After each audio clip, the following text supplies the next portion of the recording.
Are you ready? Boom! Greetings from YouTubeville once again. Danny Savage Draft Guru. If you like the video, subscribe, give it a like, hit the hyper button. Also, don't forget to click on notifications so you know I go live.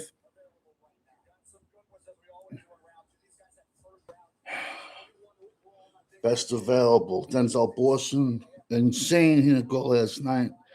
I definitely thought Sion Young, Edge, Missouri would have went. CJ Allen, Jamon McCoy. I think people are starting to figure out the Cowboys doctor ain't that great. Colton Hood, Emmanuel McNeil Warren is still out there. Safety Toledo.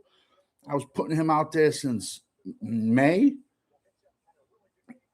And I said this when I was breaking down corners, that when all said and done, Colton Hood from Tennessee could be the best DB. But also, it shows you, like last night, how I've been saying this since May. It's a below average draft. San Fran traded completely out of round one. They just kept going back. My opinion, they drafted Jacob Rodriguez right here. And automatically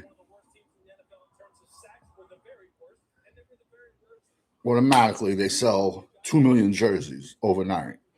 They need to go offensive line. Trent Williams can't be around forever. The wide receivers, they can go Denzel Boston. I don't. Amari Cooper, I don't think would never have gotten past them to begin with. He would have been like their new version of, like I said, when I have a million names in my head. Who is the Debo? Amari Cooper would have been their version of Debo Samuel because he runs like a running back after the catch. Listen, this is day 2, rounds 2, rounds 3. This to me, this is a gimme. Round 1's a gimme, round 2's a gimme, round 3's a gimme. What separates the men from the boys is day 3. Find me guys day 3, and then also find me guys, starters, undrafted free agencies, man. Like I've said it once, I've said it 1,000 times. Anyone can get up here and talk about the kids from Penn State, Iowa, Ohio State, Miami, Alabama, Clemson, Georgia. Anyone can do that. Find me the guys from the MAC. Find me the guys from the HBCU. Me, I know it sounds stupid. I personally get more satisfaction on finding them kids there. I know no one else did. Pagan is probably the best interior offensive lineman. That's with Baby Shug. Chase Basantas, local kid, played ball 5 minutes for me. He's a guard. Caden McDonald, man. Watch the Giants take either Caden McDonald or Darryl Jackson. Watch. Lee Hunter. I can't believe Zion Young is still on the board, man. So we're going to start. I think the run on linebackers is going to start fast. I think it's going to start. Sorry, I was a little bit late. Y'all went to bed like at 6. Woke up at maybe like 8. No, woke up like 10ish. Hurting. And me and carbs don't get along. I can only eat fibrous carbs. I legit had like 2 cans of tuna and avocado, and to force myself to go to sleep, I had like 4 rice cakes where I put honey on it, and that made me sleep. Normal people, they get carbs, they get energy. I eat carbs, I go like that. You want to knock me out? Give me a bowl of ice cream. So I did that, knocked out for a few hours, walked the beast, killer, took a quick shower. By far the best beard on YouTube, man. And yo, Denzel Boston, how he did not get drafted last night. I think you're gonna see Jamal McCoy from Tennessee dropping. I think you're gonna see Colton Hood go ahead of him. And when I broke down I said again, when I broke down my corners, I said, don't be shocked if Colton Horner is the best one 5 years from now. Mel Kiper, man, he looks like showing my age, man. Who remembers Max Headroom? I know this is a young crowd, but you can probably look it up on YouTube. Look up Max Headroom. It was like some stupid ass commercial for something, but that's what Mel Kiper reminds me of. And he ain't shit. Everybody thinks like he knows, but yo, this is just to prove. Yo, I have chicken scratch. In May. Who was my number one offensive tackle? Francis Muaga in May. Then I had Proctor, but he was there. Who back in May? 1, 2, 3, 4. Who else was right there? Blake Miller, Clemson. This is Jennings Dunker. I ain't no Johnny come lately, bro. I already got 100 guys for next year. You know what I get pissed off too? There's dudes out there. It can be Groundhog's Day. Like, oh, we ain't got to work. This isn't work. Talking about something you love is work. Talking about sports, talking about football, that's not work, my friends. Work on the back of a garbage truck. Do that. You and another guy shovel 10 tons of asphalt. That's 20,000 pounds. Tons, 2,000 pounds. That's 20,000 pounds. This ain't work. This is fun. Cowboys Aries, what's up? Thank you for jumping in the chat. If you're a Cowboy fan, you're going to be waiting a long time. I believe they picked 92. San Fran's on the clock. I think they probably would go. They're either going to go O-line, Jacob Rodriguez. If they pick Jacob Rodriguez, they just sold 5 million jerseys.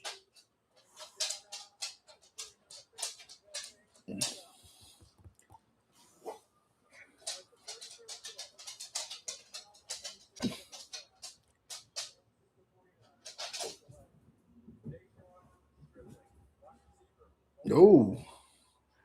They went Deshaun Stribling, wide receiver, Ole Miss. I was not that high on him, but great size, 6'2", 207. Not the most crisp route runner. Good runner. I mean, he's good yak. Do I think he can run a full route tree? No. But listen, some guys like blondes, some guys like brunettes. Everybody is, but with all that San Fran needed, it's a little bit of a shock, I thought. I definitely have wide receivers on the board higher, but they took Stribling. So let me put this book out of here because there's even guys in there for next year. All right, this is all my rankings for this season.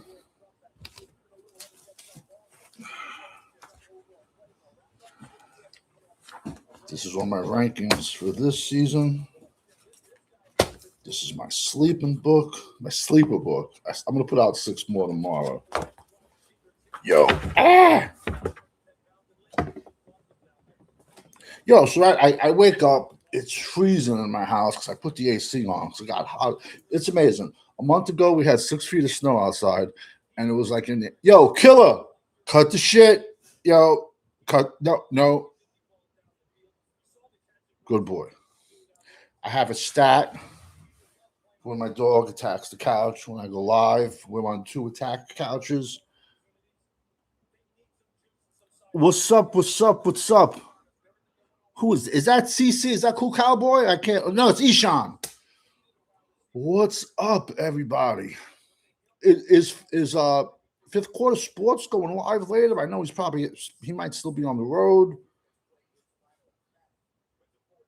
Yeah, that's a reach. I definitely think that was a reach dribbling. But now the Cardinals are on the board. If there ever was a team that needs a quarterback, they got Jeremiah Love, Marvin Harrison. If you're Marvin Harrison, listen, bro, I love Caleb Teenan, offensive tackle, Northwestern. A lot of people wasn't high on him.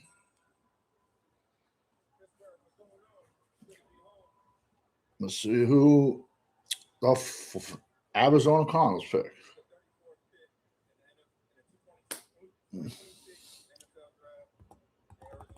Select Chase Basantis. Played football 3 minutes from me. Don Bosco Prep. That's why they were talking about Pennsylvania.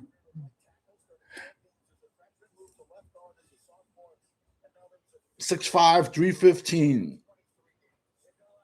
Anybody Arizona fans, hit me up. I'll do my best to get this kid's autograph. Played left tackle and left guard for Texas A&M. Played his high school ball at Don Bosco, probably about 20 minutes north of here. Up in northern Jersey, there's like 4 Catholic schools. They compete with anybody in the United States. But yet, they recruit from like three different states. They're recruiting from New York, Connecticut, New Jersey. Doesn't matter if you live 2 hours down shore. The families of the players, they're like, "Yo, you can come in and live with us for the season." It's crazy, but yeah, he played ball 2 minutes from here. 36 games, 34 starts. Now, as me, I think Amaji Reed Adams, Texas A&M's. Yeah, Cool Cowboys. I knew it was you. I made a mistake. I thought it was Ishan, but I knew it was Cool Cowboys. Now, me, I think Amaji Reed Adams, Texas A&M's right guard, was better. And I had him ranked better. So it just shows you I don't play favorites for kids that are local. You got Don Bosco, St. Joe's of Montville, Bergen Catholic. Paramus Catholic was good for a couple years. That's where Sean Gary played. Jabril Peppers played. St. Peter's was good for a long time, but their coach retired and then his son took over and they went downhill. I don't like their coach because his coach went to my high school as a kid. And then when he graduated and left, he went and took over another school, which I think is fucked up. You should probably want to take care of where you went to school. And Mika Fitzpatrick came out of St. Peter's. A load of kids came out of St. Peter's too. There was 2 twins at Notre Dame a couple of years ago from St. Peter's. Brian Cushion, Don Bosco. Excuse me, Bergen Catholic. But then I know Bergen, like they play IMG. I know Bergen Catholic, though. They did one year. I don't know how many, but it was a while ago. They went out west. Who's that California team, man? I can't think of their name, man.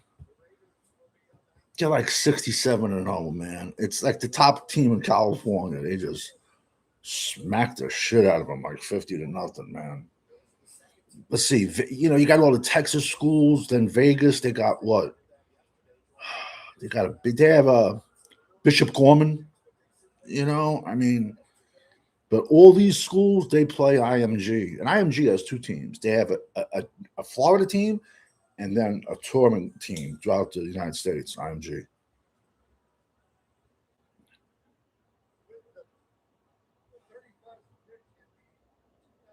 This poor bastard can't talk.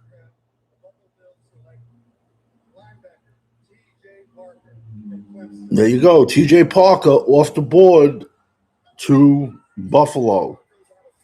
Crazy value. Yo, last night, did anyone check the puss on Peter Wood's face last night? Oh my God. He looked like he smelled the worst fart in the world, or there was like a pound of dog shit in the corner. He was pissed that, that he was pissed that he slid. But I mean, look, at least he went in the first round. TJ Parker slid and he went round 2. They both took 2025 off. They read their press clippings too much, bro. Del Monte Capehart had a better season. Del Monte Capehart had a better 10-yard split than TJ Parker. I can't wait for him. So we'll talk about who I got ranked, but it's subjective. Like I said, I think Dallas picks 92. Danny, are you going to the draft in DC next year? As crazy as this sounds, my entire life, before the draft started traveling, the draft was 10 minutes from my house in Radio City Music Hall in New York City. And it was every year. And you would have to get there at like 4 in the morning. And it was a madhouse. I'm the type of guy, like when there's trade, Raiders just traded to Houston, which I don't know why. The Raiders need some offensive linemen. But long story short, like I'm the type of guy, I'd rather watch football with my dad. I'd rather watch football in a quiet setting than going to like a loud bar with everybody screaming, yelling. And if I go to a draft live, then I can't do this. So give me a minute.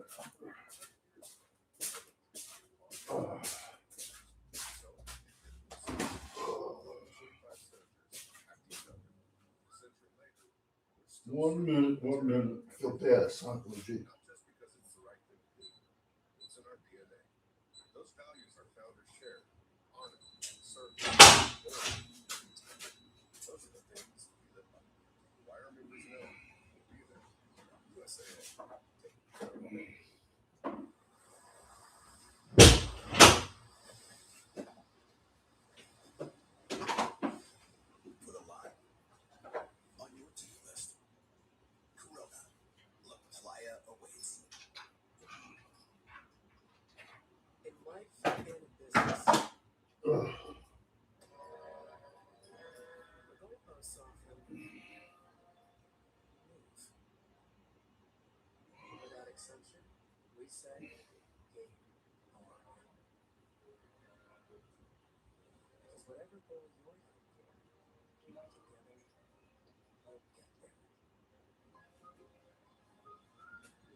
I'm back. Getting back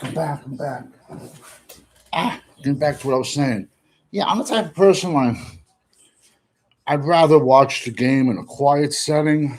I would invite my dad over. We would watch it, and I got my dad right here with me. My father passed 2 years ago. Besides my sons, my father was my best friend, and this was his favorite hunting caliber. So I got his ashes put into it. So on special occasions and stuff like that.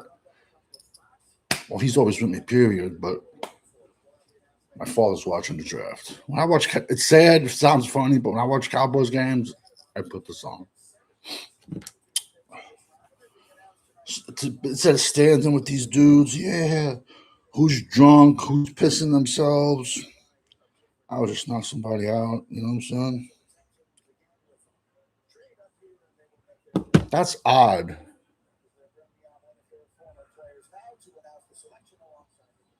That's odd that the Raiders need a lineman bad. Pagan's on the board. Orbagon, Keeneman, Northwestern. I like a lot, which a lot of guys don't like. I don't know why, but I could care less. Who's this guy? He played for the Texans. Billy Miller. Sounds familiar. Can't say I remember.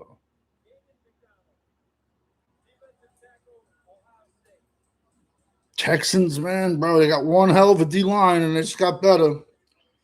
At least the Giants didn't get him, but the Texans just drafted Caden McDonald out of Ohio State. One year wonder, some negatives, but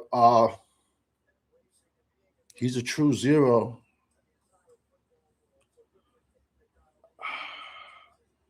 They got a good D line. They have a good D line, the Texans. Let's see the chats. Cowboy Aries, Danny, are you going nothing? Yes, sir. The fan base is already calling Malachi M. Law. Yeah. Listen, I have no reason to lie. Everything's on my computer. Malachi Lawrence was my 17th ranked edge. 17th. And you can check my rankings, so I can just show it to you. I thought I originally had him like 12 last night, but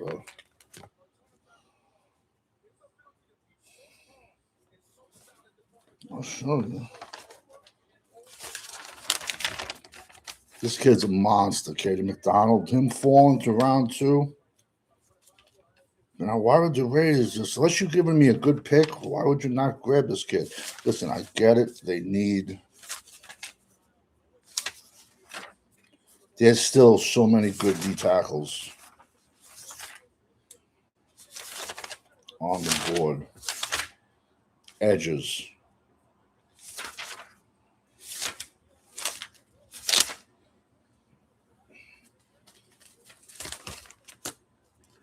$17, Malachi Lawrence, UCF.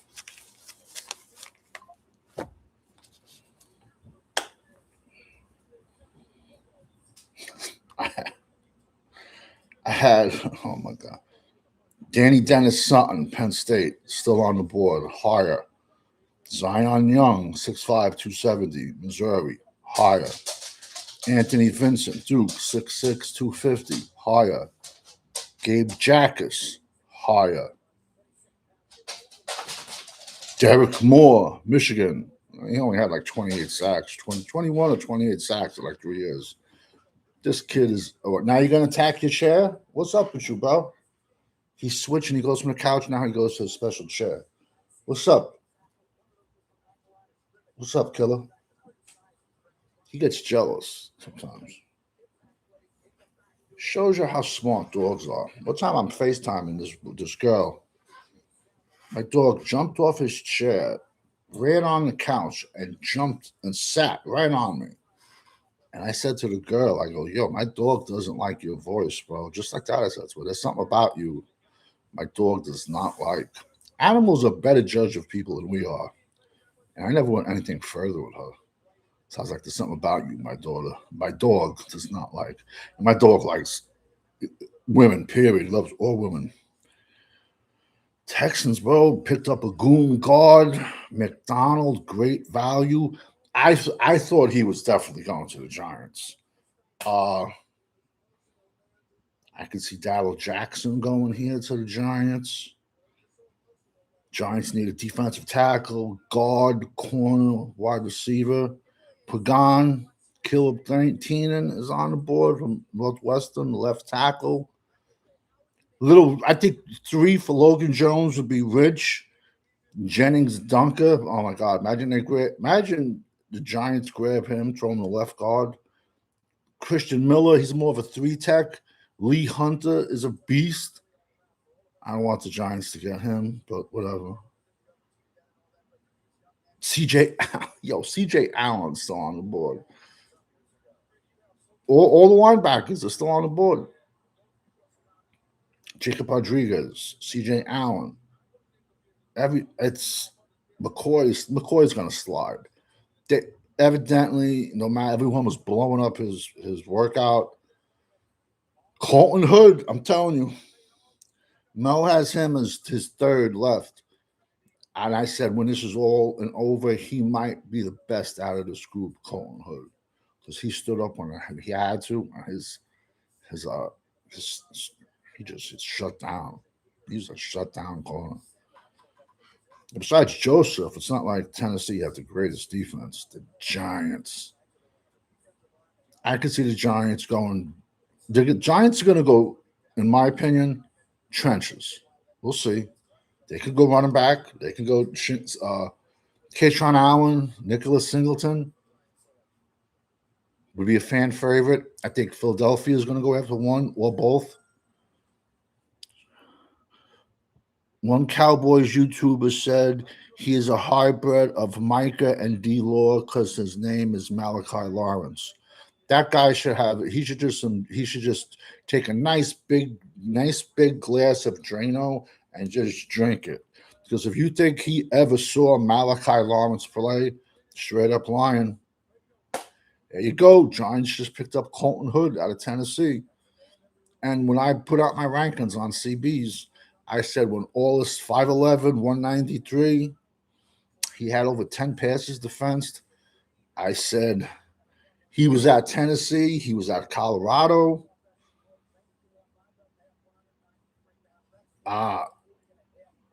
Plays much bigger than he is, but you ever see sometimes you see someone and you have a feeling? I just saw him and I'm like, yo.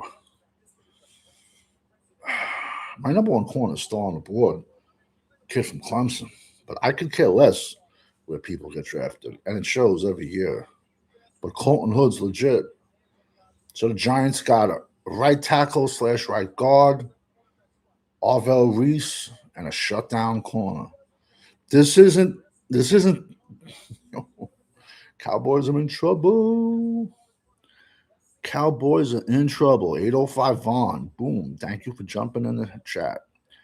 I actually saw Cowboys Aries. I actually saw Danny Dennis Sutton in 2023 at the Peach Bowl. Yes, very taller athlete.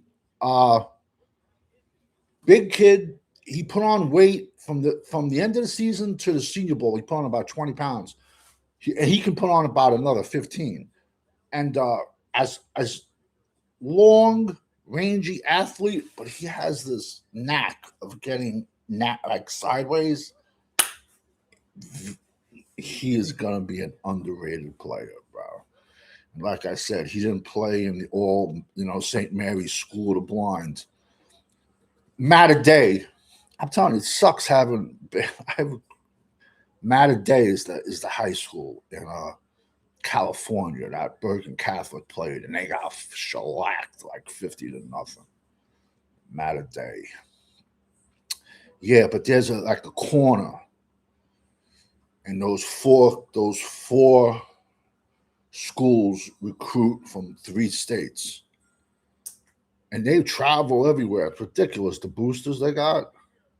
Who's on the board? Who's that? Matt Millen, the man who ruined Detroit Lions. I met him though when I was younger. I was through private security. Thick dude, bro. Not tall at all. My height. Thick. He was old when I met him then. I were thick linebacker. Played for the Redskins. Played for the Raiders. But then they put him in charge of Detroit Lions, and he drafted wide receivers.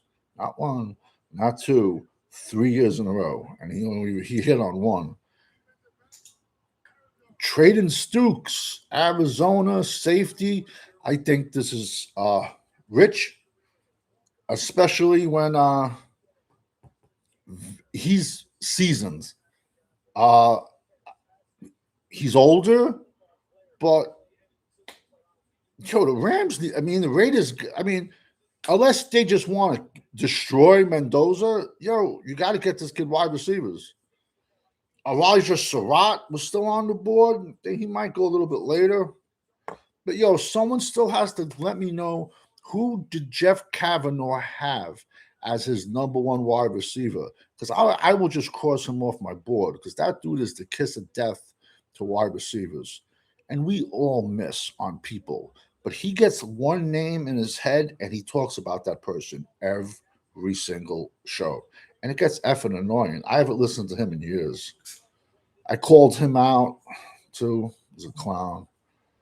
But, yeah, the Raiders, man. The Raiders need O-line, bro. Raiders need O-line. Wow, already, let's pick. Browns came up. Pick is in already. Denzel Boston, maybe.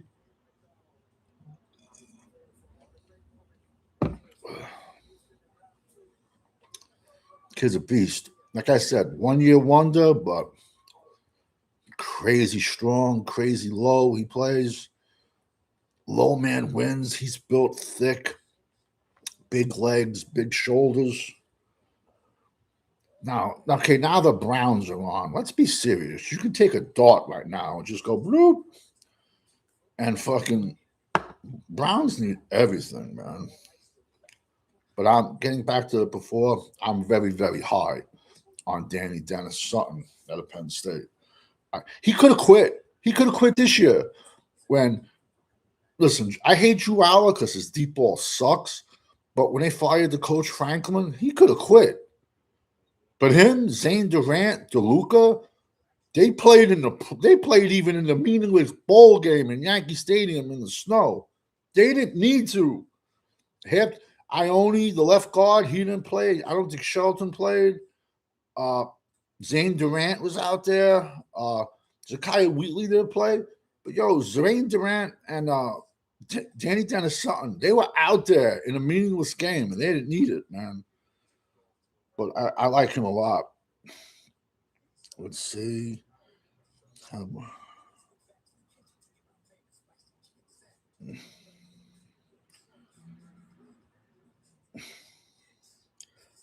I can't do it. I just can't. I just can't. I can't. I can't. Yeah, think about that. Chase Basantis. That's got to be culture shock. Going from New York, New Jersey to Texas. That's probably a cool experience, man. The Aggies, home of the 12th man, bro. They always have a guy on special teams who's a walk on. And there's been games already when they've had good seasons where they'll throw out a kickoff team and it's all walk ons, bro. Mad cool, bro. I think, man. 805 on. Let's see. You see big country facts. Only what's that? Not what he said. Or nothing. He said nothing about taught you on the chat before. Okay. 805 on. If they don't get a linebacker at 92, I don't think there's gonna be a linebacker at 92 that's worth it. There's gonna be a big goon defensive lineman at 92. There might even be a really good running back at 92.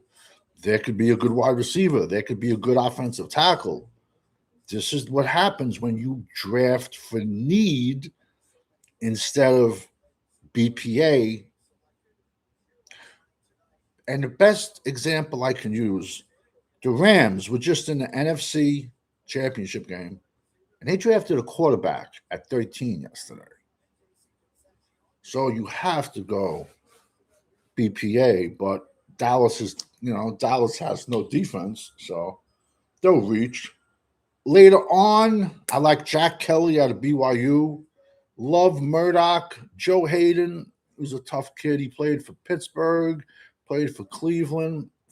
I think he went to a Big Ten college. Sucks getting old. Let's see, who did the Browns take? Denzel Boston. They can use him. I for sure thought he would have went last night. I believe I'm going off the top of the head. He was at Washington his last year, which was in the Big Ten. But before that, I think he might have been in Arizona, or Arizona State.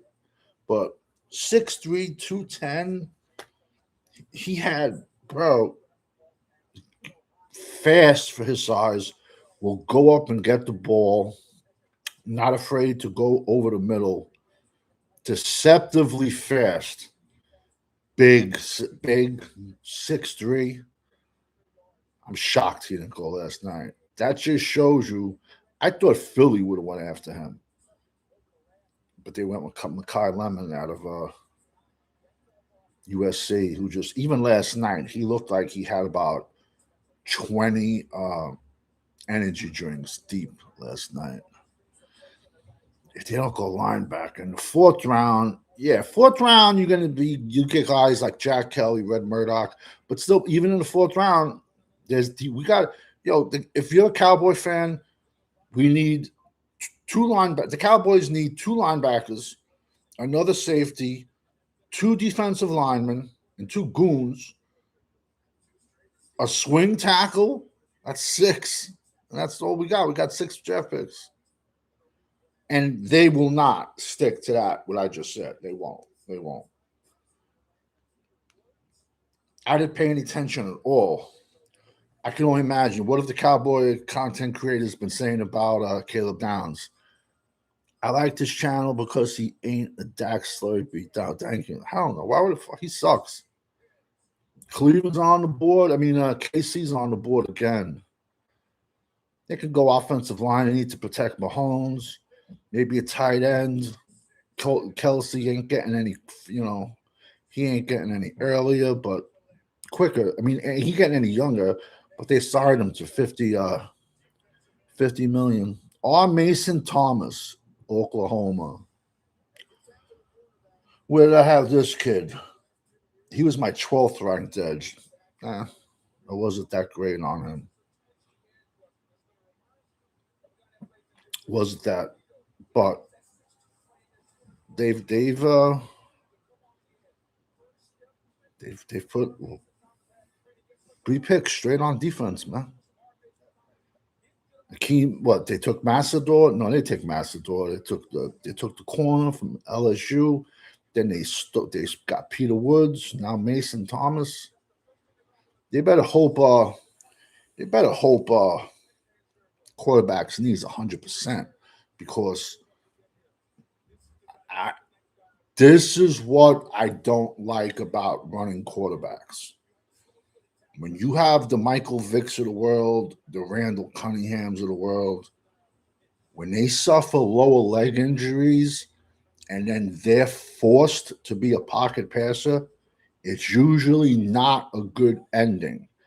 And don't get me wrong, the medical of today is light years from years ago, but who knows if Patrick Mahomes, Kermit the Frog can be in the pocket quarterback. I don't think he is. I think he's better off, scrambling, but I'm sure he'll be fine. The KC will be right back in the playoffs for sure. Nothing to worry about. Yeah, they took Delane, Woods, Thomas. That's a nice 3-piece. That's a nice trifecta. Amazing Creations. Boom. What's up? Thank you for jumping in the chat. Bill, thank you for jumping in the chat. I remember one of my friends at Penn State was talking about knowing Matt Millen. Oh, let's see. I was in my late teens. I met him. Thick dude. He was already announcing at that point. This was after his Detroit years as the GM. Not tall at all, about my height, but thick. Even he was probably in his 50s then. He was probably 250. Solid, just solid Matt Millen. There you go. Cincinnati Bengals, 2 years in a row, a Texas A&M edge. How has it worked out for them? Cassius Howell, 6'2", 253. Little midget hands. He could have came out 3 years ago. He does have edge. Excuse me. He does have bend. I ain't gonna bitch on that. Do I have a problem him going in round 2? No, not at all. I don't.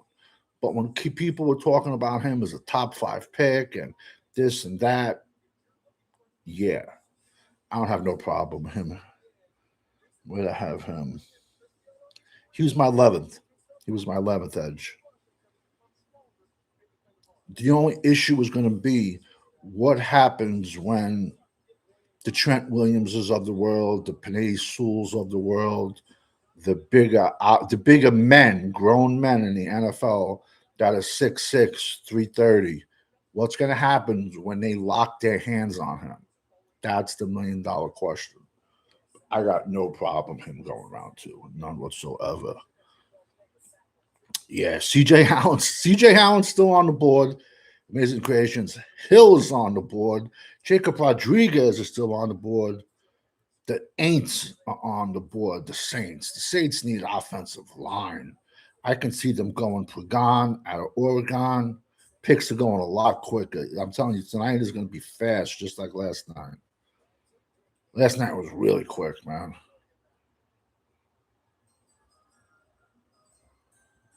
Let's see. Who do the Saints take? They could use a guard. They could use it. That's the team that can use anybody. They could use a wide receiver.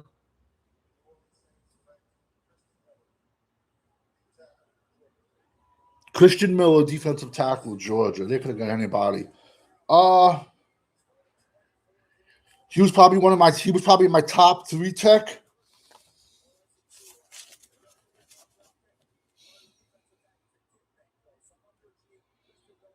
Yeah. Christian Miller was my 6th defensive tackle overall, but he was my number 1 3 tech out of Georgia. Yo, there's still crazy ones. There's so many crazy ones on the board. And then my second rated 3 is Zane Durant out of Penn State. Amazing. Howell is short.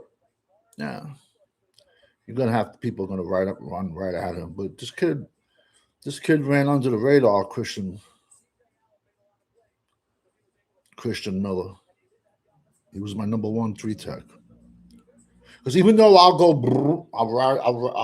line them all down, I know who's a 1, who's a 3. Tough, man. These Georgia defensive tackles usually the last decade have panned out. Let's see what else is going on. Danny, do you have Joshua Joseph ranked higher than Mekhi Lawrence? I can tell you in 1 second. And I still have others. I still have other magazines. Books. There's so many good running backs on the board. There's still so many good safeties.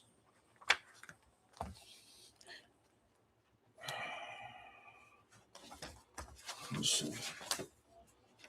So many good wide receivers were ridiculous. My number 1 wide receiver did go last night. Remember this name for tomorrow. Dane Key, wide receiver, Nebraska. D.T. Shetfield, Rutgers. He's an undrafted free agent. Remember that name. Let me find my corners. These are my tackles. No, these are my guards right here. Ioni's still on. He went. Manu Slender went last night. I got Bo Steffens, Iowa. He's at 2. I got Pagan 3. Jalen Farmer 4 out of Kentucky. Rutledge was 5. He went last night. The beast. I got Inez Cooper. I got Amaji Reed Adams out of Texas A&M.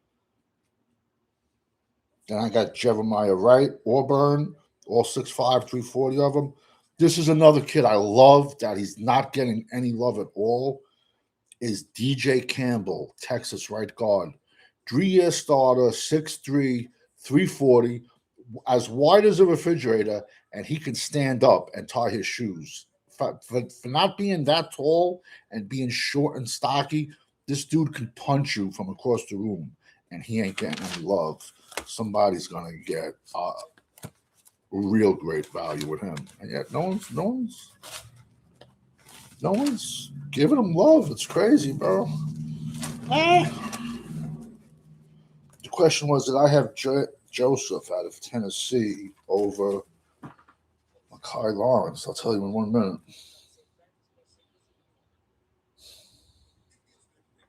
I had Joseph at 18. Joshua Joseph, Tennessee, 18. I had him. And Malachi Lawrence was 17. So I had him right there. But you see, all right. Don't hate me, but everyone knows I'm a Cowboy fan. But when I do my rankings for all 32 teams. So not everyone is going to fit in all situations. Now, so when it comes to my team, I would not follow this to the letter of the law because you can't. That's why it's hard when you have other people who are they'll do a board or whatever, or they'll do rankings specifically for one team. That's a whole different mindset and a way of looking at things than doing it for 32, if that makes any sense. Dallas should get the second round because I'm high on you. I agree with your amazing creations, but Dolphins are playing. I don't think the Dolphins are going to go from Jamon McCoy. They might go. I don't know. Dolphins are another team. They need everything, man. Watching them draft a quarterback, I would love the meltdowns. Listen, I got no problem every draft throwing a day 3 pick at a quarterback, and I got like 3 guys I like a lot day 3, but that's me. And I will admit I am horrendous. I hate watching quarterbacks. I hate ranking them. Yo, John Elway had to go get Peyton Manning to get a Super Bowl. John Elway knows a lot more quarterbacks than I do. But I can admit that. But your guys will be like, oh, yeah, I'm the best of everything. I'm honest. What can I tell you? The Dolphins, Dwight Stevenson, crazy career at center, got cut short by knee injury. Who did they take? Jacob Rodriguez, off the board to Miami. Miami Dolphins. They just sold 5 million jerseys. First linebacker from this first tier. Think about it. To me, Arvell Reese was an edge. And then you had Sonny Styles. And now this is the third linebacker only taken. 6'1", 231. He looks like a 25-year-old like prison guard, this kid. Crazy thick neck, strong. At first, I didn't like him. I can admit that. And then I went back and I watched him more and I watched him more. And this kid watches a lot of tape. He's a student of the game. Plays physical, always around the ball, disruptor. I like some guys do the swipe, physical doing the punch. It's just now I love Lee Hunter that they had in front of him.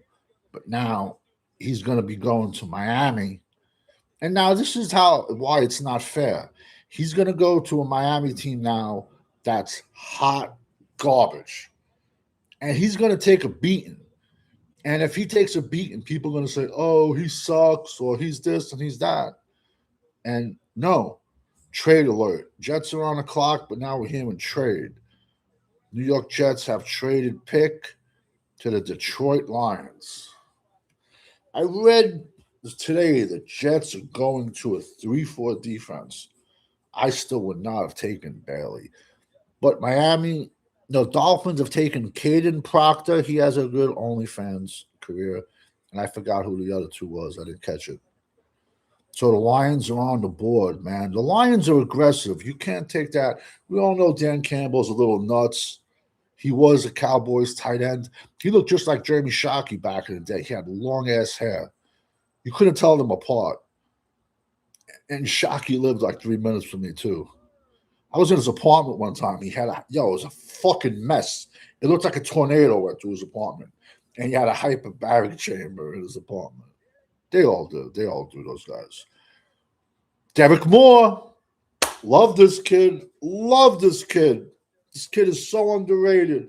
Cowboy fans will like him because he played for Michigan. 6'3", 255. A wrecking ball. Watch this kid's stats, man.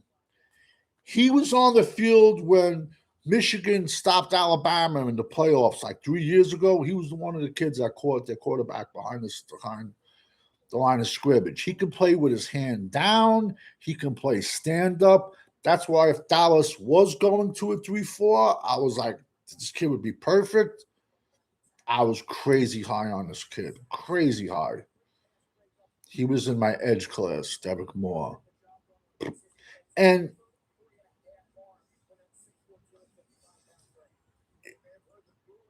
he very physical.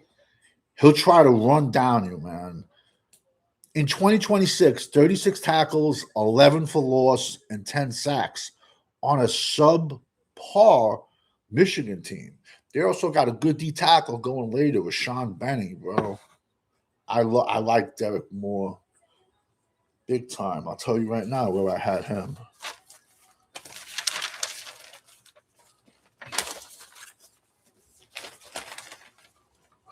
Edges. 11. He was my 11th ranked edge.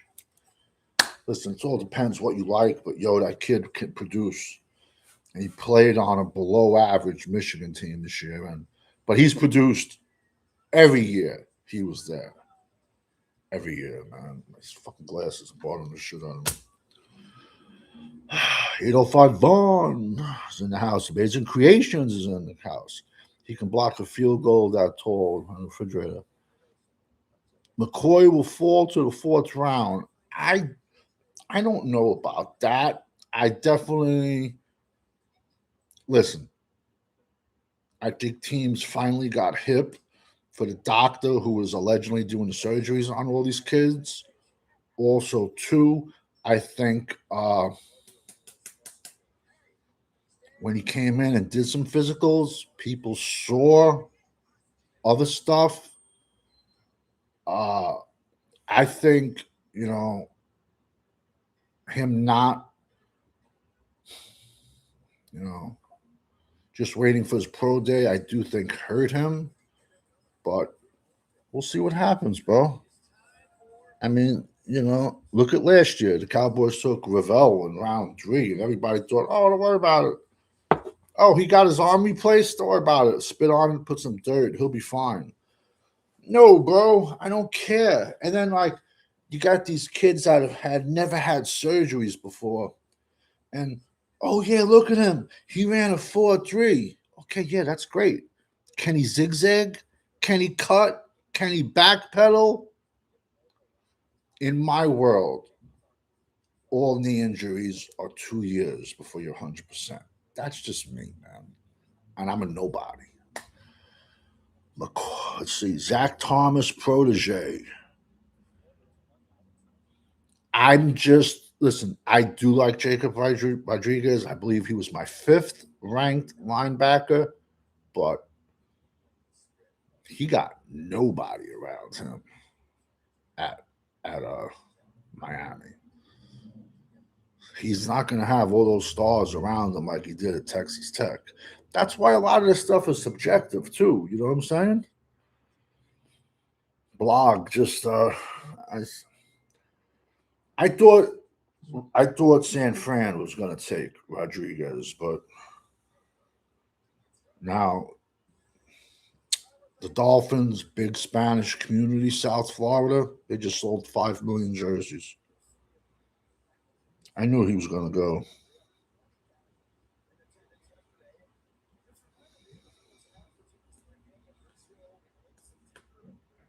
I'm telling you, he definitely wrestled. September 27th, Brazil. I am so trying to get a trip with me and my boys, me and my friends. I went to Colombia 3 times with like 30 dudes. It was like 30 of us. I'm exaggerating. It was like 20 of us that went. We went to Colombia like 3 times. It was 3 times. And I'm like, yo, come on, this will be our last hurrah. But you got to go with people that are Brazilian or you're going to get fucking murked. But we got Brazilian friends, man. Like I said, all my friends are Spanish, man. And I can say, I went to Brazil. I went to Colombia, seen a little kid spike a head, be like, I don't know you. I don't know you. Just joking. I went to Colombia years ago, man. But a lot of good talent still on the board. The Ravens are on the board. The pick is in. I think Ravens are going to go down big time this year with no Harbaugh. That's just my 2 cents. Who's talking here? Who came out?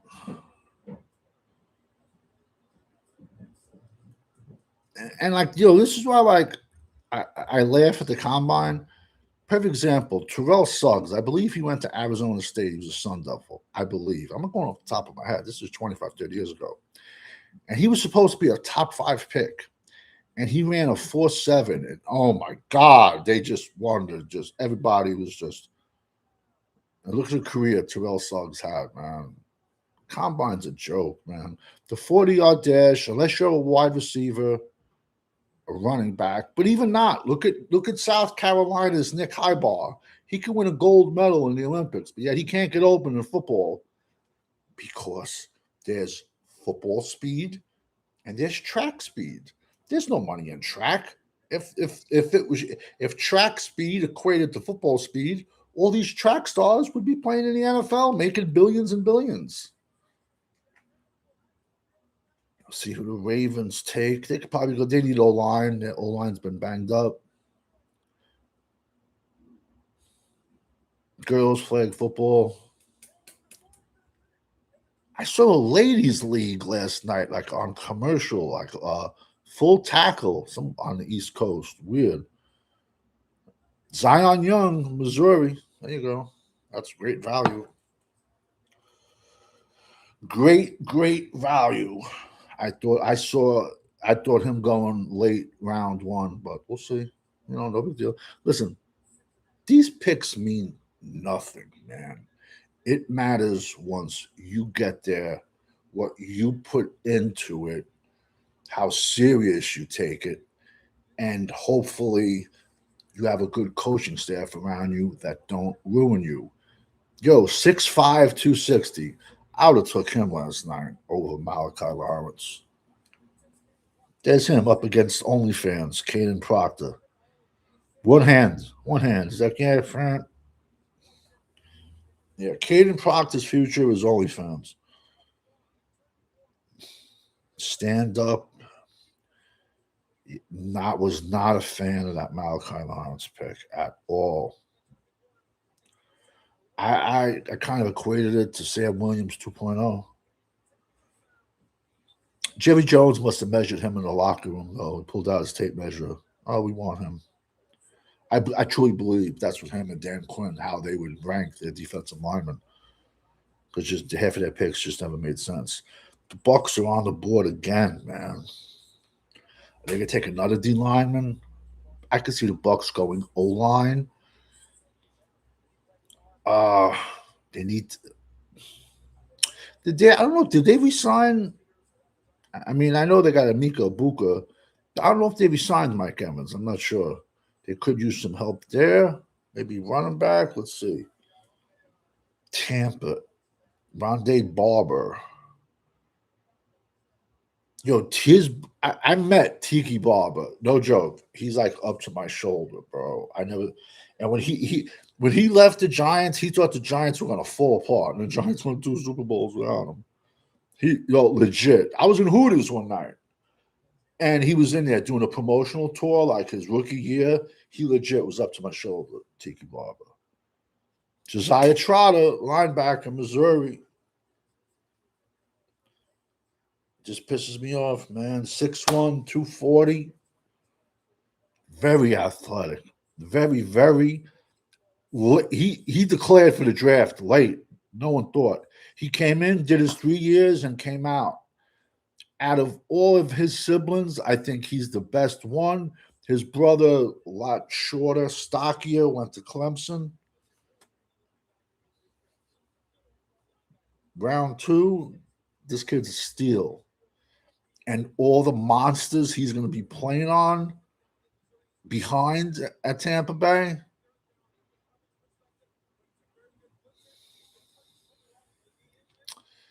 So now what? Top 2 left. And I said it last night. The linebacker is going to get washed in round 2. Top 2 left is C.J. Allen and Anthony Hill from Texas.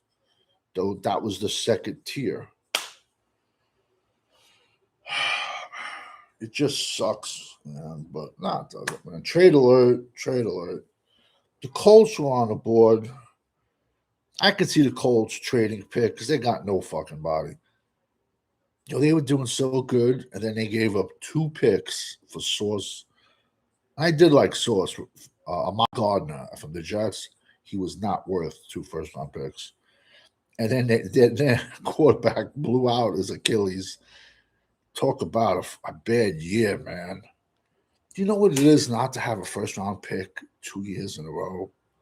You're behind the eight ball, big time.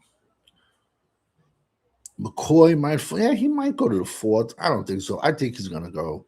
The Cowboys traded a fifth for the Niners linebacker D. Winters. He was a sixth-round pick. Please don't tell me that's true. If if that is true, that's part of them giving us a three for Osa, who lives on Osa with a sleeping bag because he sleeps on. He sucked. Osa's best year was his rookie year. He legit played like 27 games his rookie year. He played every preseason game, every game during the season, the playoff games.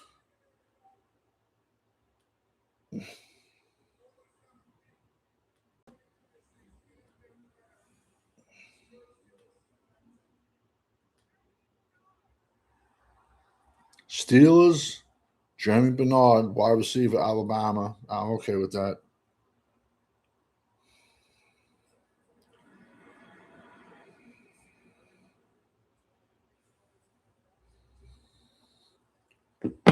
I don't have a problem with that. I just imagine if Mike McCarthy now goes to the Steelers, stays there for like 10 years, wins a Super Bowl. Yet he went to Dallas and got handed somebody else's playbook because they said this other person can't learn another playbook and was forced. And I'm not, I called it. I called it. I called it. I just confirmed it, but 805 on what you just said is 1000%. We traded a fifth to the San Francisco 49ers. 805 on called it. He put we traded a fifth to San Fran for D Winters, who was a sixth-round pick. Now, you can ask Blog. Listen, there's a great movie out there, Carlito's Way, with Al Pacino. And a whole bunch of dudes are trying to kill him. And he's in this club, and he has a glass.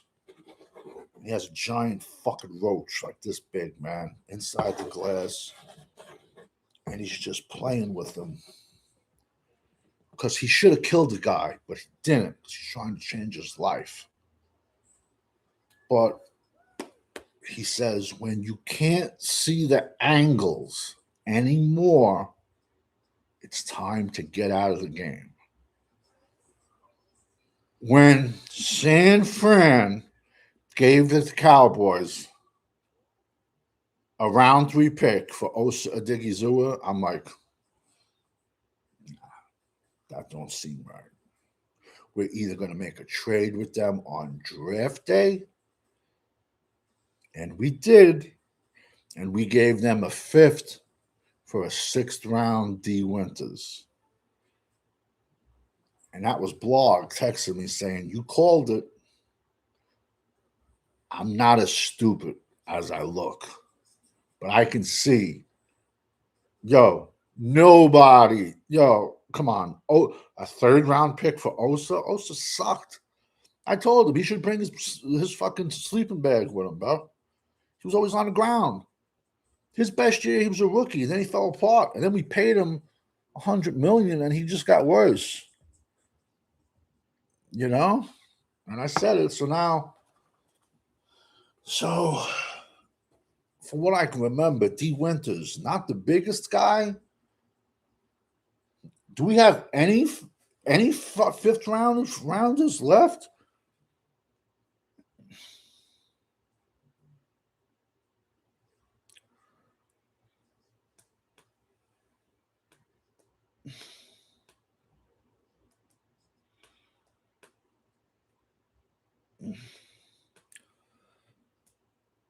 D. Winters.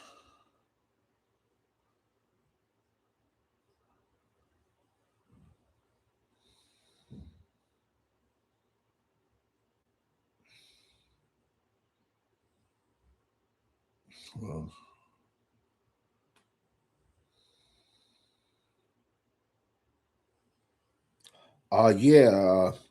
the Cowboys traded a 5th-round pick to San Fran for the 6th-rounder, this kid D. Winters, linebacker, who I said collusion.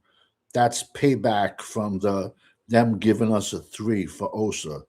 So look up some D. Winters for me. That's my boy. I call him Alexa. Well, you can ask this fucking kid. You can ask this kid who built the pyramid.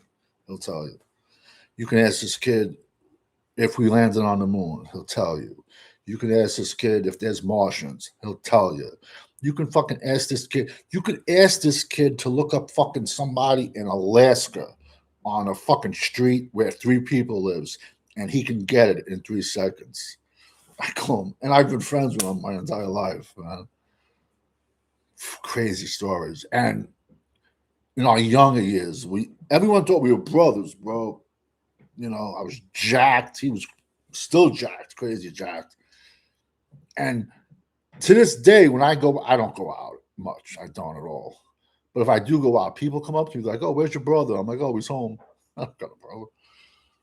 But he knows everything. But I said it, bro.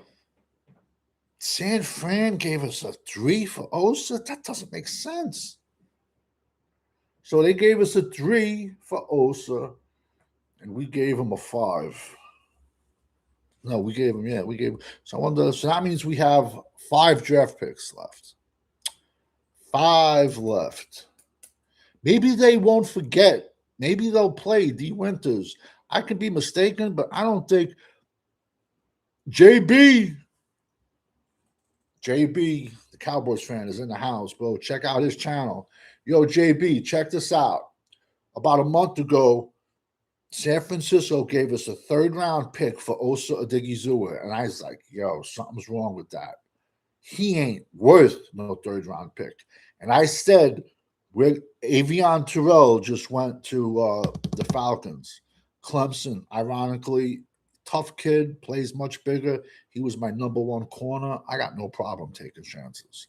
But long story short, when they gave us a 3 for Osa, who sucked, I'm like, yo, something doesn't seem right. So I said, we're going to make a trade with them on draft day and give them back something to even it out. And we did. We just sent a 5th-round pick to San Fran. Like I said, I have so many different names. D. Winters. So somebody look him up, but I don't remember him being a big guy. And think about it. If San Fran's giving him to us, that was they're a good organization, man. That just evened out that trade. So now the Cowboys only have 5 picks left in this draft. I believe, I'll tell you right now.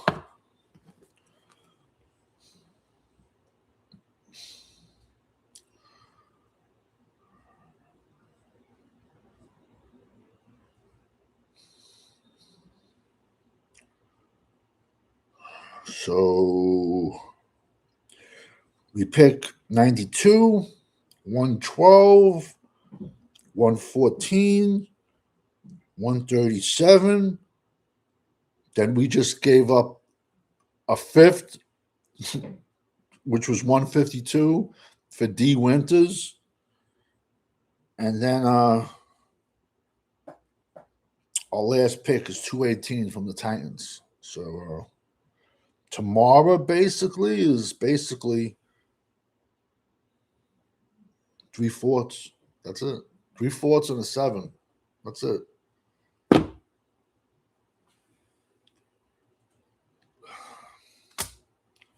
Somebody in the chat, look up D. Winters, man, his stats, stuff like that. We have no linebackers. We don't, man. And the reason I was pissed off so much last night was unless it was Ronnie Lott or Sean Taylor. You don't take a safety when you're ranked 32 versus the run. We could have stood there, kept those 2 5s, took Dylan Diamond, Oregon safety, and then we still could have got those 2 4s from Philly, 10 picks later. That's why teams like the Rams, San Fran, they play checkers. Excuse me, they play chess. And the Dallas Cowboys play checkers. If you looked, it looked like the WrestleMania. It looked like the fucking Royal. It looked like a battle royal in that room last night when the Cowboys took Caleb Downs. Like they just took an undersized safety. He better get some big shoulder pads, and he better get that thing on his helmet because he's going to be seeing a lot of punishment. Carolina Panthers are on the board. Yep. D. Winters. Somebody pull him up in the chat, please. Just see where he went. He was a 6th-round pick. What college and how much is his size? Because, like I said, I just have so many different names in my head. I apologize. It'll take me a month to get everyone's name out. Damn. Panthers took Lee Hunter. This kid was a beast. I thought I had him last year. Last year, he was at UCF. 6'3", 318. Bullshit. This kid played at 340 all day long. All day long. He had better tape at UCF than Texas Tech. Beast. He got manhandled a little bit at the Senior Bowl. Big deal, bro. This kid can play. Disruptor in the middle. I like Lee Hunter. And last year, I'm like, I was ready. I had him. I'm like, yeah, I got this guy. No one was talking about him last year. Nobody. I'm like, I him. And he took a bag. He breaks your heart. That's what Anthony Smith did to me this year at Minnesota. He would have been my one edge. Panthers, they take a Monroe Freeling, who looks like a big blocking tight end. His best football is ahead of him. Georgia left tackle. So now, how ironic. I called, when I broke down Monroe Freeling, I said he's going to start out on the right side. Carolina still got Ike Ekwonu at left tackle from NC State, I believe he went. But Lee Hunter, for the big, massive run stuffer, he has some pep in his step, man.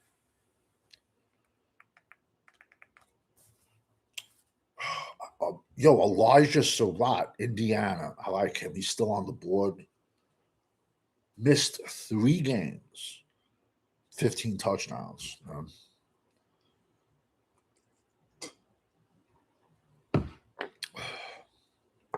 Drinking coffee, but I had slept in 2 days.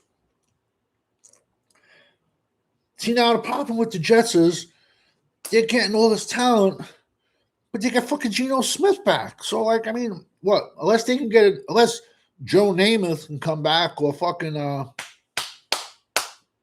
Mark Sanchez or Chad Pennington. I'm sorry. The Jets had no reason to draft Kenyon Sadiq, tight end. They took Jason Taylor's son last year as a tight end. No reason to take Kenyon Sadiq. They needed a wide receiver opposite to take some strain off of Garrett Wilson. Now check this out. My first draft class I dropped was just in the highlights section. Because back then, if you didn't have the way YouTube was back then, if you didn't have a certain amount of subs, you couldn't put videos out. So my first year, I put just people, I ranked like maybe 10 people per position and then a bunch of sleepers. And everybody was blowing up. Who remembers Braylon Allen, the running back from Wisconsin, who was 6'2", 240? And I said, looks like Tarzan, runs like Jane. Everybody's like, you're nuts. He ran a 4.3. And my response was, where did he do it? Fucking Area 51? Because he didn't run it to Combine. He didn't run it to Pro Day. What do you run outside with Rocky when he fucking, hey, Tommy, I didn't hear no bell. Like, you know, everybody was like, everyone thought he was the next Bo Jackson. Fucking vanished. Where is he? Went to the Jets, played like 1 or 2, 3 games. Jets had Breece Hall, and he just vanished. Everyone was so high on him. And I'm like, and it pisses me off when I see guys like that and they run like C words. Like, yo. But it's crazy. A lot of guys don't like to get hit. As crazy as that sounds, they don't. Micah Parsons had a full scholarship to Alabama as a running back. And he said he didn't like to get hit. That's why when I wasn't, I'm like, he ain't no dog. He ain't no Charles Hurley. Nah, man. To play defense, you have to have a different mindset than offense. It's kind of the same if you're a lineman. But then also, as crazy as it sounds, you get guys. Watch the Jets take C.J. Allen because they're going through a 3-4. Let's see if I can nail this pick.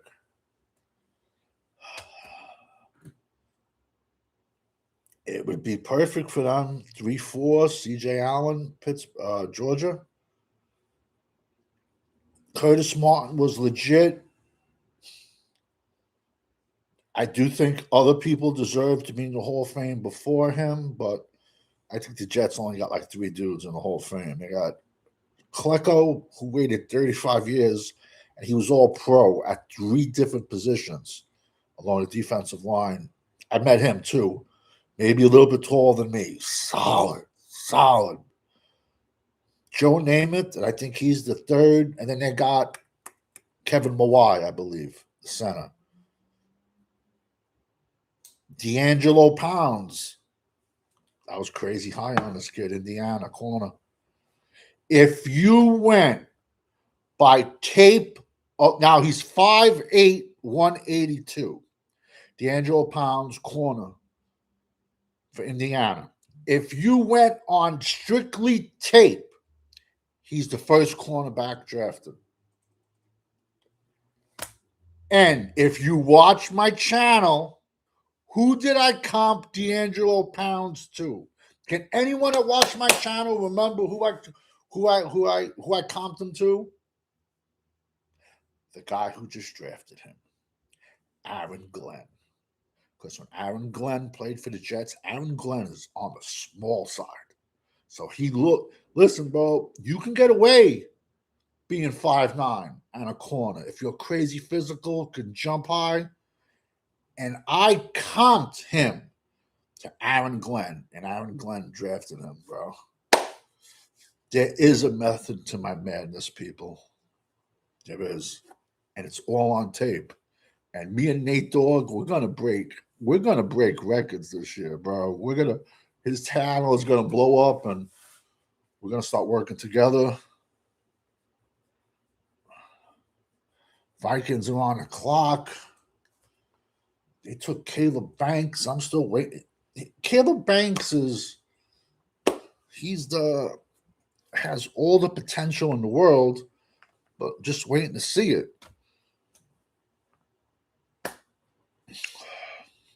They got a good offense, though, man. Justin Jefferson, Addison, Hutchinson, a tight end.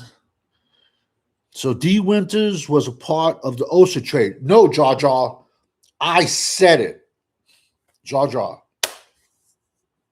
Blog texted me earlier laughing. He goes, bro, you called it. When San Fran gave us a 3 for Osa, I said, yo, no, something's wrong. I tend to overthink a lot of things, but throughout my life, what I did in my former life, nothing was ever black and white. Everything I ever dealt with was gray. And believe it at that.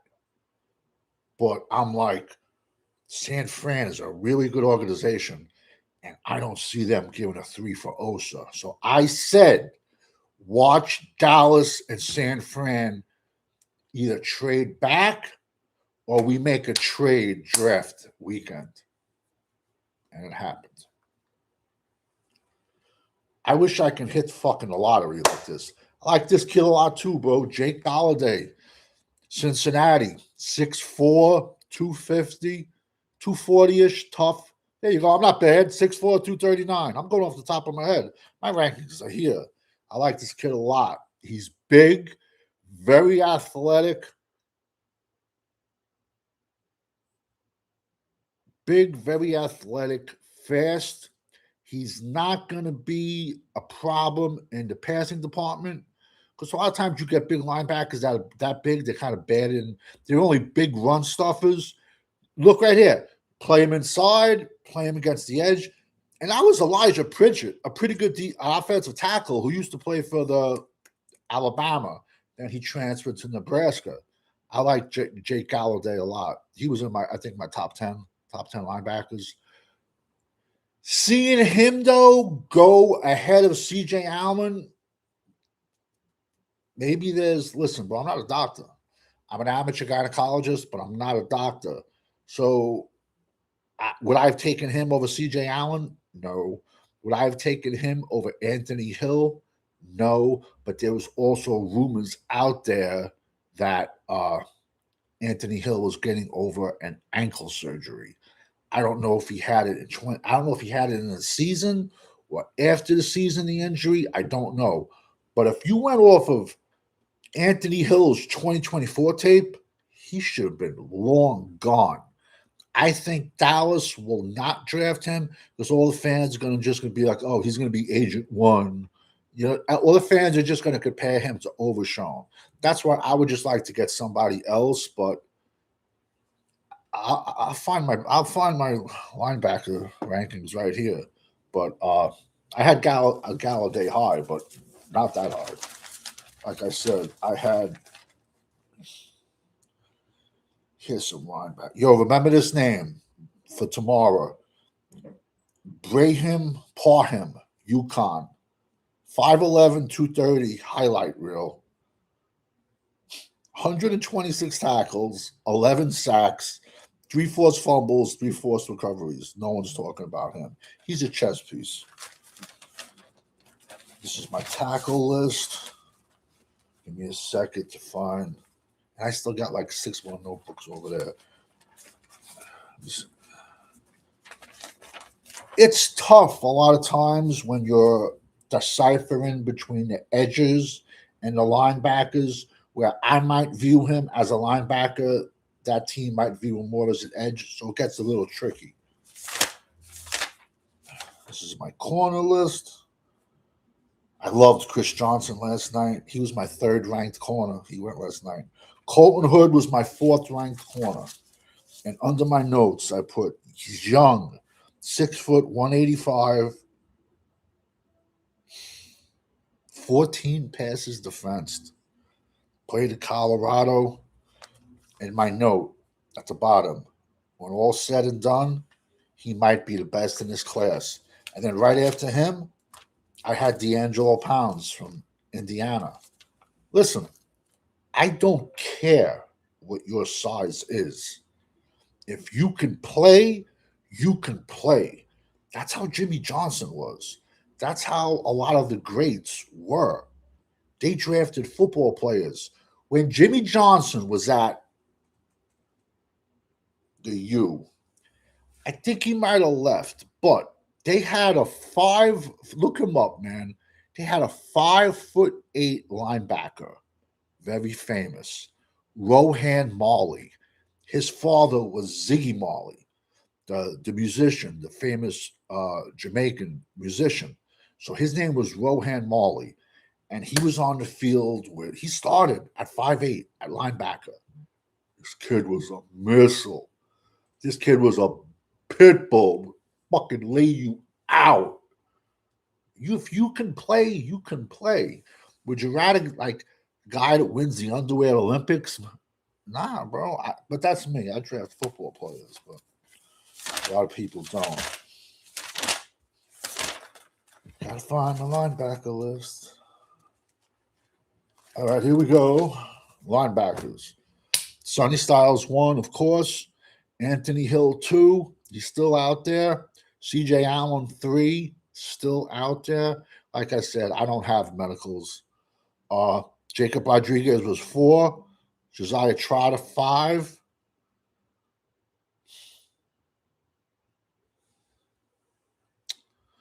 Who Green Bay's on the board? Let me just see. Let me get to the sec.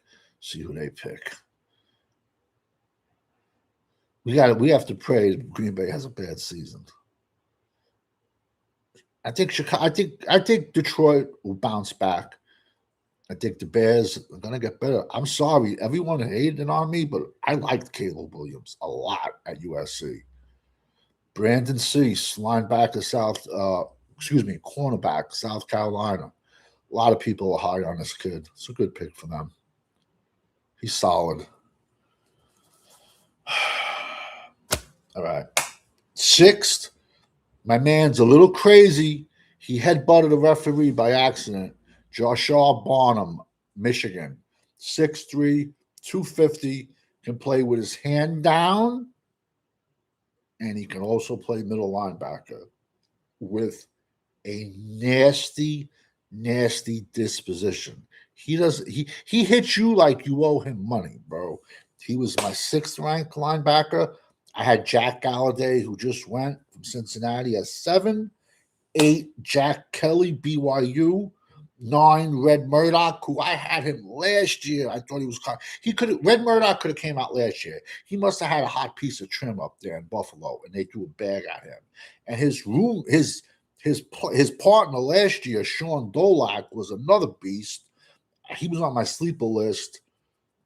He either went to San Fran or the Rams, and he made their team as an undrafted free agent. At 10, Aiden Fisher, 6'1", 235. Indiana. If Aiden Fisher, he'll be day 3. If Aiden Fisher was like 6'3", 6'4", he'd be a 2nd round pick. This kid studies. I mean, and I've never seen somebody be in the right place. Is this Pat McAfee, bro? I'm not saying I don't like him, but just like, I don't know, man. He just got wrestling. I don't know, man. I think he just like, I don't know. He seems like a cool dude and funny and shit like that, but I don't know. He was a kicker, a punter at West Virginia. I would have gave him the sickle though if I was in WWE. But I don't know. He's funny, so I get it. What's this nerd in this fucking? What does the Colts have to do with a Star Wars outfit? What the fuck was he, Boba Fett? What the hell was that?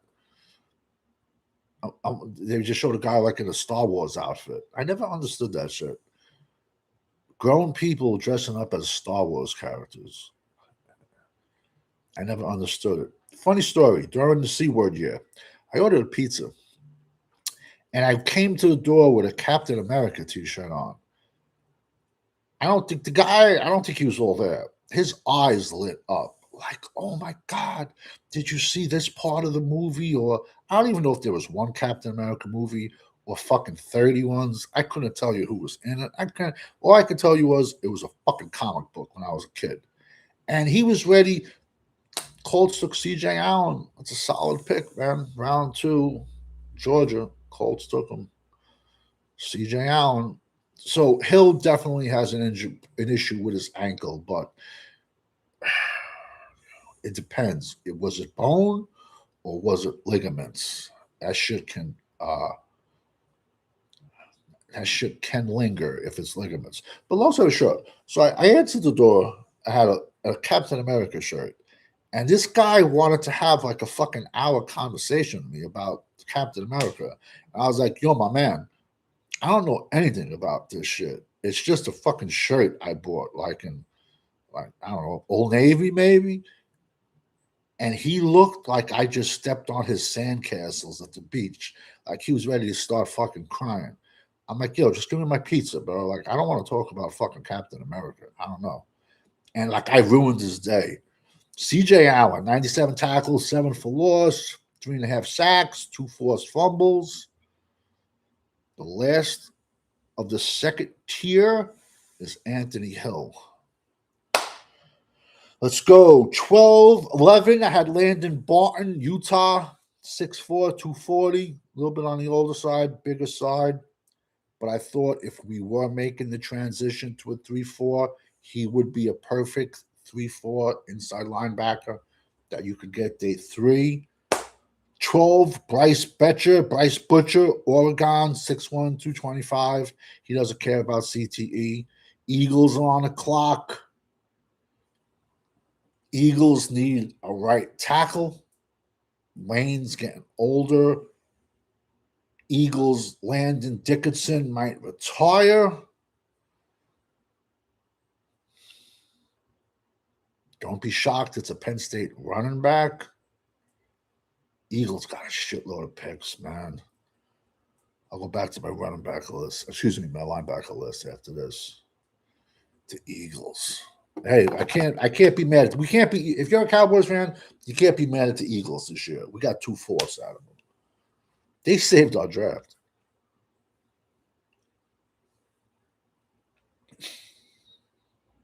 What I tell you, they took a tight end. Eli Stowers out of Vanderbilt. 6'3", 239. This is what I don't understand, though, about this year. All the tight ends drafted so far, they're basically glorified bigger tweeners. They're like bigger wide receivers. So now, will these guys get you touchdowns? Absolutely. They ain't blocking shit in the running game. So I don't know. So probably tomorrow, you're going to see some really, really good, big physical tight ends that can block and catch. So we got Sadiq, small. Eli Stowers, small. Still got the Baylor kid. I think Michael Trigg, is still out there. See, I thought the Steelers, I thought there's been a trade. Chargers are on the clock, but there's a trade with New England. Mike Vrabel's trying to do everything to keep his marriage together. Let's see. At 13, Deontay Lawson, Alabama. 14, Wade Woods, Clemson, 6'3", 240. 15, Xavier Surrey, Arkansas, 6'3", 235. Played on a horrible team, had a good year. Jimmy Rolder, Michigan, 6'2", 245. This next kid is a freak at 17. No one talked about this kid. And he's a true rover. He played defensive end. He played linebacker. He played safety. Kendall Daniels, his name is. This kid is 6'5", 230. He had 105 tackles, this kid. Playing linebacker, playing safety, playing edge. He played everything. And I put Rover next to his name. But no one talked about kids. Someone's going to get 18, Taurine York out of Texas A&M. Not the greatest size. I did like Scooby Williams. He's going to get thrown in a part of my sleeper list, mañana, because he only weighed in at 217. That's safety. This kid, I should have put higher. I could see the Cowboys going after him. TCU's Caleb Elam-Orr highlight reel, 6'2", 230. He had 135 tackles, 12 for loss, 5 sacks. I put right next to it, day 3 steal. I put to him. 20, I put in Owen Heineke. I don't know what happened. I know he had a court date, April 17th, petition in the NCAA for another year of eligibility because during the C-word year, he played like rugby for like fucking 3 games. And he's like, oh, this should have mattered. I should get another year. Yet now this kid went to the combine. He did everything. I don't know if he got another year or not. I don't even know why he would want to go to the NFL. I don't see Oklahoma offering him a giant bag next year. I don't see him being even a top 10 linebacker. So, but hey, make as much money as you get, bro. What do I care? Now, this kid I should have had a lot higher. But listen, I got no reason to lie. I'm honest. I wanted to get all my picks out before Dane Brugler put out his beast. I had all my summer picks out before he put out his preseason watch list, and I put out all of my draft rankings before he put out the beast. Because 90% of these other dudes, all they do is they regurgitate information from him. They they copy and paste champs, and they're like, "Oh, look at me, I'm great." That's why I say if you put out your rankings after the beast comes out, they don't count. But Keyshawn Elliott, Arizona, 6'2", 235, 100 tackles, 7 sacks, Arizona State he played for. Then I had LT Overton. I should have had him a lot higher. Just a couple, but I didn't change it. I didn't change it. So, but I was rushing because last year, I think I got everyone out except quarterbacks. I only put out like 7 quarterbacks. The Patriots are on the clock. The Patriots need some linemen, man, offensive linemen. They had 2 rookies on the left side and journeymen. I wasn't a fan of the draft pick last night. I think they took either Lomu or Fanu. Doesn't matter. Both Utah tackles, I think, are guards. I don't know if that was Vrabel that made that decision or not. CJ Allen to the Colts. Yeah, JB. The only one left really is of the next tier is Anthony Hill out of Texas. He ain't lasting to pick 93, 92. No way. We're looking at a big ass D lineman. We have to. Or another safety. Or I'd rather take the linebackers I mentioned. I would rather take them tomorrow. But now, since teams know, so I guess someone put me up Dean Winters, man. JB Danny, 3 years in a row when the Cowboys overlooked the linebacker positions. Listen, Amazing Creations, I agree with you 1,000%. But even in our glory years of the 90s when we won our threes, great pick, bro. Love this kid. Gabe Jackas, Edge, Illinois, 6'3", 260. I would have took him over Malachi Lawrence. He was I think 11 for me. Watch this kid. Stand up, can put his hand down. Big, strong, fast, explosive. And he ain't playing in like no shit conference. He's putting these, look at him. He's in the Big Ten. And besides a DB, Keontae Scott, who came back, and then they got a big-ass defensive tackle, James Thompson. Besides that, he didn't have any, he wasn't surrounded by great talent. But you see now, I've been big. I've watched Jackas nonstop for like 3 years.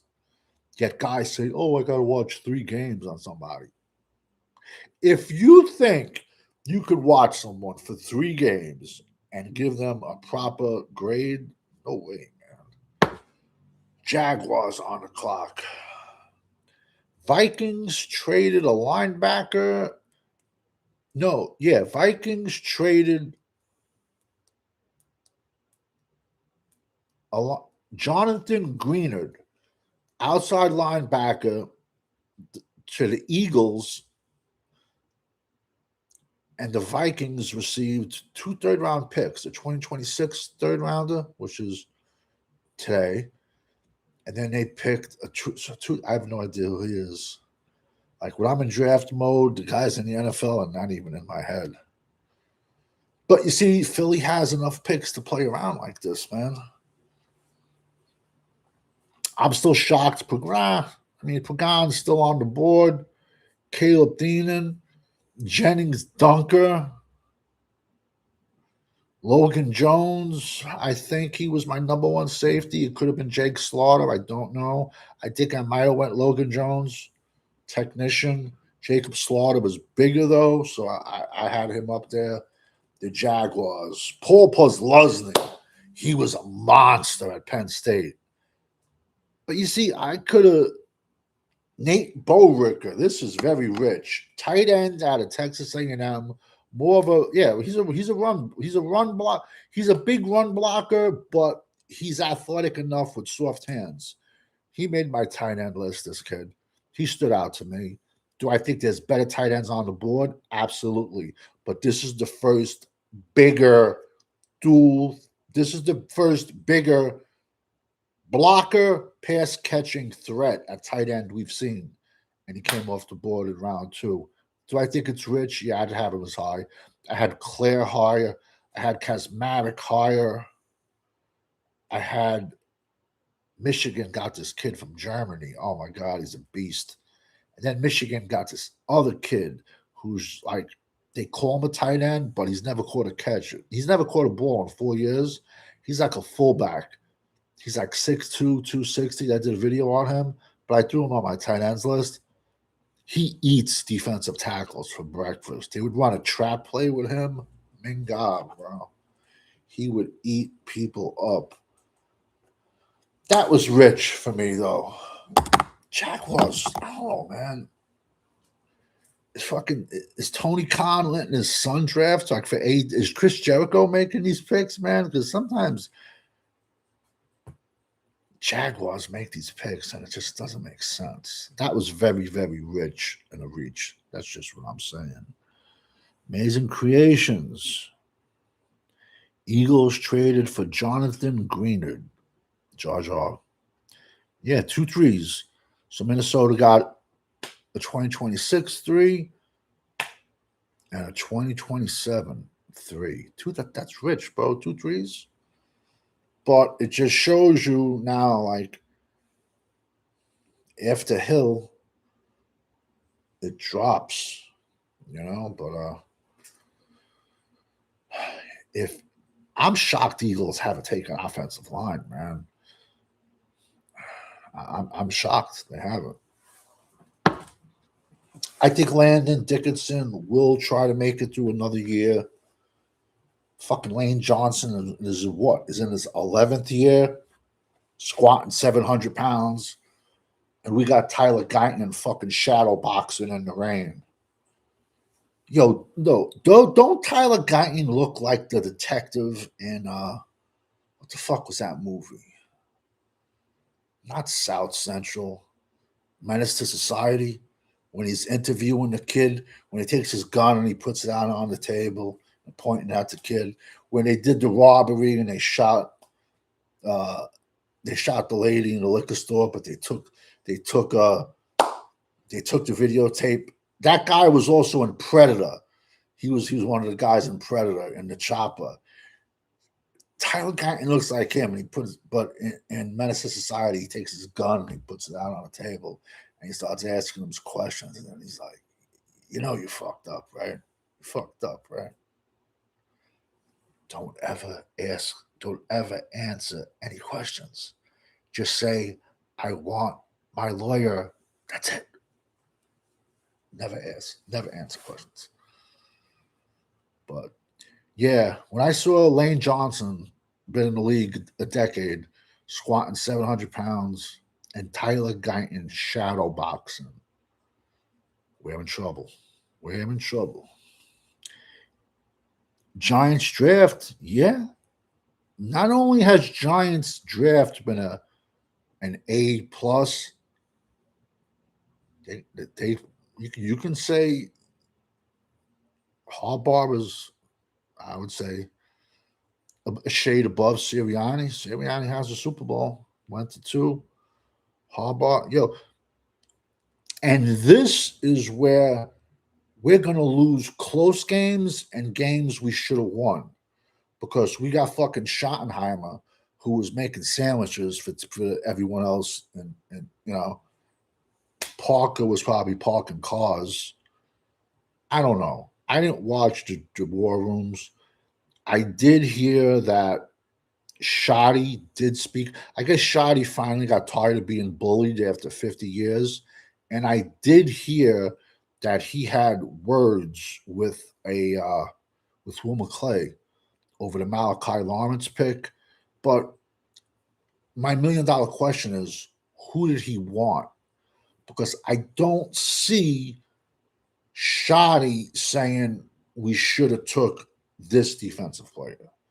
I'm thinking Shoddy saying, no, I need another wide receiver.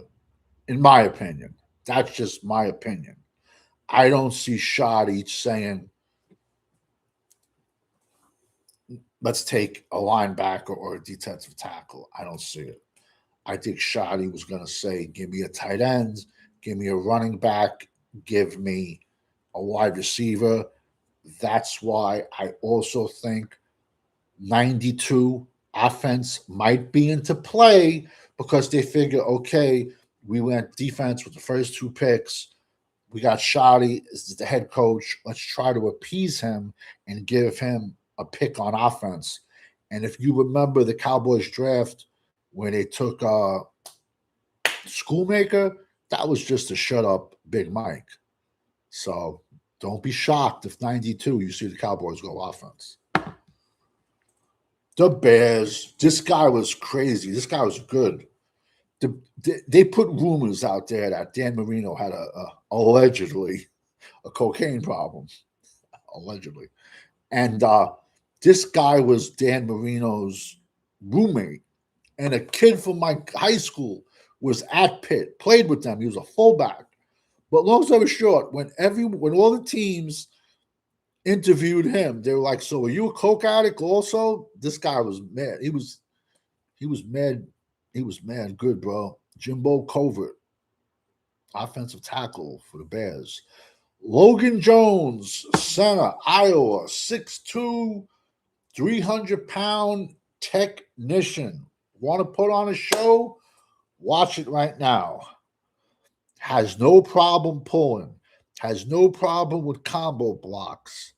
Plays bigger than he is. Look at it. Moves. He's a smaller technician, and he's from Iowa. I was very high on him. No one was talking about him. I just got to check my center right. I either had him or Jake Slaughter one. I might have had him one. Look at the Bears, bro. Solid draft. Dylan Dieneman. I'm sorry. I would have took Dylan Dieneman over Caleb Downs. Logan Jones. Trade. If San Fran trades this fucking... Okay, they traded it to Cleveland. Yeah, but JB, getting back to before, I don't know if I finished the story. When San Fran gave us a 3 for Osa, I said, nah, something's wrong. We're going to be making a trade with them draft weekend, either swapping picks or for players. And how ironic, we sent them a 5th rounder for somebody pull up D Winters, his size, his stats, stuff like that.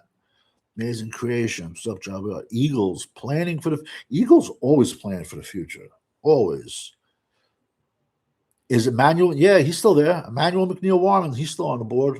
He might not be. He's just not no more. Cleveland Browns just took him. I liked him a lot. Saw him in the MAC. I don't listen. I guess maybe Tuesday's basketball season, still baseball season. The MAC plays their games on Tuesday nights. And what I like to do, wink, wink, 6'3", 200, plays bigger than that. Ball hawk, not afraid to come up and slap you. Very great safety class. I was high on him a lot.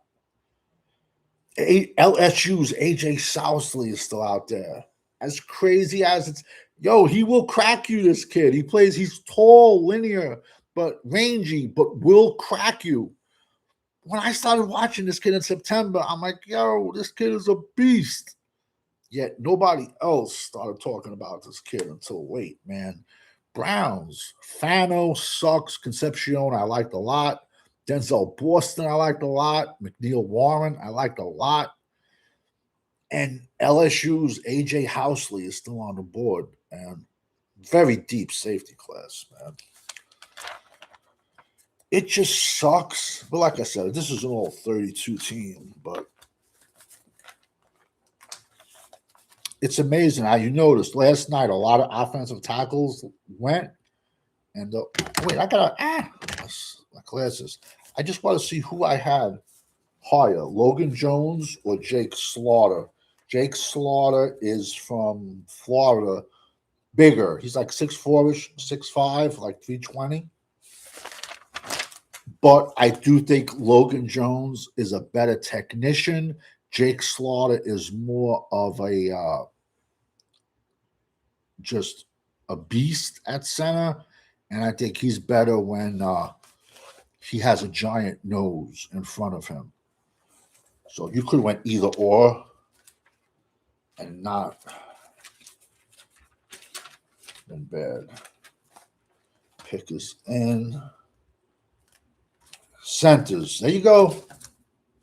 Logan Jones is my number one center. Iowa.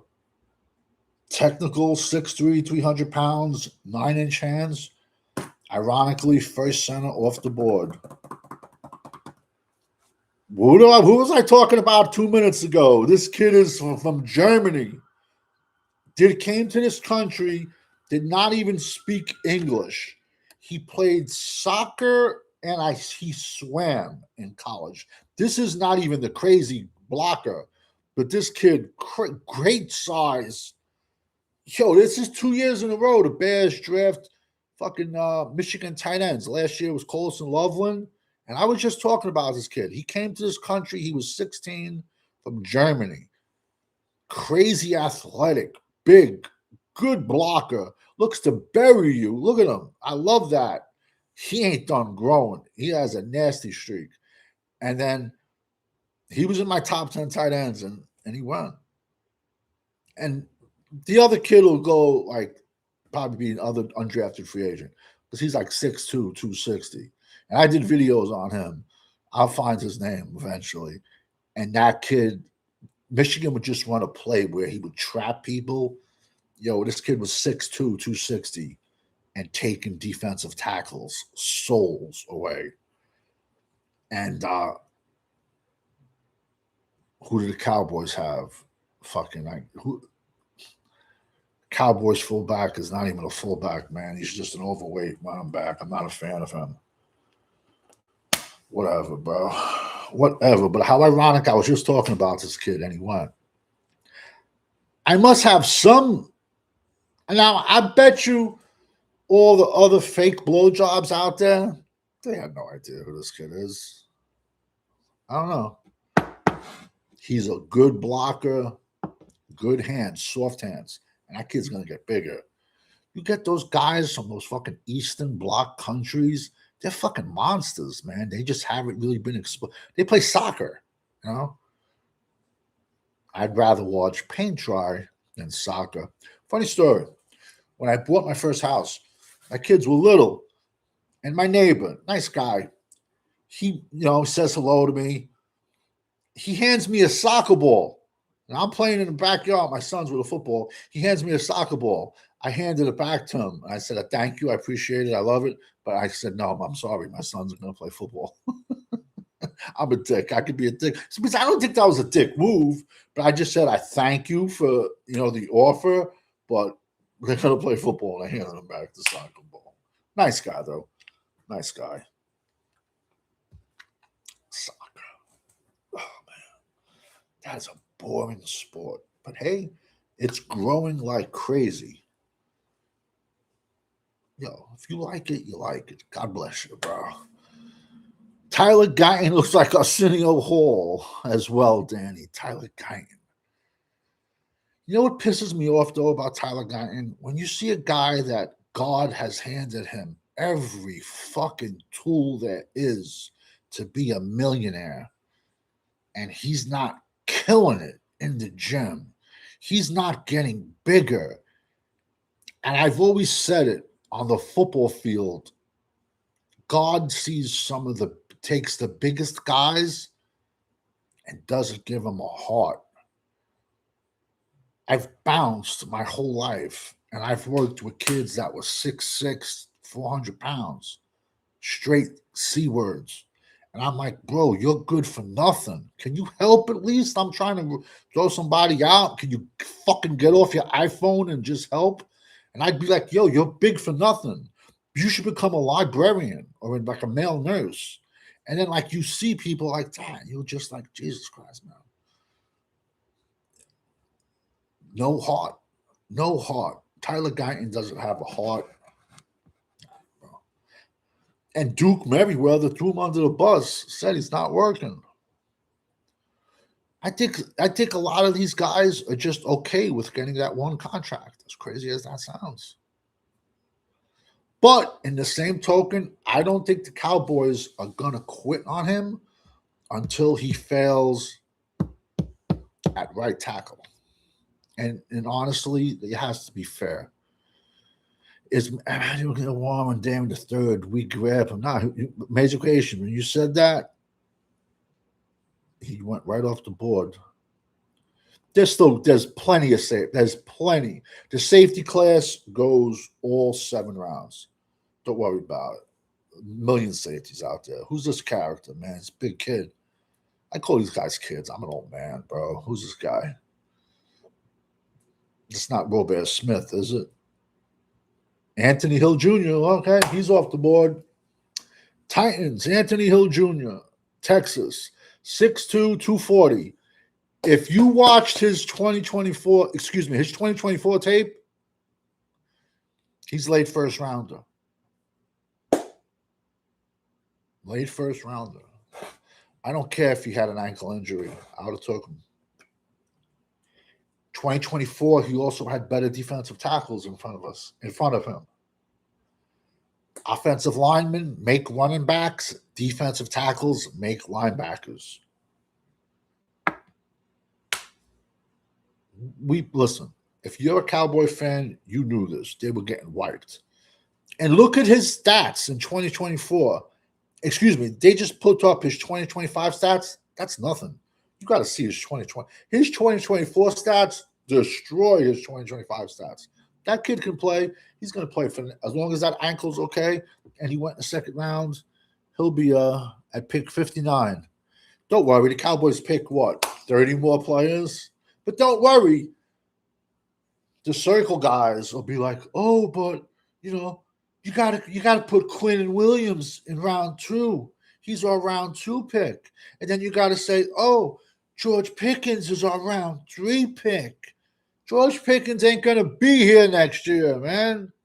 And this is my opinion on George Pickens.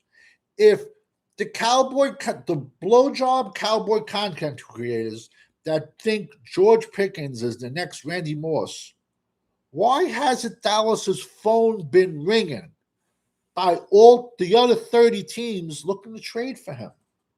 Get back to me on that. Rams are on the clock. They always draft good. There you go. Max Clare. He was my tight end 1. I don't know who it was. A big fantasy website shot me out. They reposted a clip of mine because I did a video on Max Clare 2 years ago when he was at Purdue. And I was like, yo, this kid's going to get a bag. And then he got the bag. He transferred to Ohio State. And Ohio State had the most conservative offense this year. He was my tight end 1. And so I got clicks in the name. I don't know what fantasy company he was. So they shot out. They did my 2024 video on him. And then they did my 2025 video on him. And they said, look at Danny Savage, Jeff Guru, but look at the progression of Max Clare from Purdue, then at Ohio State. And they just ran such a conservative offense. And his backup, his backup is this kid, Will Kazmarek. Oh, my God. He's like 6'6", 260. He's a third offensive tackle with soft hands. Max Clare was my number 1 tight end. Let me find it. Oh. I'm sorry. My tight ends, I went with big guys. Bro, there's still so many running backs, bro. You believe only 2 running backs have gone off the board? Oh, man. So now what do you do at 92? If Nicholas Singleton's on the board, Cowboy fans, What do you do if Katron Allen is on the board at 92? What do you do if Emmett Johnson, Nebraska, is on the board at 92? 1 year wonder, one fucking hell of a 1 year. I'm sorry. At 92, I got a hard time passing on Katron Allen or Singleton. The Philadelphia Eagles will draft either Katron Allen or Singleton or both of them. This will be Saquon Barkley's last year in Philly. I got so many good running backs left, man. I said the rush you're gonna see round 3, I think, to run on running backs. I'm just trying to see my tight ends.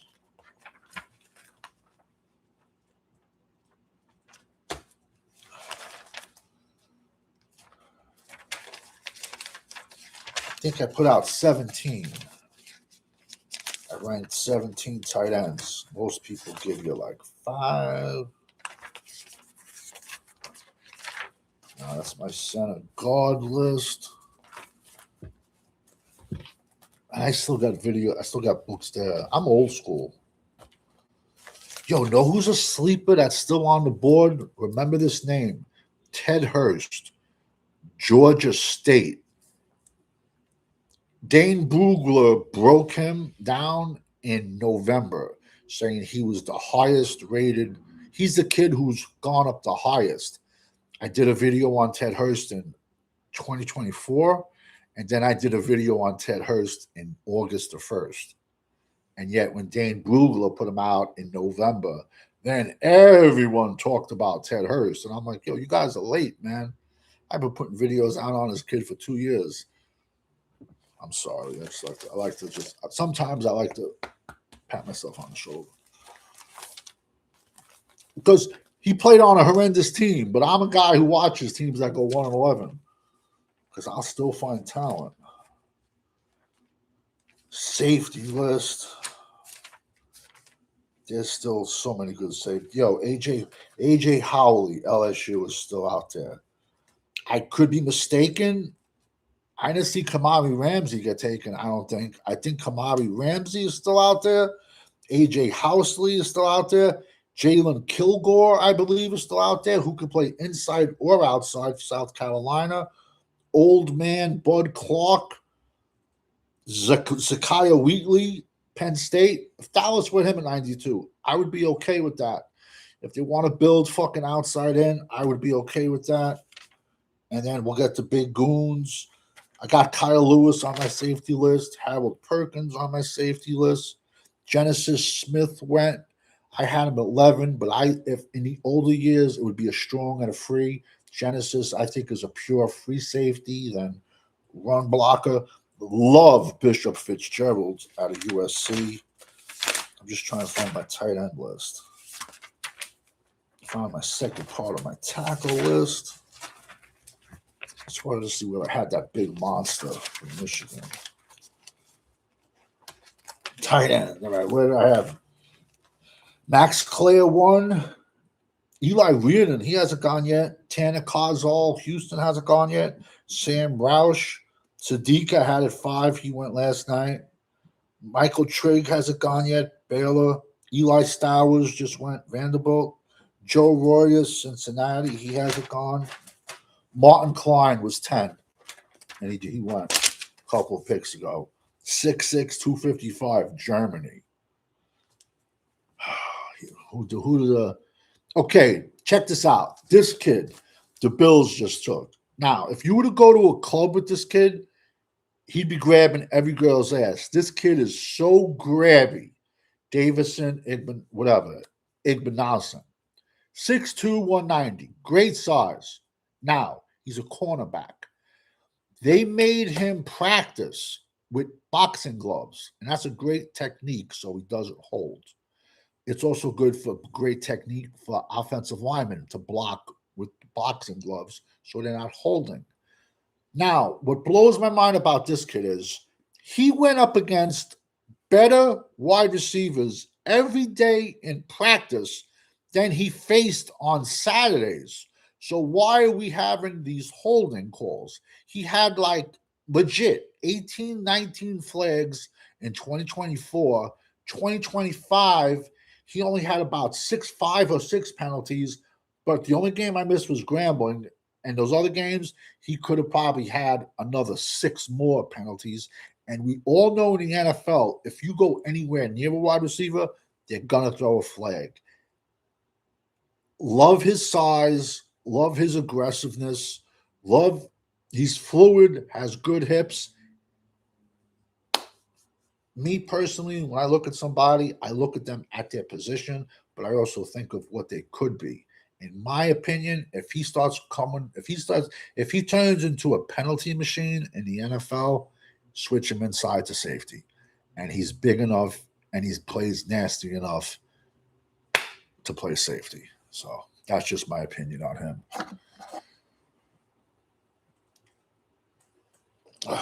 McCoy's knee must really be more banged up than they thought, man. Right?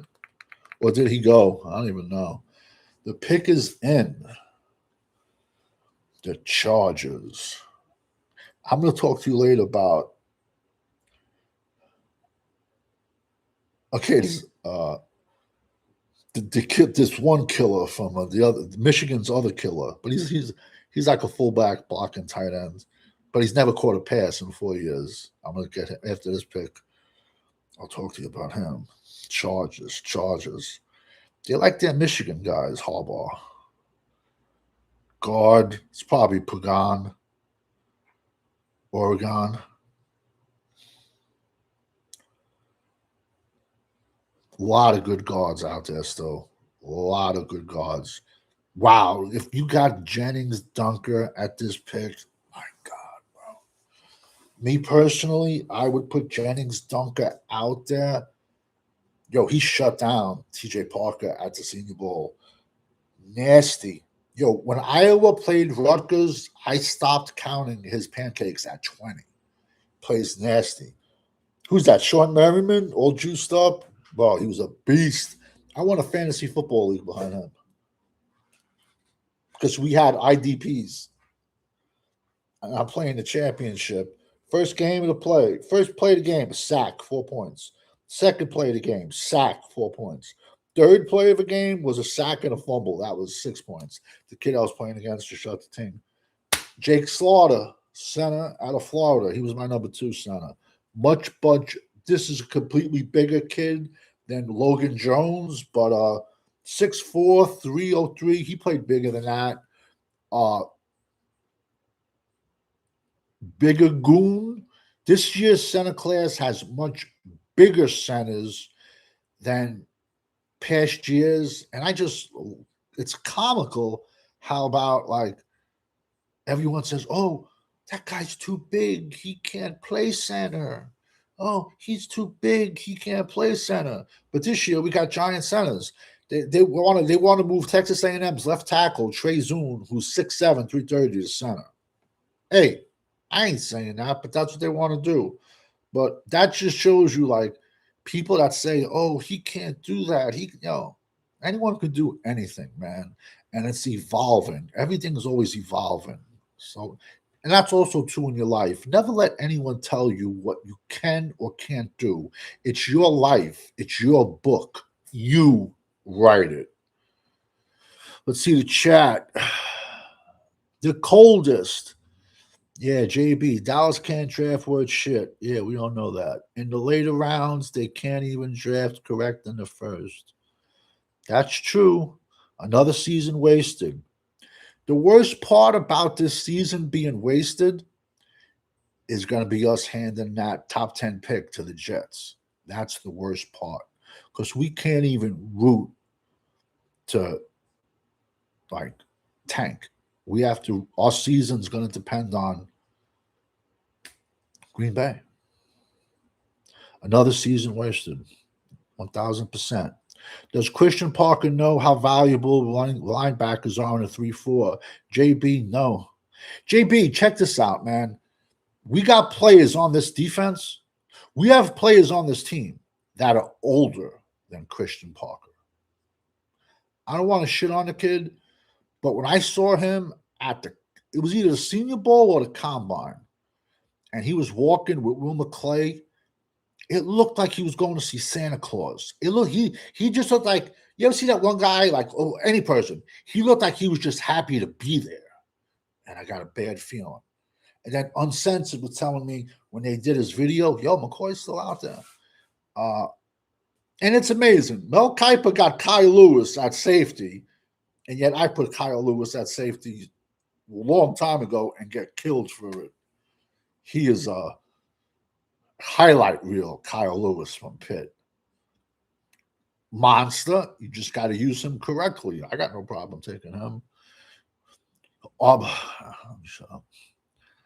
Christian Parker. Yeah. When Christian Parker said we're going to run a 3-4, a 4-3, a 4-2-5, a 5-2-7, 6-2 stack, yo, for all you kids or younger cats that want to start coaching, and when you start, you usually start at the little level, the pee-wee, the smaller leagues. Yo, it is impossible. It is impossible. Don't get crazy. Don't get cute.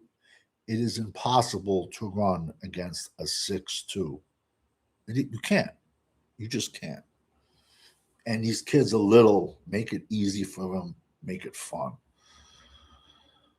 The coldest, as we had a bad season, 4 or 5 wins. This time, they will keep shoddy. I disagree with you there, Amazing Creations. Dallas shits the bed again, which we all know they will. I think they're going to clear house again. How do you bring him back, bro? How do you bring back Parker? How? But yet Jerry is the businessman that he is. He'll sell it to the fans. Jerry Jones can sell fucking dog shit to China. He can sell anything. It's amazing. We won 2 trades this year, but not really because we had to give back Cincinnati. It's the San Fran pick, but I called that one.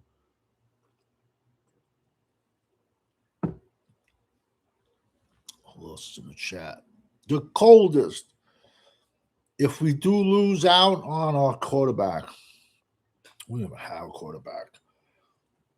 Seattle, old man Bud Clark. But what have I always said? Older guys have a place in this league. Now, he's 25, 26. But he's going to a team that just won the Super Bowl, bro. And they're bringing everyone back. So he's not a person you're going to put on the fucking IR. He's not someone that has to get bigger. He's going to has to get stronger. He's someone that's going to step in from day one and be a plug and play. Yet I think he's a perfect pick for Seattle. Like I said, now, would I want Bud Clark on Dallas? No, because Dallas is 20 players and an owner and 7 coaches away from winning a Super Bowl. So I wouldn't want an older player. That's why, like, when guys do their rankings for their team versus rankings for the entire NFL, it's completely different. But older players have their place. But they're the teams that are competing every year, if that makes any sense. The Jets are going to end up using our draft pick to draft Dante Moore. In my opinion, I think it's going to be Ohio State's wide receiver, Jeremiah Smith. But I just want to slay all the Cowboy content creators that, oh, we got Quinnen Williams, the best defensive tackle in the NFL. Did anyone did anyone notice, but when we made that trade, and I'm not blaming it all on him, but did anyone look to see what the Jets were in stopping the run? I'm just asking, because I know I did. Because when we traded for Quinnen Williams, the Jets were 27th in ranking the run. And as crazy as it sounds, they got better stopping the run after we traded for him. But I don't like trading for older players. And they put that poison pill in it where, like, we can't do nothing with that pick. Nah, bro. Nah, man. But the fans wanted it. And those Micah draft picks were burning a hole in Jerry's pocket, man. So Micah was what, maybe 24, 25? And you trade, I didn't like him. He had no dog in him. But you trade from a 28-year-old D tackle, and now you want to change defenses. So what is he? Quinton Williams ain't a 0. He's not a 5. If we stayed with a 4-2-5, I don't have a problem. He's a 1 tech in a 4-2-5 or a 4-3. But we're playing every defense known to man. So I was a wasted pick. I would not. Oh, we got Kenny Clark. Bro, that was just take Kenny Clark off our roster with his giant contract. But yet we got Kenny Clark and we got Williamson, Quinton Williams. Did our run defense really improve? Did it? Get back to me on that.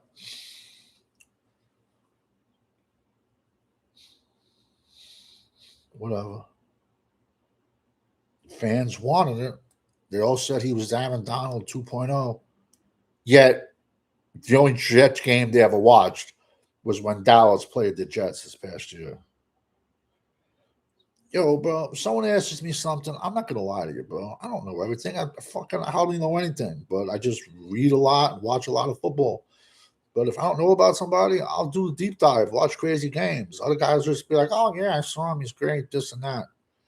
You think these Dallas Cowboy content creators were watching fucking Jets football? Come on, man. Trade alert. Cardinals. Walter Nolan. He was my number 1 3 tech last year. He missed 11 games with knee injuries. But when he came back, he played good. Cardinals. They need a fucking quarterback and a half, man. But they got Jacoby Brissett. Hey, maybe they tank again. Grab a quarterback 2027 draft. It's this Dallas, Danny. We keep Jason Garrett for 9 years. That was brutal, man. The clapper.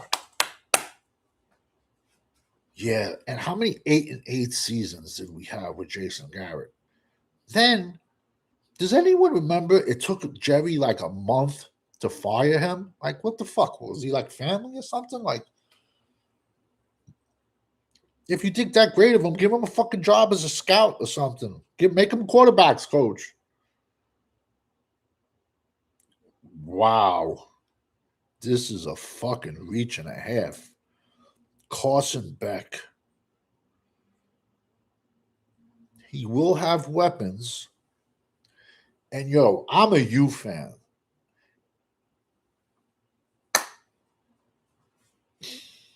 I didn't watch the national championship game. I didn't watch it. So I knew with this kid, I knew they were going to lose to Indiana. I didn't watch it. Every time this kid went back to throw, I closed my eyes. Malachi Tony, 17 years old, bro. There's kids in high school playing at 19 and a half. He's going to be a freak. He reminds me of Santana Moss. Ironically, he went to the U. But every time Carson Beck went back to pass, I would close my eyes. But in round 2, yeah, right? We're still in round 2, I think. Yeah. That's rich. Very rich. And he also had like an elbow surgery, like a Tommy John, some type of surgery.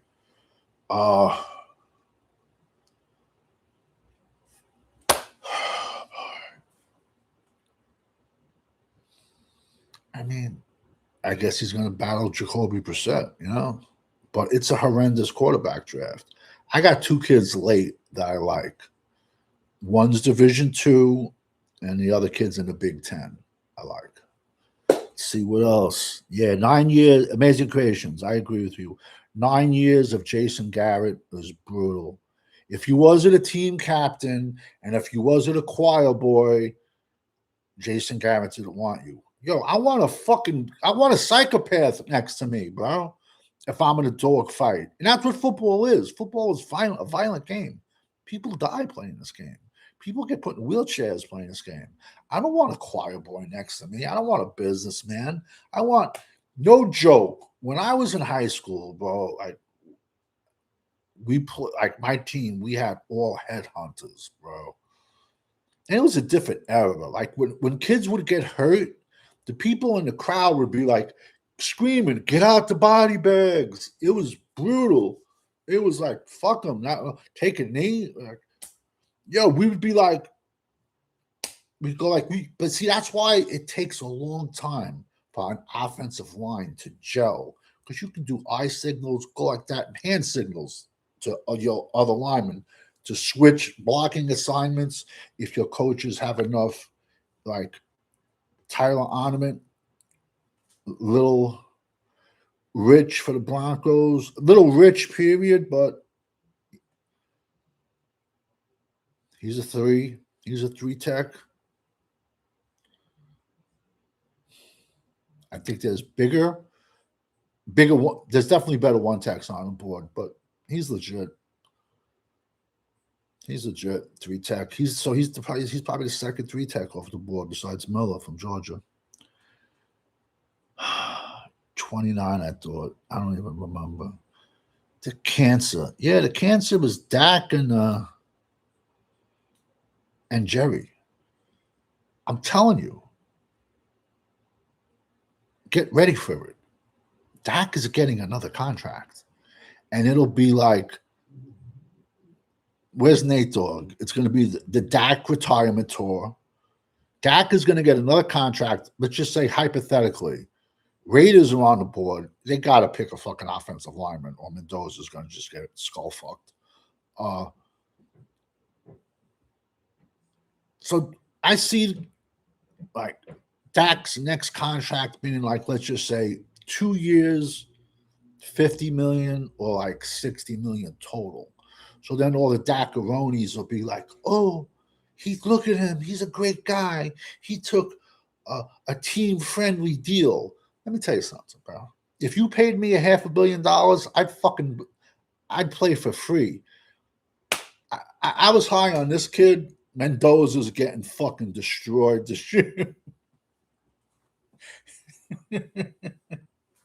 Nice size, Kenyon Crawford.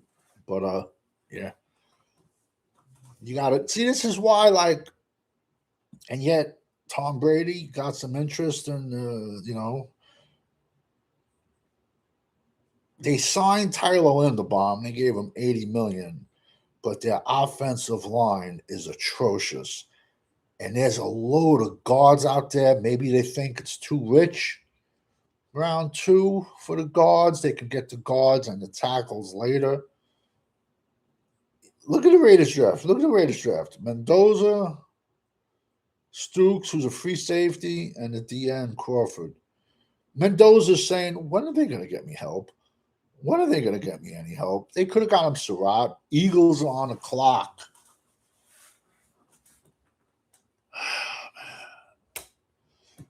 Eagles need offensive. The Eagles took their tight end. Eagles need a right tackle. Eagles need a left guard. Running back is a need. I know they're going to take one of the Penn State kids. I know it, man. It's going to be a fan favorite. But yeah, Dak is. Remember how Michael Jordan had his retirement tour? Like wherever he went, they gave him like motorcycles and flowers, parades. It's going to be the Dak Prescott retirement tour. I'm telling you, he's going to get another contract. You know why he's going to get another contract? Because the fans want him to. And Jerry Jones is a businessman. And the fans are going to eat it up. Oh, look at Dak. A team-friendly deal. Who else would have done that? Who else would have? The fuck out of here. You pay me $500 million. I'd fucking. You want me to dig a ditch? I'll dig a ditch for you. What do you want me to do? You want someone fucking erased? $500 million. So everyone's going to be like, well, look at him. He took team friendly. Yeah, after getting $500 million from Jerry and probably making another $100 million in endorsements, but yet he can't get a ring on the field and he can't get a ring off the field even. Yeah. That window closed a long time ago, bro. We're doomed. And the people say, but if not him, who? What the fuck's it matter if we got fucking Pee Wee Herman? We're losing anyway.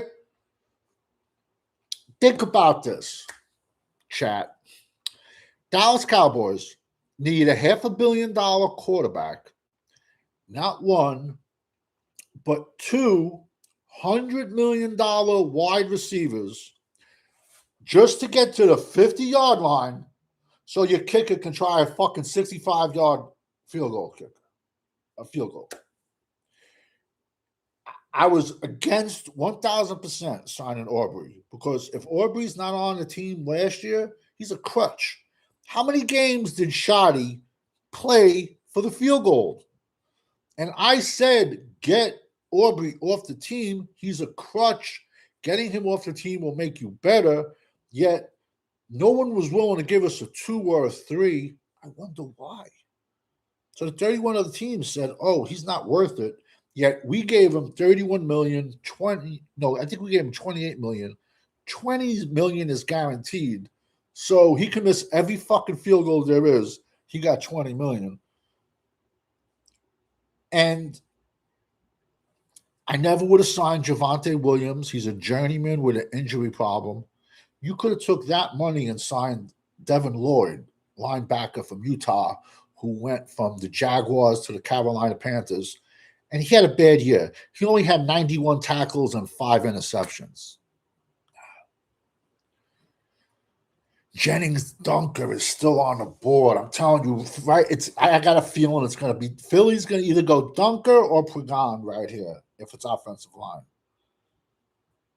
And you're going to be crazy. I got a crazy amount of Philadelphia fans in my to subscribe to my channel. And they tell me, they're like, yo, you're one of the few Markel.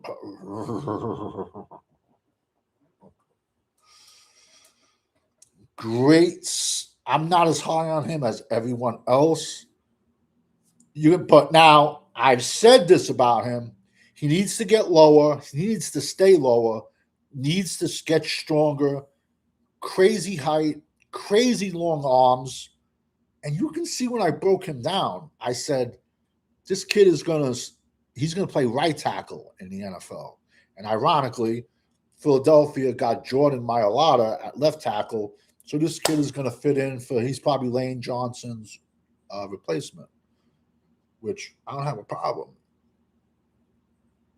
Those are 3 solid picks right there, bro. Do I have other offensive tackles ranked higher than Markel Bell? Absolutely. Absolutely. But I did love the fact that he played like 17 games and then went to the Senior Bowl, practiced against everyone, played in the Senior Bowl games. I love the fact that him and Brockemeyer, Keon Black, running back out of Indiana, did that. Yo, there's the Bears. What are they going to take? Another fucking Michigan guy? Getting back to that killer real quick. I did a video on this kid. He's a fullback, but he's listed as a blocking tight end for Michigan. Max Bredson, 6'2", 255, Michigan. Look up this kid's highlight tapes. I did 2 videos on this kid. This kid is a straight assassin. He's a fullback / tight end that annihilates defensive tackles on traps. The Bears.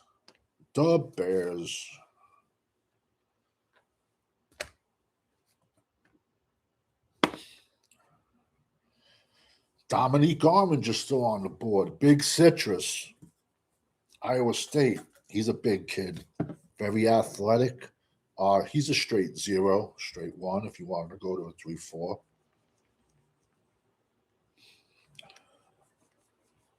See, the Bears have been drafted decent the last 2 years. Let's see who they take. Sam Roush, you heard his name earlier, tight end. Wait a second.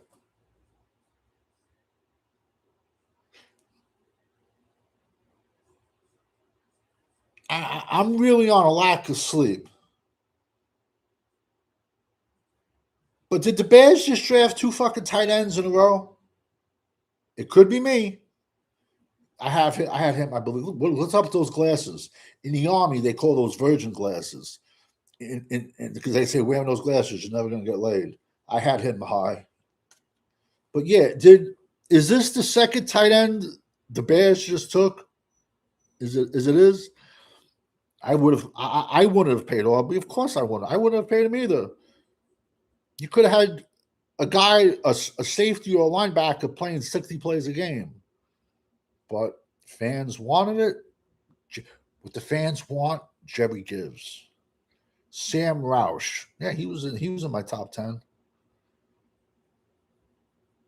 But yeah, wait. No, I take that back. So they took Demon, they took Logan Jones, and Sam Roush. No, that's a solid draft. I'm telling you, I think Chicago is going to be around a while, man. I was one of the few. I watched every single game of Caleb Williams at USC. Listen, bro, let me tell you something. I don't give a fuck if you fuck goats. If you can win, I don't care. People were bitching about him on his fucking, like, he painted his nails. Anyone remember the shit Dennis Rodman used to do? I'm showing my age. Now, this kid, not a fan of this kid. Romello Height, Texas Tech. I'm going off the top of my head. He was at Auburn, did nothing. USC did nothing. Auburn, USC, Georgia Tech did nothing. Goes to the land of the Big 12. Goes to Texas Tech. It has 10 sacks. Why do you think Big 12 players scare the shit out of me, man? So in all those other conferences, he did nothing. Shows up at Texas Tech. He's a second round pick. We're still in round. Oh no, we're in round 3. No, that's no. Let's see. The Redskins are on the clock. This probably, I would think, is offensive line. They need to get their offensive line better to protect their young quarterback. But then Dan Quinn loves to be a dick and just draft defense. Do you know how many years Dan Quinn set us back? Dan Quinn drafted like 30 busts at defense. And yet I got back in 2020, 21, 22, 23, I got so much heat. And I'm like, it was so easy to see that he had more stroke in the draft room than Big Mike did.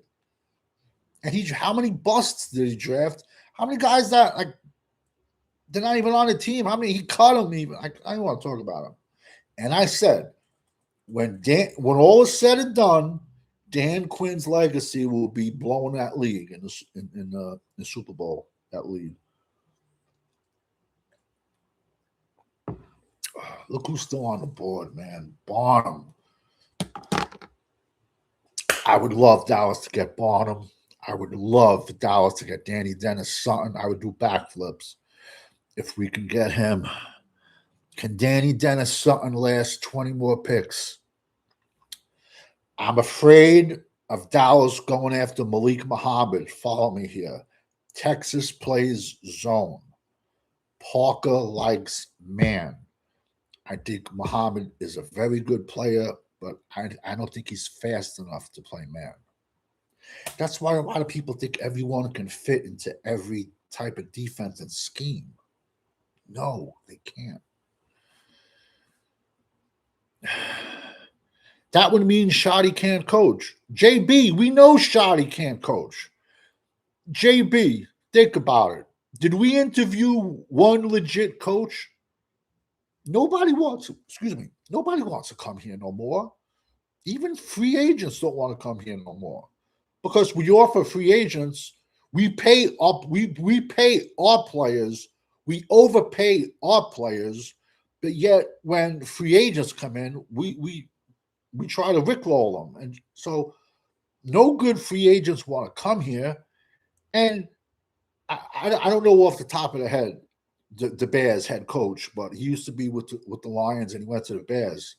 How did we not even interview him? How did we not interview Mike Vrabel? When John Harbaugh got fired, how wasn't our fan base fucking banging on the table saying, get rid of Schottenheimer and hire Harbaugh? How? No, Schotty's going to get us to the point.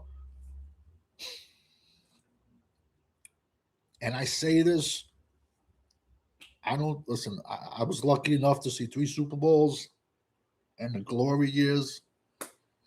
My dad saw him. Well, he saw a lot more than me. He saw him in the 70s too. But in 2016, no joke, when we were close, and my sons were small then, I thought it was a big mistake putting Dak against Aaron Rodgers in that playoff game. I would have had him on a short leash, and I would have threw Romo right in. And I guarantee you that keeps Jason Garrett up at night. I guarantee you. I told my sons, I said, yo, if they make it to the Super Bowl, we're going. That would have been in 2016, that would have been a $30,000 trip. Because when are we gonna go again, man? I would paid it. Redskins, come on, take an offensive lineman, man. They could go wide receiver. Quinn likes to be greedy and draft defense. They need a line, man. Or running back could be Jacoby Merritt. They drafted last year, was the 4th round. But there's good running backs out there still. There's good safeties. Who the fuck is this guy, bro? Just say the pick, man.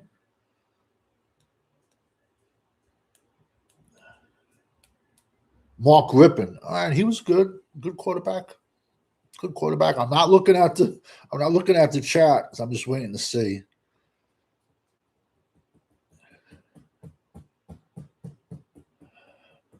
I would think it's a lineman. They got to protect their young quarterback, man. Because he seems like he's made of glass, man. Like every time he goes down, he gets hurt. They'll be back. They just got hit with the injury bug. Trust me. They'll be back to be competitive this year. I don't got the sound on. I just got I'm just watching it. Yo, flash the fucking pick, bro. What is he telling everybody? His life story? I went to school. I started kindergarten at 4, and then I went to 8th grade. I was 19. I said, like, what is he fucking telling us? His life story? Say it. I got plastic surgery at 55. I got a hysterectomy. I got my colon. I got a colonoscopy when I was 48. What the fuck is he telling us, bro? Tell us the pick.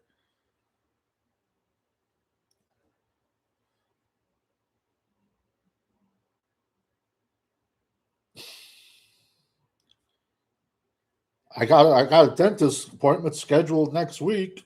My wife makes a great meatloaf, but sucks in bed. What the fuck is he saying, bro? I almost could do stand up, legit. Who they pick? Antonio Williams. I like him. Very underrated wide receiver at Clemson. Cade Klubnik had a fucking disgusting year. This kid was in my top 10. Antonio Williams. Good pick, round 3. Very good pick, Antonio Williams. He was in my top 10. NFL Hall of Fame is a joke. 1,000%. The WWE Hall of Fame is better than the NFL Hall of Fame. And like I said, man, there's only been one first ballot Hall of Fame center, and that was George Otto. Jim Otto. It was Jim Otto, I believe. Georgia Jim Otto. He played for the Raiders. I think between both of his legs, he had like 43 surgeries. He had to get both his legs amputated. And he was in a wheelchair. Otto. He wore 00. I wish they would allow centers to wear 00. About 15 years ago, Charles Bentley tried bringing it back, but they shot it down. But fucking linebackers can wear 0, but centers can't wear 00 for Otto. So there's only been one first ballot Hall of Famer. But now you're going to see Kelsey go in as a first ballot Hall of Famer because his brother's dating fucking Horseface. Now, I'm high on this kid, bro. Nice size blanket, bro. I'm high on this kid. 6'3.5", 194. Dakario Davis. I had him high. I had him in my top 10. And he's up against Jordan Tyson right there, who was wide receiver too. Nice size, fluid, has good hips. A lot of times when you get these corners that are like 6'4", they just look gawky back there. Third round, Dakario Davis. That's nice. Nice. Transferred to Washington from Arizona. Him and Boston came over from Arizona to Boston. Saints are on the clock again. Holy shit, they put that fucking pick in quick. Saints, they need everybody.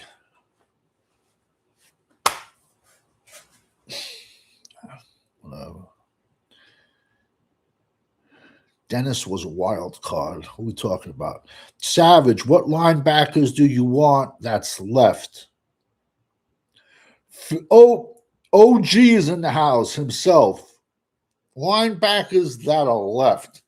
Let me go back to my list. You just made the list.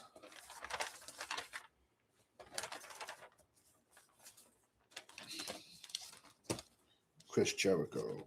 Break the walls down. Oh, he's still a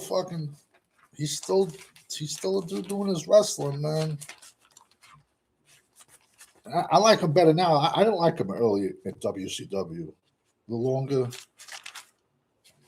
I got my linebacker list out, OG, just for you. Who's left? You got Joshua Barnum, the monster from Michigan. 6'3", 250. 6'3", 240. Could play middle linebacker, and he could also walk to edge, put his hand down to the ground.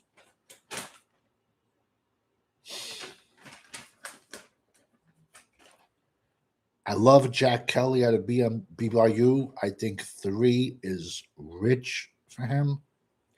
Love Red Murdoch out of Buffalo. Think 3 is rich for him.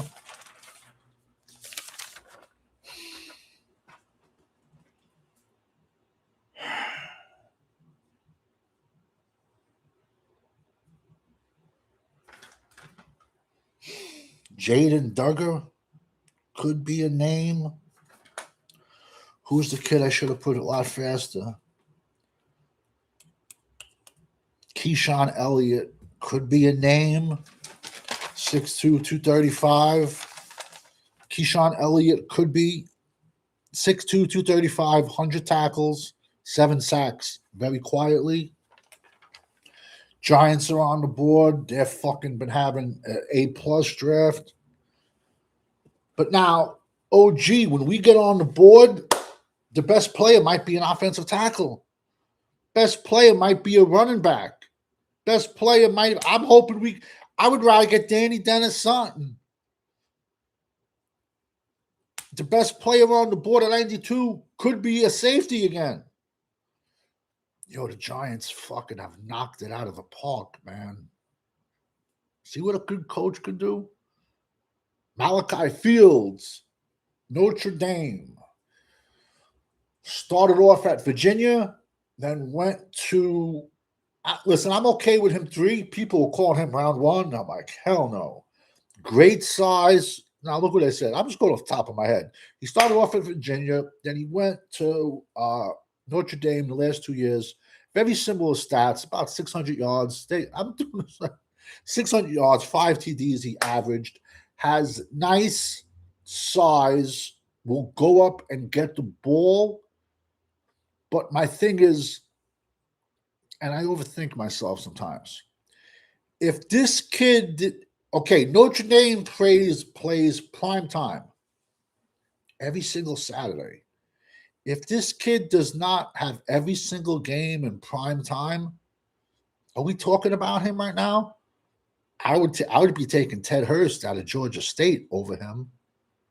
Surratt is still out there. There must be something going on with Surratt health-wise.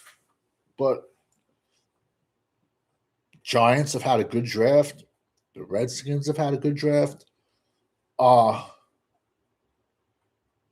if you want a small linebacker, but I think you could put him at safety, that would be Pitt's Kyle Lewis. He's a highlight reel, OG. He's like 5'10", 6 foot, 220. So I have him have ironically, I put him on my safety list weeks ago, and Mel Kiper has him as a safety. But I don't want no part of Perkins out of LSU because Perkins runs fast. First of all, Perkins had a knee injury in 2024. Just had to sat out. Ran a crazy fast 40, but if you watch Perkins play football, his track speed, his 40-yard speed does not equate to his football speed because this guy runs a hell of a fast 40, but it doesn't equate. Where is he better going? He's better going forward. He's better not thinking. He's just better to attacking. But when he has to sit back and diagnose shit, you see dudes running past him, and yet you know he could have caught these guys 4 or 5 yards in the backfield. Perkins scares the shit out of me, man. How many picks we got? We're at 75, man. If I could get Danny Dennis Sutton, edge, out of Penn State, he needs 15 pounds, 20 pounds. I would take him in a heartbeat. I just gave you the top linebackers left. Wide receiver could be the best BPA at that spot.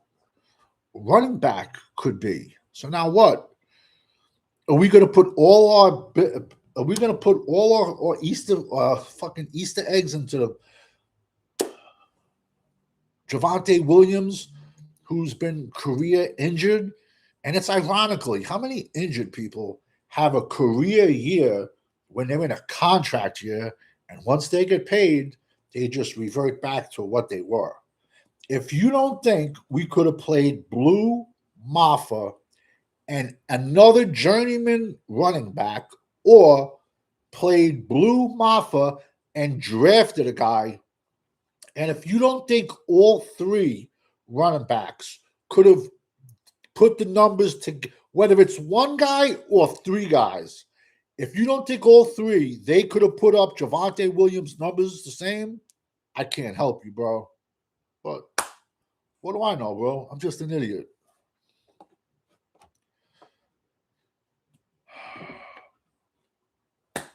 An offensive tackle might be the best at 92. I'm being serious, man. We got washed. We got washed at linebackers. Love Kelly. Love Red Murdoch. Chris Brazell I love him, bro. 6'5". No Chris Bell, Louisville, though. No, the other Bell. Chris Bell, Louisville, blew his knee out the last game of the season. If we draft him, he's a top 10. He's a top 10 wide receiver. But now, he's a pick for Philadelphia Eagles that have a lot of draft picks. The Rams.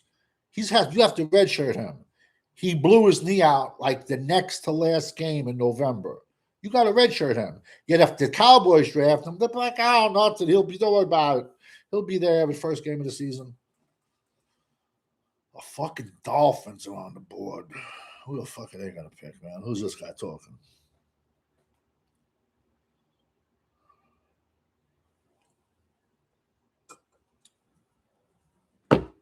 OG, Amazing Creations, 805 Vaughn.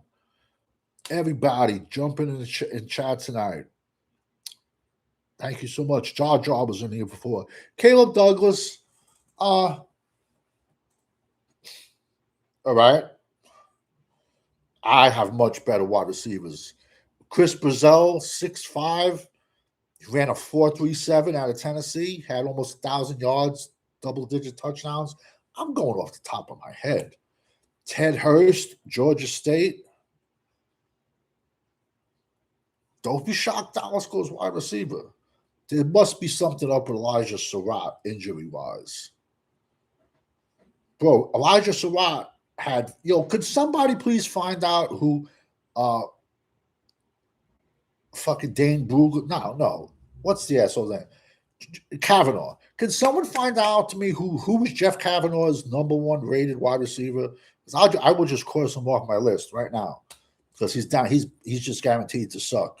But Caleb Douglas, horrendous pick.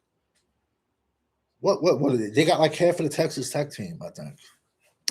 Chris Brazell was better than him. Ted Hurst is better than him. Surratt's better. Surratt missed 3 games and he's had 15 touchdowns.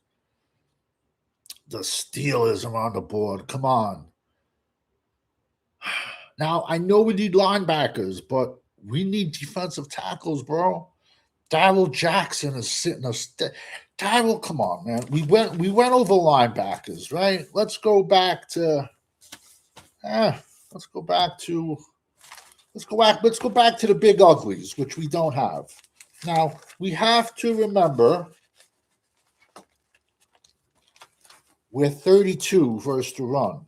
So can we please start talking some defensive tackles? This isn't my D-tackle book. Is it over there? I got so many fucking notebooks, man. But I'm old school. Old school. Actually, OG is old school, but I like to write everything down. All right. I'm in my D-tackle book. All right. Now, in my opinion, for the Dallas pick,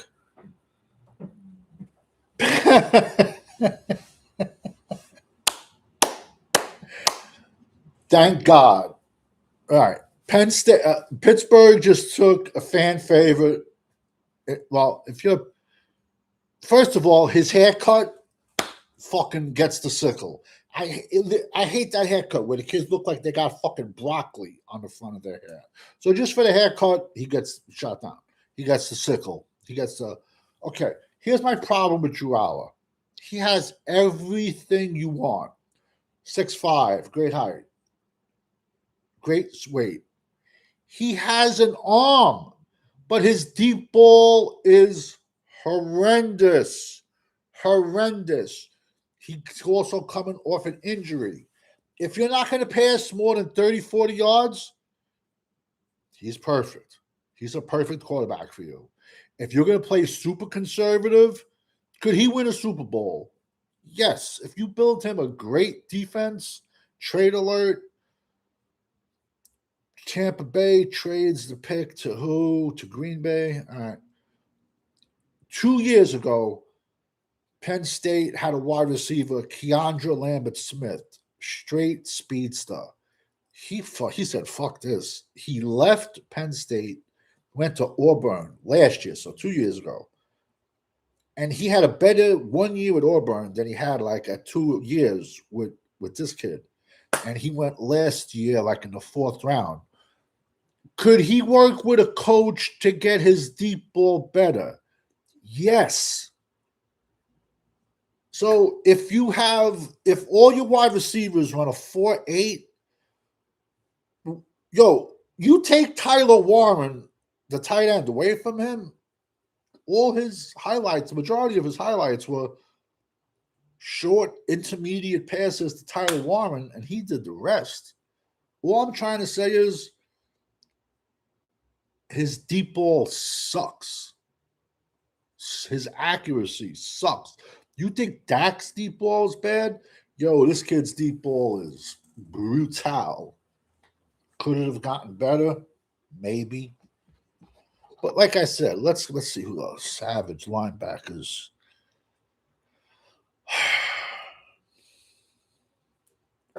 I think the Arizona State kid might be the one. Kyle Lewis is a safety to me. Perkins is a safety to me.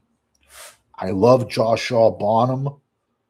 I think he's a little rich at 3. I would take him.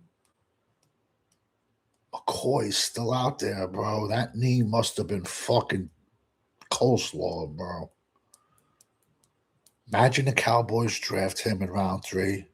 So I'll be like, oh, we got the best corner in round 3. John Kuhn, he was a fullback, this guy. Used to get a shitload of touchdowns. There we go, Kuhn. Chris McKellen. He's probably was my 3rd grade. He's a 3 tech in my book. Yo, there's so many big 1 techs on the board still. He's a 3. It's good. Take all the 3s. Dallas needs 1s and 0s. 51 tackles, 9 for loss, 6 sacks.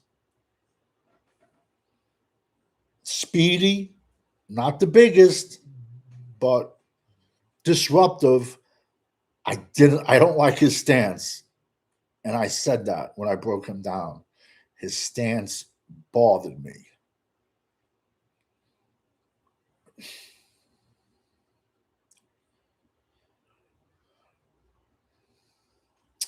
All right, so let's look at defensive tackles that are still on the board, man.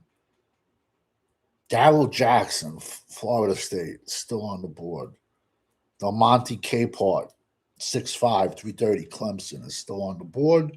Would I think 3 is a little rich for Delmonte? Yeah. I think we can get him in the 4. I don't think Darrell Jackson you're going to get in the 4. Darrell Jackson is 6'6", 340. Him and Markel Bell had the largest wingspan. He is a monster, Darrell Jackson of Florida State. He was a man amongst boys. Tim Keenan, he's day 3, 6'1", 350, Alabama. Big Citrus is still out there. Dominique Orange, Iowa State. He's a 0. He's a 1. 6'2", 340. Banks went off the board. Zane Durant, he's a 3 tech. I do not want him as a Cowboy. Another kid I think we can get late, which I love, Jeffrey Maber, defensive tackle, SMU, 6'6", 330. Older cat, so I'd rather have a younger one. He would be better for like the teams that are competing. Yo, let's be honest, man. We ain't close to anywhere, man. We're 10 players away. We're 2 coaches away.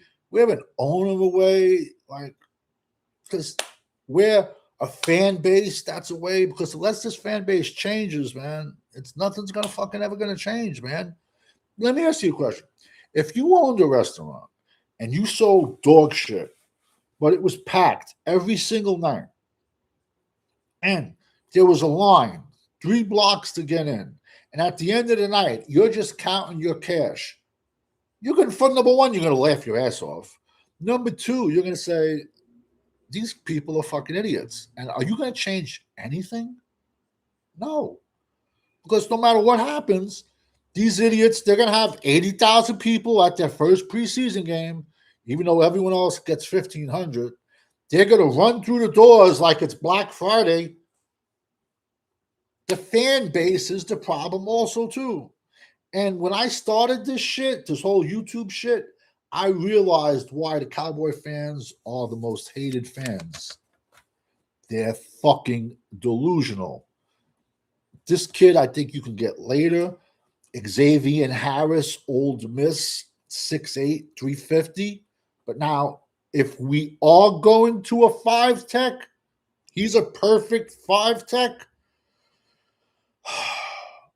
Who else? Aaron Graves, Iowa, 6'5", 300. He's a 5 tech. Is he rich at this position? Yeah, yes. I wouldn't want him in round 3. I don't. But Iowa is one of the few teams that run a 3-4 in college. Cameron Ball, I like. Arkansas, 6'4", 340.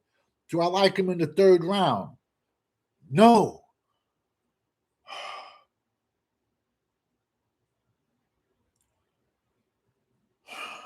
It's just, you got Dante, the Godfather, Dante Corleone. He's round 7. He was my 12th DT. 6 foot, 350. He has blood clot issues. Rashawn Benny, bro, sleeper day 3. I would love to get him day 3, but Dallas fans hate Michigan players. But why is it Michigan players? Last year's number 1 corner was Will Johnson. I mean, find me one draft guy that didn't have Travis Hunter as a corner. I didn't. He was on my wide receiver list. He wasn't on my corner list. I'm like, he's too small. He's going to get ragdolled. And how ironic, Jacksonville said he's going to be playing more wide receiver this year. He can't go both ways, bro. Come on, man. What does he think? He's fucking Gordy Lockbound? I'm showing my age, bro. When I was a kid, there was a guy, he played for Holy Cross. Holy Cross. Gordy Lockbound. He played quarterback. He played running back. He played wide receiver. He played DB, linebacker from Holy Cross. I fucking love this pick right here, man. This kid is a headhunter, bro. He was my 5th ranked, I think, safety, man. AJ Housley. 5'11", 215. He plays 220. He comes up, will take your head off, bro. Watch this kid play. Watch this kid against the run. Good against the pass, but watch this kid in run support. Watch this kid in run support. Watch. Watch this kid in run support. Boom. This kid doesn't care about CTE. Look how far back he is. He has range, good size, great look. Good ball skill, ball handling skills. I had him higher than Caleb Downs. And they're not even showing his best picks, bro, against the if OG's in the crowd, if you're still in here, remember the other night we were looking at him and he was just coming up versus the run, and yo, he has a neck. Like his traps are like this kid, bro. That kid. There's still good safeties left. I know it might not be a popular pick. A safety might be the next, best player on the board. Or now, what do you do? A running back is BPA. Just pass him. Zachariah Branch, Atlanta. I still think there's better wide receivers on the board. Still like Chris Brazell from Tennessee. Ted Hurst. So let's see what's happening. Let's go down. This Quinn last year. Wow, Tony Williams. I liked him. I had him. Aiden Fisher, Amazing Creations. I love Aiden Fisher, but he's like a 7th rounder because of his size.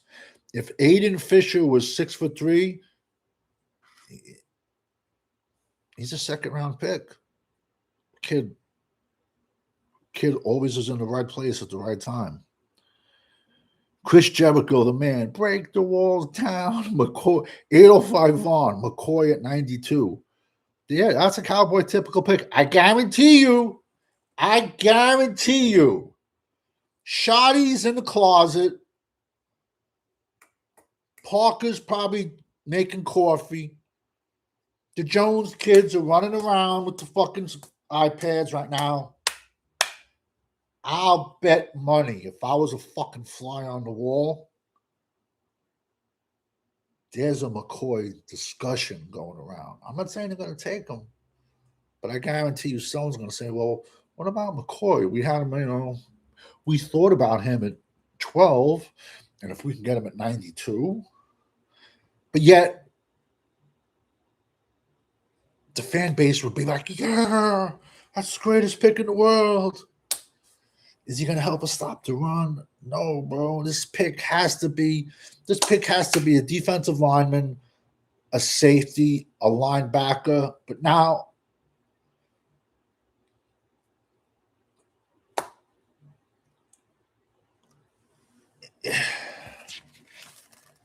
if the top running back is on the board, how do you pass him? How do you pass him? I'm just being honest, guys. How? When you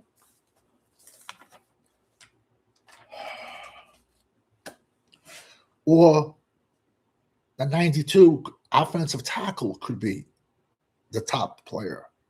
And I don't have a problem with this pick, but I wasn't as high on him as a lot of other people. Jacoby Lane. So now at 92,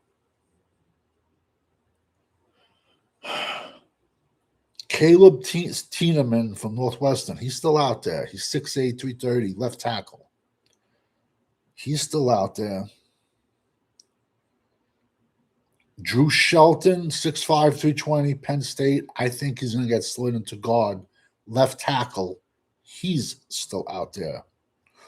Austin Barber, Florida, monster, 6'7", 330, 340. He's still out there. He was my 8th rated offensive tackle. Demetrius Crownover, Texas A&M. He's a right tackle. I had him at 10. 10-inch hands also. You can get him later. But I'm just going off your left tackles. So there's a possibility that an offensive tackle could be the best position. There's a million goon defensive linemen out there. It could be possible a wide receiver is okay.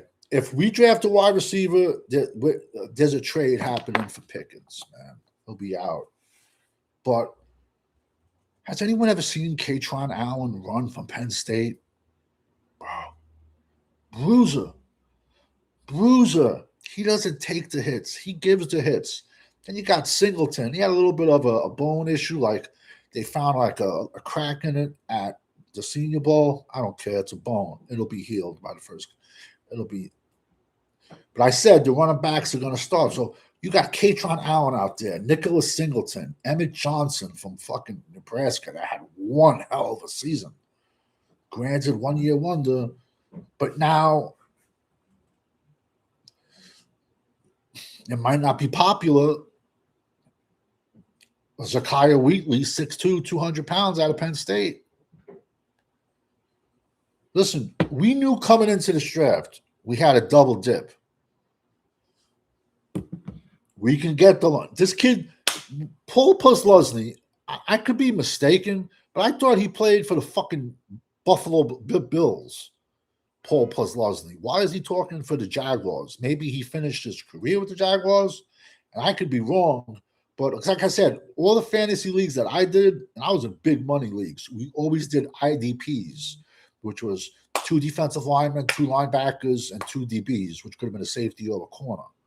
And Posluszny was just a straight monster. Let's see who else. JB. Crazy how they ignoring the trenches for the 2nd year in a row. Yeah. Danny, we are not getting no nose guard or 5 tech. They will get McCoy because Voch Lombardi and his minions want him. Bro, he's a clown, bro. I would pay money. I wish I could walk on an airplane one day and see someone sitting next to him. I'd say that person, Are you two related? No. Yo, here's $1,000. Let's exchange seats. And I would just sit next to him and have somebody just turn on their phone. And I'd be like, yo, let's not even talk about this season. Let's start talking 2027. What do you think of this guy? What do you think of that guy? What do you think of this guy? What are you gonna think? What do you think of that guy? And he got no answers, man. And I used to go on his show all the time. I fucking had my own theme music. But it came to a point where he just lied. He lied and lied and lied. And he wouldn't say, he would never badmouth the star. And I called him out on it. Oh, well. I sleep fine at night. You know what I'm saying? Dallas looking up. They might be picked now. They can't pick McCoy. The coldest. Thank you for jumping in the chat. Thank everyone for jumping in the chat tonight, man. This is our second year doing it. Mañana, I'll be doing the same thing. All I'm trying to say is at 92, BPA might be an offensive lineman. BPA could be a zero tech. BPA could be a wide receiver. We all know, even if, listen, Pickens signed his franchise tag yesterday, which I'm still hoping we can fucking trade his ass. So could be a wide receiver.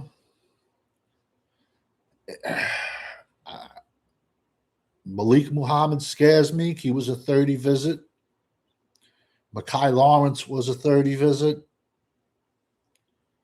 Texas plays zone. Dallas usually likes to play man.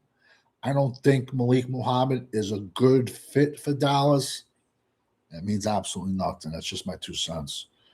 Joshua Barnum would be a big physical presence.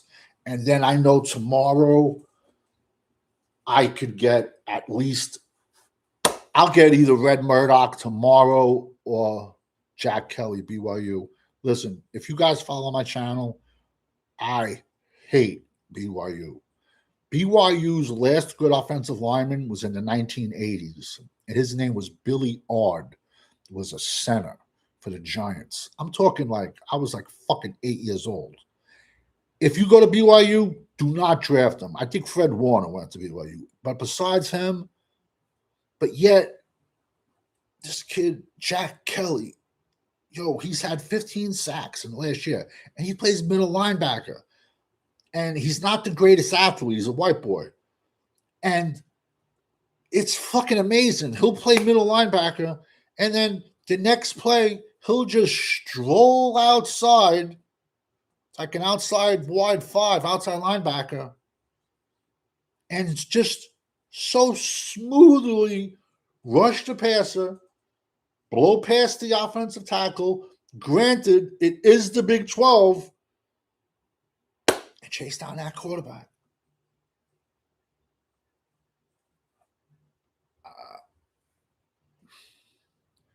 I would feel more happy with those guys tomorrow. Big Citrus, I told you, went off the board. 6'2", 320. He's a 340 kid. I like him. Straight zero.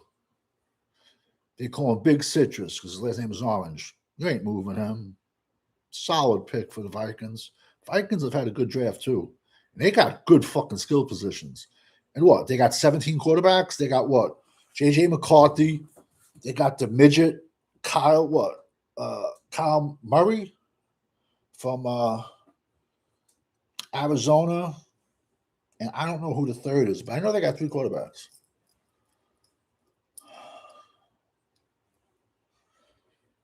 You gotta build inside out. We have questions. I know listen, bro. I know if we pick a tackle here, the fan base might go fucking nuts. But we have question marks at both offensive tackles. If they plan on trading Pickens, don't be surprised. You see, you got Surratt's on the board. Ted Hurst is on the board. Brazil is still on the board.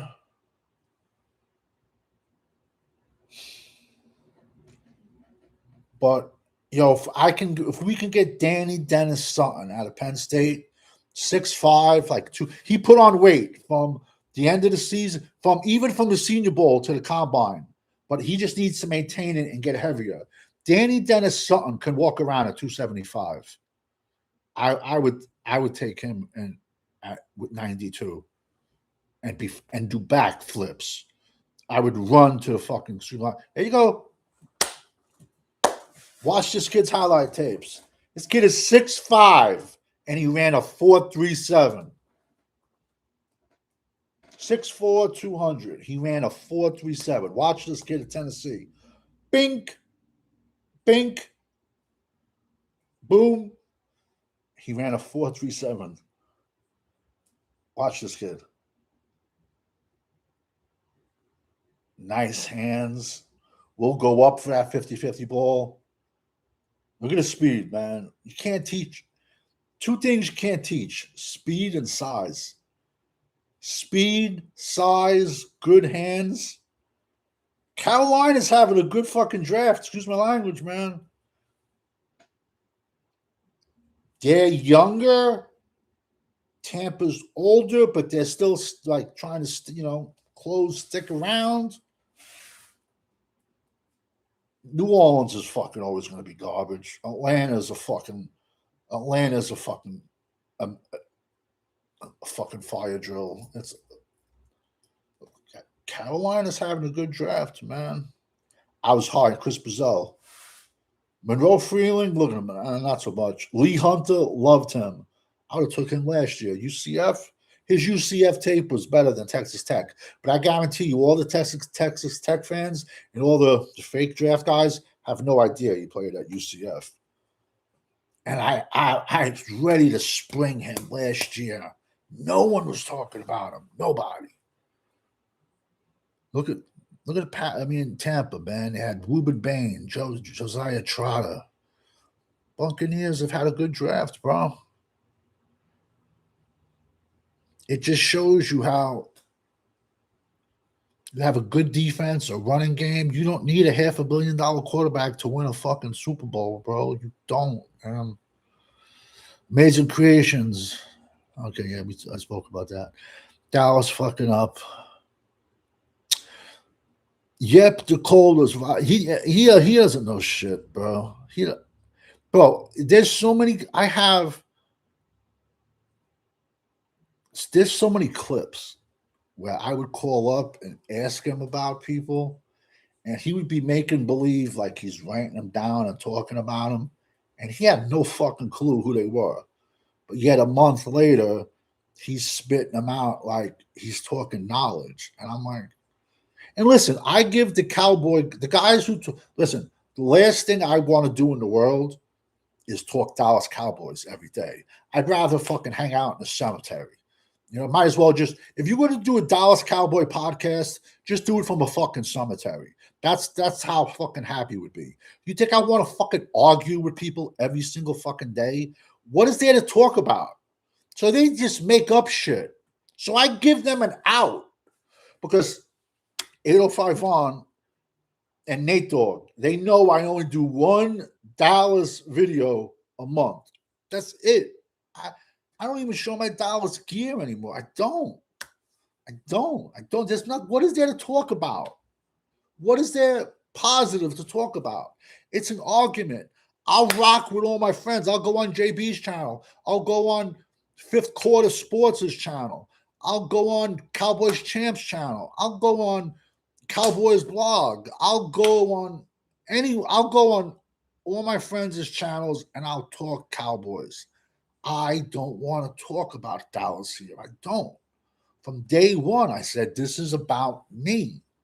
This is about a draft channel for all 32 teams and every college out there. So I give those guys an out by saying the draft is too big to start talking about it in January.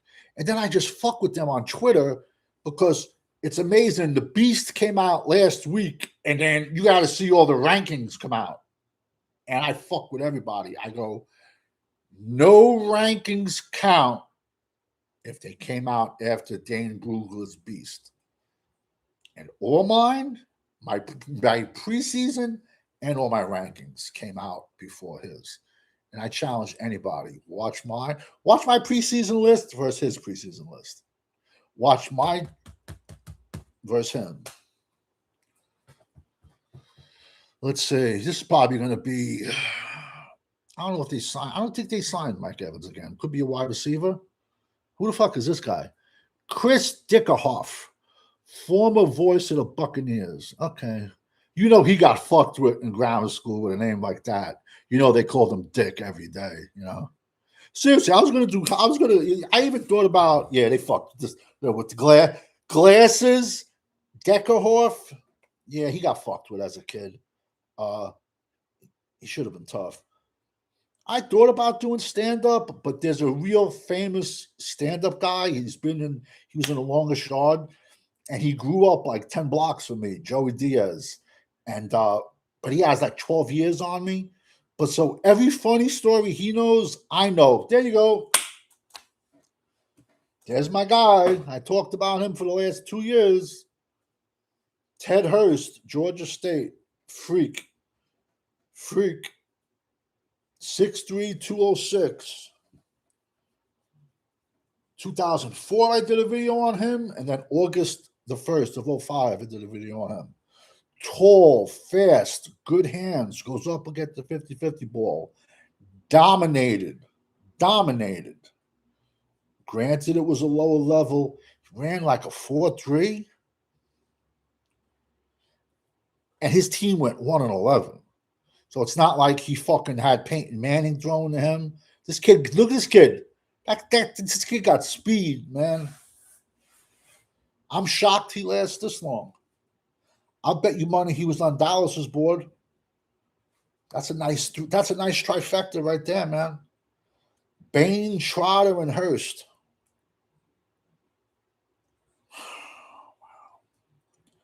Now I would say the next best. No, Brazil won already, man. Listen, I'm sorry. If this pick has to be, it could be another safety. If Zakiya Wheatley there at Penn State, I have to take him into consideration because I don't think I'm going to get Zakiya Wheatley tomorrow at a Penn State. 6'2", 200. Listen, we are in this position. We knew we had a double dip at safety. We knew we had a double dip at linebacker, and we had a double dip at defensive line. There's still a million goons out there that we can get tomorrow. So, who the fuck is this big guy? Steelers. I hated the Steelers when I was a kid, man. I saw them beat the Cowboys twice, man. I hated them. I think that might be one of Hayward's kids. He's the father, Ironhead, was from Jersey. He's Patterson. His father, I think it is Cameron Hayward. His father, his name was Craig Ironhead Hayward. He had like a fucking 12. I got a big head. This dude had like a 12-inch head. He played for Passaic. When you played Passaic, it would say Wayne versus Craig Ironhead Hayward on the fucking scoreboard. The guy did everything. And he went to Pitt, lasted a few years, and he was a fullback, ran for over 1,000 yards, but he died of brain cancer.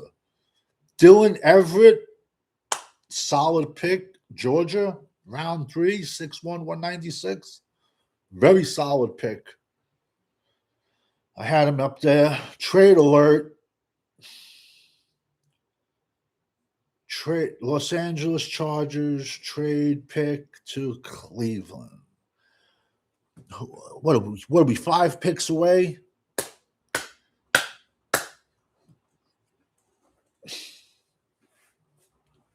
The only good thing tomorrow about our 3-4s is they're lumped up. In fantasy football, of course, who doesn't want 1?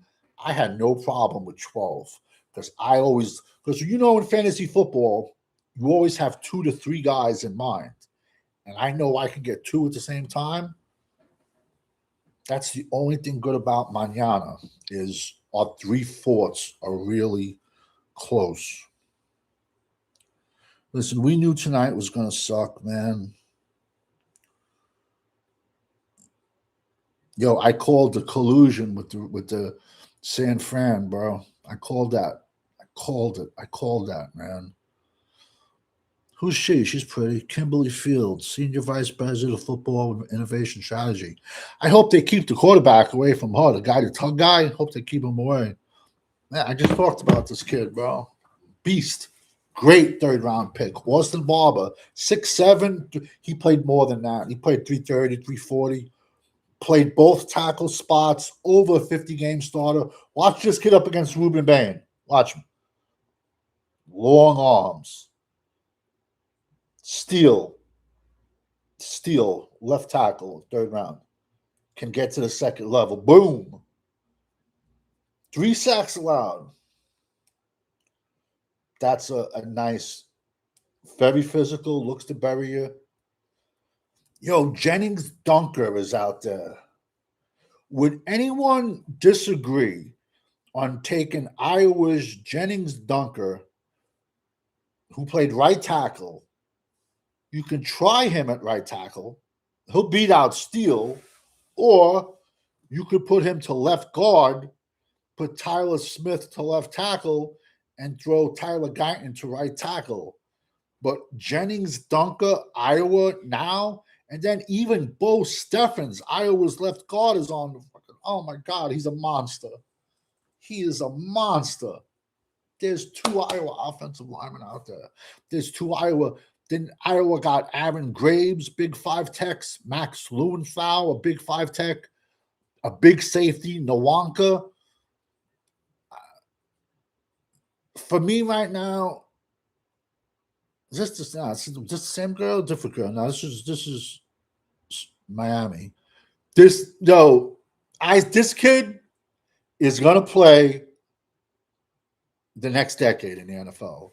6'5", 261, Will Kazmarek. He was in my top 10. Watch this kid block. Watch this kid block.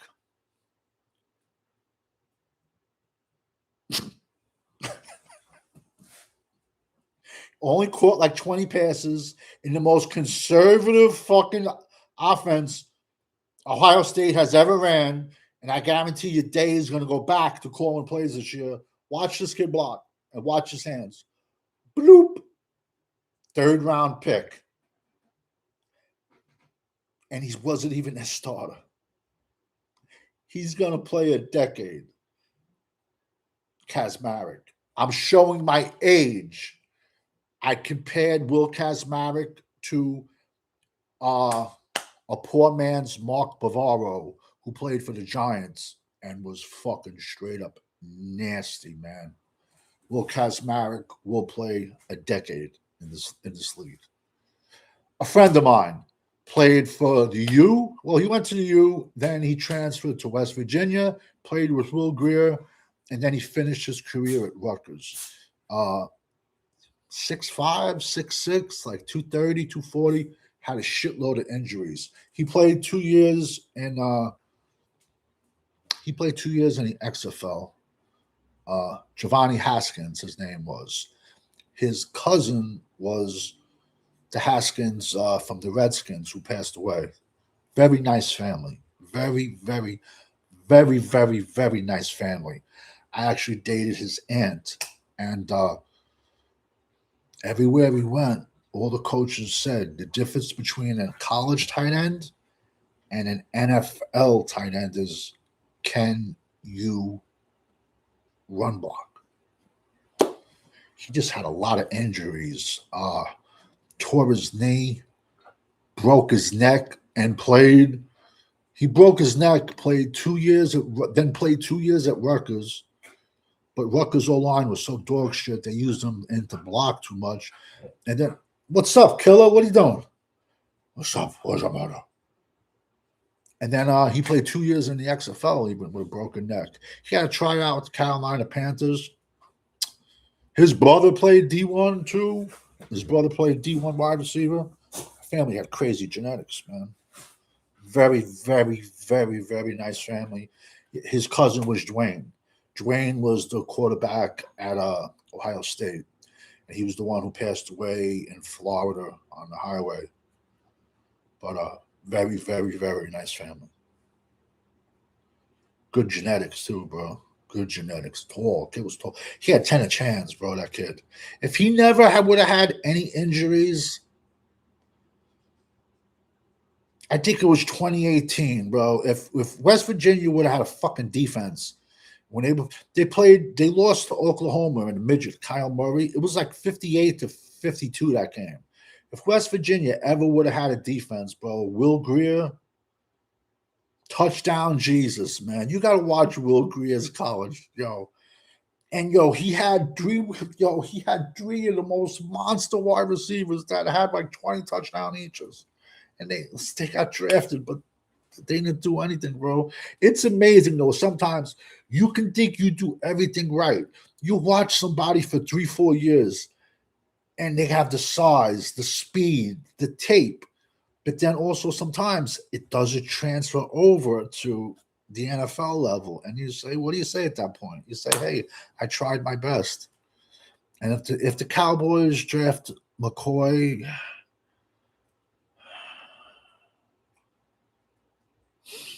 Kyle Lewis is a safety, a freak. He's a freak. He's a rover. He's a safety. But I'm sorry, I'd rather have Zakiya Wheatley than Kyle Lewis. Zakiya Wheatley is a straight up safety out of Penn State. That's 6'2", 200 pounds. I take him. I can get my linebackers tomorrow. Listen, the board is the board. We all go to the fucking A&P sometimes and want chicken, and there's only fish. All right, he's off. That's. This kid lasted longer than I thought. I thought he would have been off the board earlier. Emmanuel Pagan. Yo, this center coming out next year. Watch this center, though. This Apani, I think his last name is. Short, this center. He's like 6'2", 330. Yo, guard's a cool position, bro, because you got to play with the left tackle and the center behind you. You can just clock people, look for contact. You can just go like this. You go high, I go low. Solid third-round pick. Solid third-round pick. But it is a great guard class. Great guard class. You're going to see a shitload of guards and centers and tackles go day 3. A lot. But we haven't had a running back come off the board since round 1. The last pick of the draft, Jadarian Price at Notre Dame. Once you see the next running back come off the board, you're going to see it. Katron Allen, Penn State, Nicholas Singleton, Emmett Johnson. How many? It seems like the Bears have 1 million picks. Isn't it nice when you don't trade away your picks? Getting back to, like I said, like everyone was breaking balls for Caleb Williams for painting his nails. Fucking, first of all, Dennis Rodman is in the NWO. I don't have a problem with this pick. Every fucking wide receiver. That's why, like, their quarterback, Newsberger or whatever, I don't understand it. Because, first of all, this kid could be a special teamer. And there was not, at the combine, every single LSU wide receiver ran between like a 4.3 and a 4.4. Yet, you see that kid, though? He had to stop his route to catch the ball. That's an underthrown pass. I'm not a fan of LSU's quarterback. Be very leery. His father coached tight ends with Jason Garrett and then quarterbacks with Big Mike. So that means the connection is with Jerry. Be careful of Garrett Nussberger, whatever the fuck his name is, tomorrow. The pick is in. Don't fuck with us, Cincy. I mean, San Fran. If San Fran, Dylan, no, that's the Bears. San Fran, don't fuck us, please. All right, tell me in the chat, whether if you are a Cowboy fan, who do you want? Round 392. It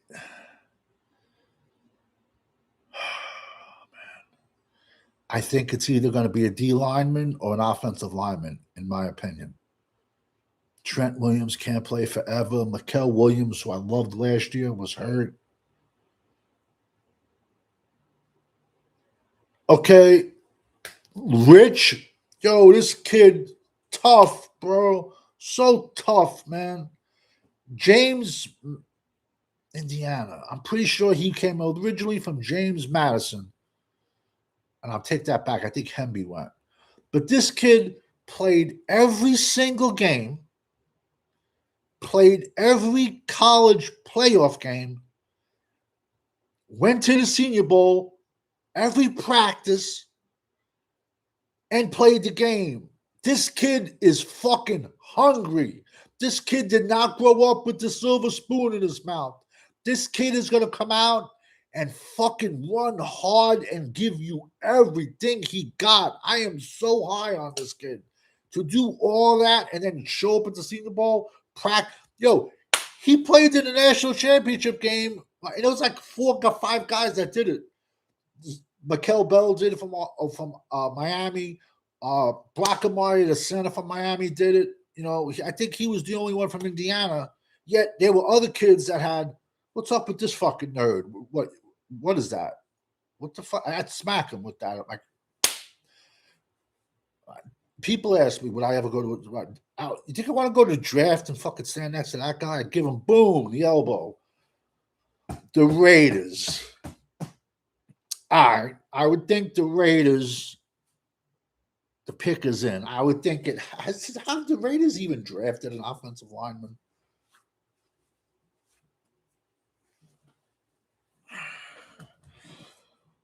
Who do they want? These guys want a job from Jerry. Yeah, they do. They do. I don't. I can't be fake. I can't. What you see is what you get. Either you hate me or you love me. But if you're my friend, I'll give you fucking my shirt off my back. If you're one of my loved ones, whatever I got in my pocket, you'll get it in front of me. But I'm not everyone's cup of tea, but it's cool. But usually people that get to know me over like a while, they warm up to me and they're like, yo, he's a cool kid. He's just cool. Quiet. I know I don't sound right, but I am. It's just the East Coast thing. This is, you know what I'm saying? But it's amazing. I walk my 100-pound killer, and 2 blocks away, people get out of the way. And I just laugh because I'm like, if they only knew, you know. But nah, that's, you know. Yeah, you're right. They want a job for Jerry. I don't, man. They're young kids. I get it. But, yo, how do you look in the... Listen, I get it, but how do you just lie like that and look into a mirror? All right, hey, yo, like I said, we're at different stages of our lives. I'm older. I'm going down, you know. So, but I'm not going to lie and look you in the face and say, oh, Dak Prescott's a great quarterback and his window is still open and we can win Super Bowls and every draft pick we take is great and this and that. No, I'm going to tell you the truth, bro. If you don't like it, you don't like it. I'll live. The coldest. I used to watch all those guys, but once I stopped, they stopped making excuses. It's the truth. I called him out. Funny as hell. The coldest. I got blocked in Holmes' chat like 9 years ago because I told them Dak ain't it. You want to hear a funny story about that douche? Like 5-6 years ago, I just put a comment in his chat. I'm like, well, let's be honest. I go, Dak plays unstoppable the last 60 seconds of the game. So why not just let him not think, go out, play schoolyard ball, play a no huddle? The next day, that prick did an entire show about, I think Dak Prescott should play in the no huddle offense. And put right out, I put a comment on him. I'm like, yo, my man, which I really could care less. I go, if you're going to do an entire show about my comment, at least give me a shout out. But you want to laugh your ass off? There's a clip out there of him. He's at a Redskin game, and he has his first of all, he has his doll. That's fucking weird, bro. And he's holding his doll while his friend is getting the shit beat out of him. It's the funniest thing in the world. His friend is getting beat the fuck up, and he's just sitting there in the chair holding his doll. Yo, if you find that thing, that dude's a clown. He has no clue what he's talking about. I just want to know what they're going to talk. There you go. Trey Zoom. 2 of my A&M offensive linemen are gone. But now, all of a sudden, this year, we're back to big centers. If you would have said 2 years ago, 6'6", 330 center, they would have said, you're crazy. This kid played left tackle and center. 623 snaps at left tackle, 124 snaps at center. I told you, I said, though, the Raiders pick would be well, they just signed Tyler Linderbaum to an $80 million deal, so he's going to be playing tackle. Excuse me. Oh, man. I'm truly fucking afraid of this pick because the Cowboys put it in like in 3 seconds. So listen, man. Raiders took 1 offensive lineman. So at least, well, like I said, they got Linderbaum free agency. If it's me, I'm sticking Penn State, and I'm either going Zakiya Wheatley, safety, or Dennis Sutton. My 3 guys are Zakiya Wheatley, Dennis Sutton, edge, Penn State, or Darrell Jackson, defensive tackle, Florida State. Pitt, that's Tony Dorsett, man. Shit. He ran beautiful, man. He had a running style. When you see guys like that, his running style, it made him look slow, but he was flying, man. And him and Landry clashed heads, but he had a beautiful running style. Imagine if he had the Great Wall of Dallas. Come on, give me someone. I can deal with this kid. I can deal with him. He's a 3-4 inside linebacker. All right, I can deal with him now. Because tomorrow I can get 6'3", 250, edge. He's perfect 3-4 outside linebacker that can play edge and middle. So you can play him in the middle. You can play him outside. Played 2 years at Maryland, then went to Michigan. Little misunderstood because he headbutted the referee. But he plays mean. We need that. So does Red Murdoch from Buffalo. See, now, if I could get Red Murdoch tomorrow, see, now, here's a kid that could do a few things for him. I love this kid. I could deal with that. All right, stop fucking cheering like, I'm trying to say. Who's that standing up? Is that fucking Shoddy standing up? I don't even watch in the Raw rooms. What blows my mind, though, is you're 32nd versus the run, and you draft a safety. But now you're going to see all this. You're going to see Blog mentions him a lot. I love this kid. I loved him. Now you're going to see like guys, we love this kid from day one. Yo, check my Twitter account, how many times I posted pictures of this kid. Plays the game nasty. You need that. Keegan Frost, offensive tackle, Missouri. Solid pick for the Rams. Now, we still need another linebacker. We still need another safety. So what? We traded a sixth away, right? So what? We only have, 4 picks left? I think we have 3 fours. I think 1 5, I think, and a 7. So I think we have, I don't know how many picks left. I think we have 4. 7 will be fucking a crazy pick. But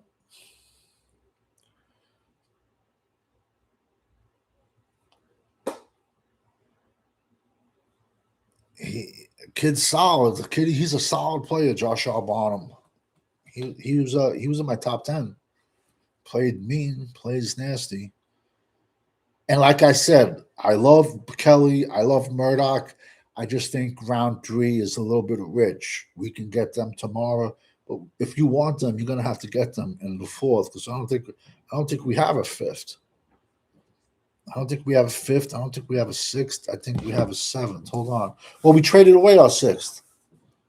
The fucking went whatever.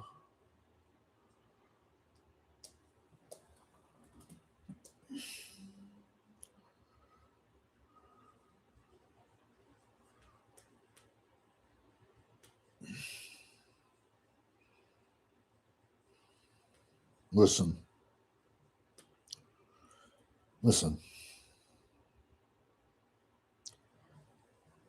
It's the Cowboys. We could have fucking drafted a hell of a lot worse than that kid. I'm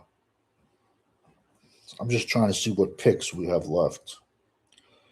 All right, so we used 92. We got 112, 114, 137.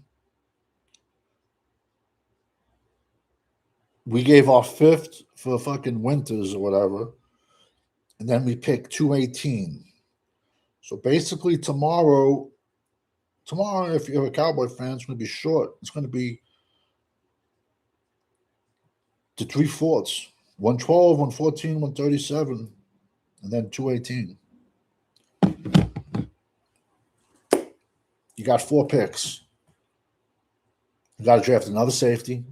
And you got to draft some defensive linemen. At what point do we draft defensive linemen? But we could have did a lot worse than that kid, I'm telling you. Plays with did I like Derek Moore? Yeah, but that kid, like I said, that kid is very versatile. He can play. He's a 3-4. But now, like I'm saying, so now, all right, you could put him 3-4 outside linebacker. You could put Rashawn Gary 3-4 outside linebacker. Is our plan to get? Are we going to get 2-5? Are we going to get 2-5 techs tomorrow? They're out there, so maybe they can fucking prove me wrong and fucking do a good draft, man. What am I going to tell you?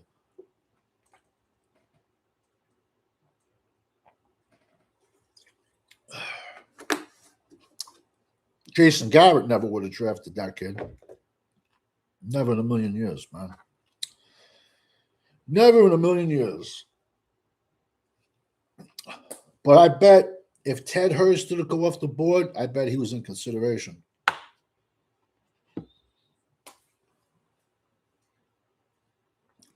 So we got 3 4s and a 7. They're gonna be old. They gotta be old defense, man. I was shocked Kenyon Black went before Katron Allen, Singleton.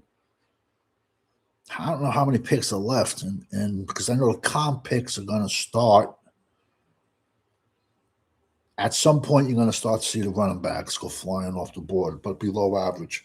There's still a million. There's a million D linemen out. There's a million big 5 techs and 0 techs out there. See, now this kid, top 10 wide receiver, but he blew out his knee in the next to last game. So you got a red shirt, this kid. But yet I had him ranked 10. Big kid, great run after the catch, great yak, good hands, fast, physical. I don't know what doctor did his knee surgery, but I still put him at 10th. Now, would I have liked Dallas to draft him? No, because you have to redshirt him, and fucking Dolphins ain't going fucking anywhere. So yeah, he's a great pick for the Dolphins. You notice they're not showing like they're treating. Look at, I mean, I don't think they've shown Vrabel once. Like they want to fucking hang him for cheating on his wife. Like nobody's ever cheated on their fucking wife. Maybe his wife was cheating on him. You know what I'm trying to say? Like Dolphins had a fucking pretty good draft, man. They're gonna suck, but Chris Bell, yeah, he got a red shirt him, man. But now, if the Cowboys would have drafted him, even though he blew his knee out in November, the fans would be like, "Oh, don't worry about it. Don't worry about it. He'll be out there game one. He'll be out there game one." Patriots. I didn't like the Patriots' first round pick, a tackle. I didn't like it, to be honest with you. I did not.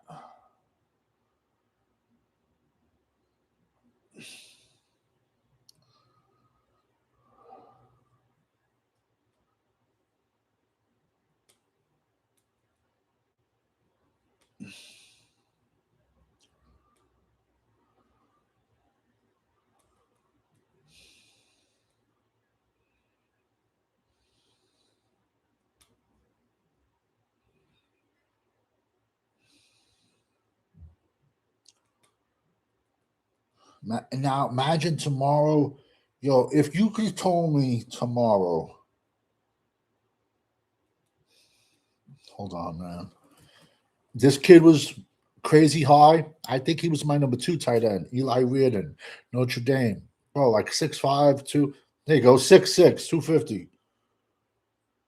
He was, I think, my number 2.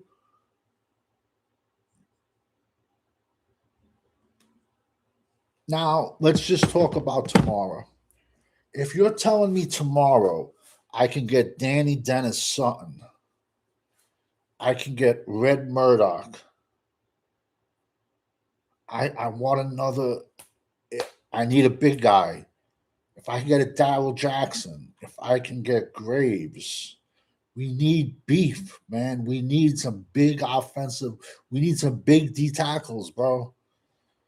If you're telling me, Xavier Harris, Ole Miss, there's plenty of 5 techs and zeros still out there. That's what Dallas needs.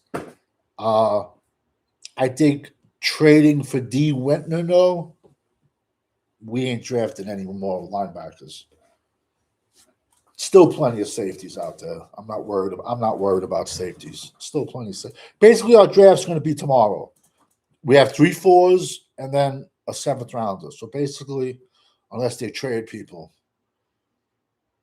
Yo, this kid's father, like I said, is from Passaic. And the scoreboard would say Craig Ironhead Hayward versus, let's say, Wayne Hills. The father was a fullback, linebacker, field goal kicker. He did everything. And he was a fullback and was getting over 1,000 yards for the Saints. Craig Ironhead Hayward. Huge, bro. And he had 2 sons played in the NFL. And the father was short, like 5'10". Oh, bro, this kid's a beast. This kid's a 10-year starter. 10-year starter. Now,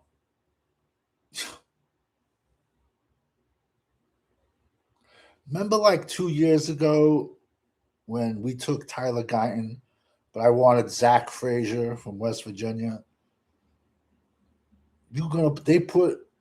I play him at right tackle unless he can't, until he proves me he can't. Bro, this kid is nasty. Nasty.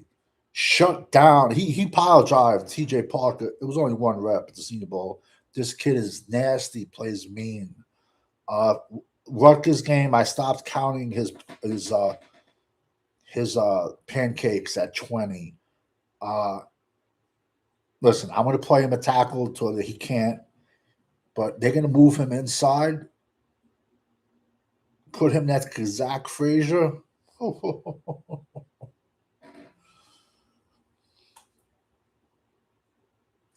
Nasty, nasty man. And they still got Bo Stevens out there, another monster. And he played right tackle, Jennings Dunker. And Bo Stevens, he was actually my number 2 guard. I don't care what other people rank. I rank people on who I watch, and million guards left. Million guards, million right tackles.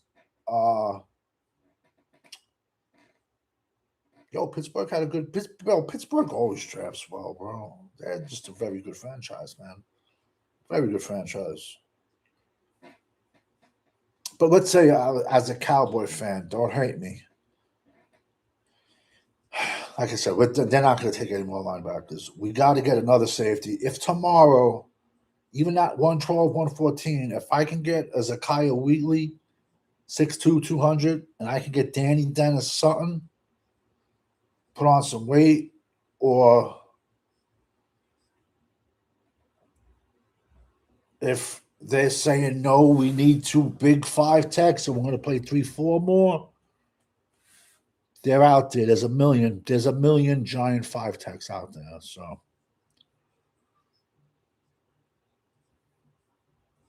but Sutton is. You see now why does Mel Kiper have Danny Dennis Sutton as a linebacker? The guy's 6'6", 260, with the frame to be 280. You look at McCoy, bro.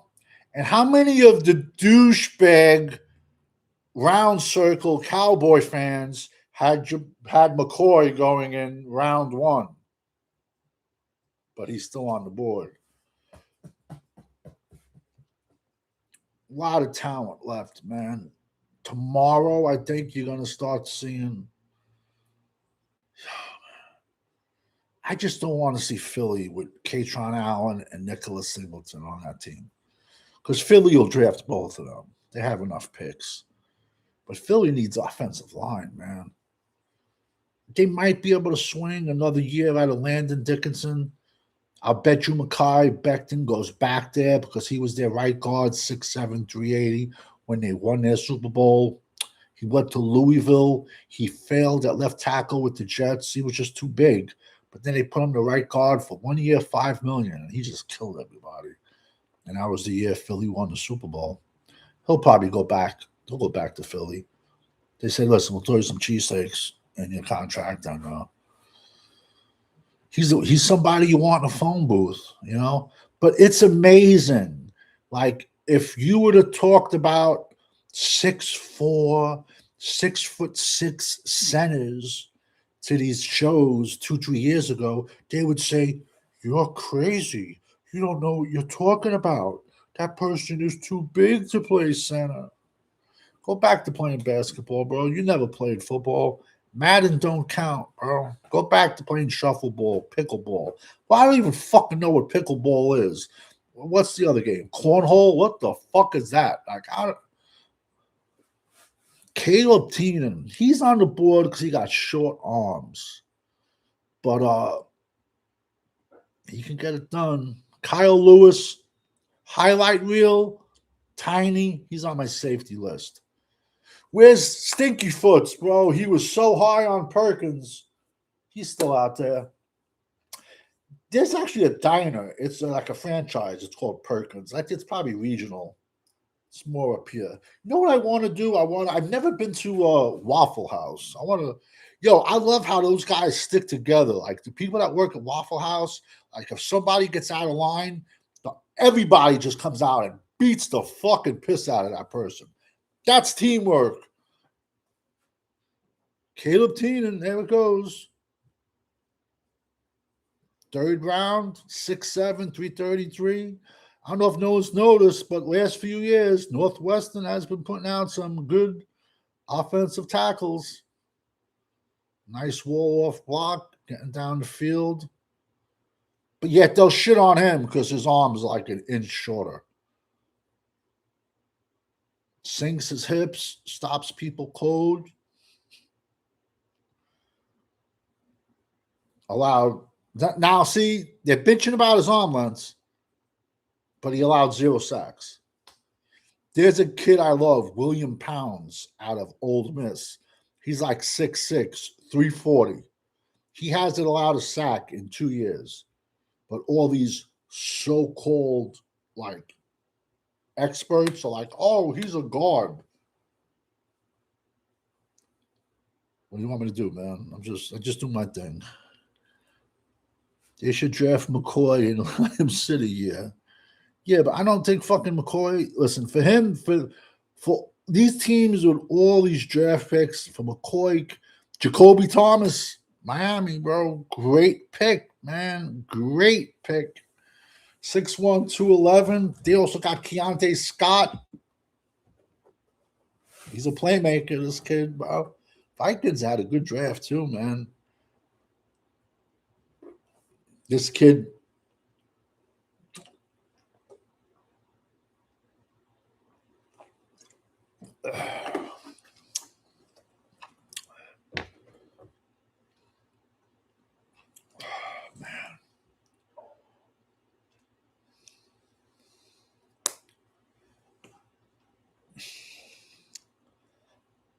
I think Vikings had a good draft, man. If I think I would have had to flip a coin, I think I would have went Sakai Wheatley over Jacoby Thomas, but that's a good pick. And then he still got Keontae Scott. He's more of a nickel. Did I don't even know, man. Did Jason Kilgore get drafted yet from South Carolina? I think he must have. Because he can play inside or out, man. Yeah, Holmes is a clown, bro. Who the fuck plays with a doll, bro? That's creepy. Savage. Cowboys, what's up, champ? Julian Neal. I had this kid in my rankings. Bro, played on a horrendous team, 6'1", so he's like 205. 10 passes defense on a horrendous Arkansas team. Usually when you play a horrendous team, they just run the fucking ball down your throat, And yet, when he was tested, look, 10, I had him. He was a top 10 corner for me, Julian Neal. But I don't know anything. And Arkansas was straight dog shit. And when he was tested, he stepped up to it, bro. Check all my rankings. He was in my top 10. I liked him a lot. Because now, he wasn't surrounded with 5 stars and 4 stars. He was out there alone with Xavier Saray, and they got another.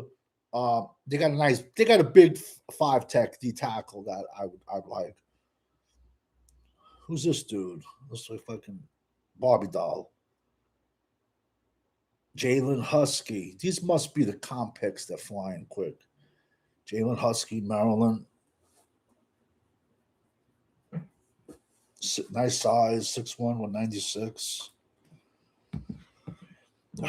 Once this draft is over, I'll be jumping on somebody's live. It'll probably, I don't know, maybe Cowboys Champ, maybe Fifth Quarter Sports went live, maybe OG.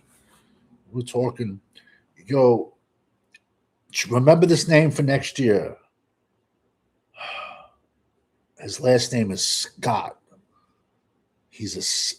I think he's a safety for Illinois. Once they declare, I just get him out of my head. Playmaker for Illinois. Like I said, I got 100 guys already for next year. That's why I just like, come on, let's talk draft, me and you. Let's talk draft.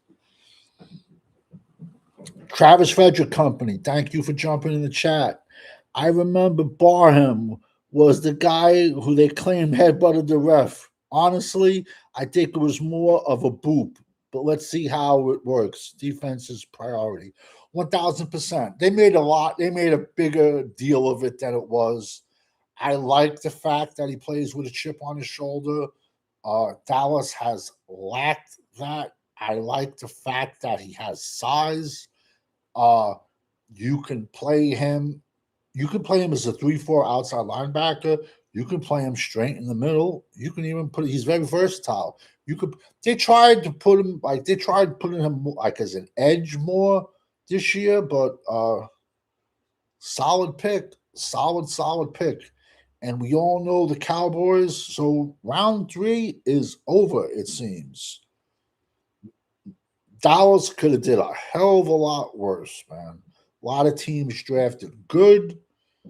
Only 3 running backs off the board. So mañana we're going to see them. Oh, what? Love, Jadarian Price, and then Keon Black. I liked Black a lot though from Indiana. Yo, that kid did not get born with a silver spoon in his mouth. He was a 0 star. That kid's hungry.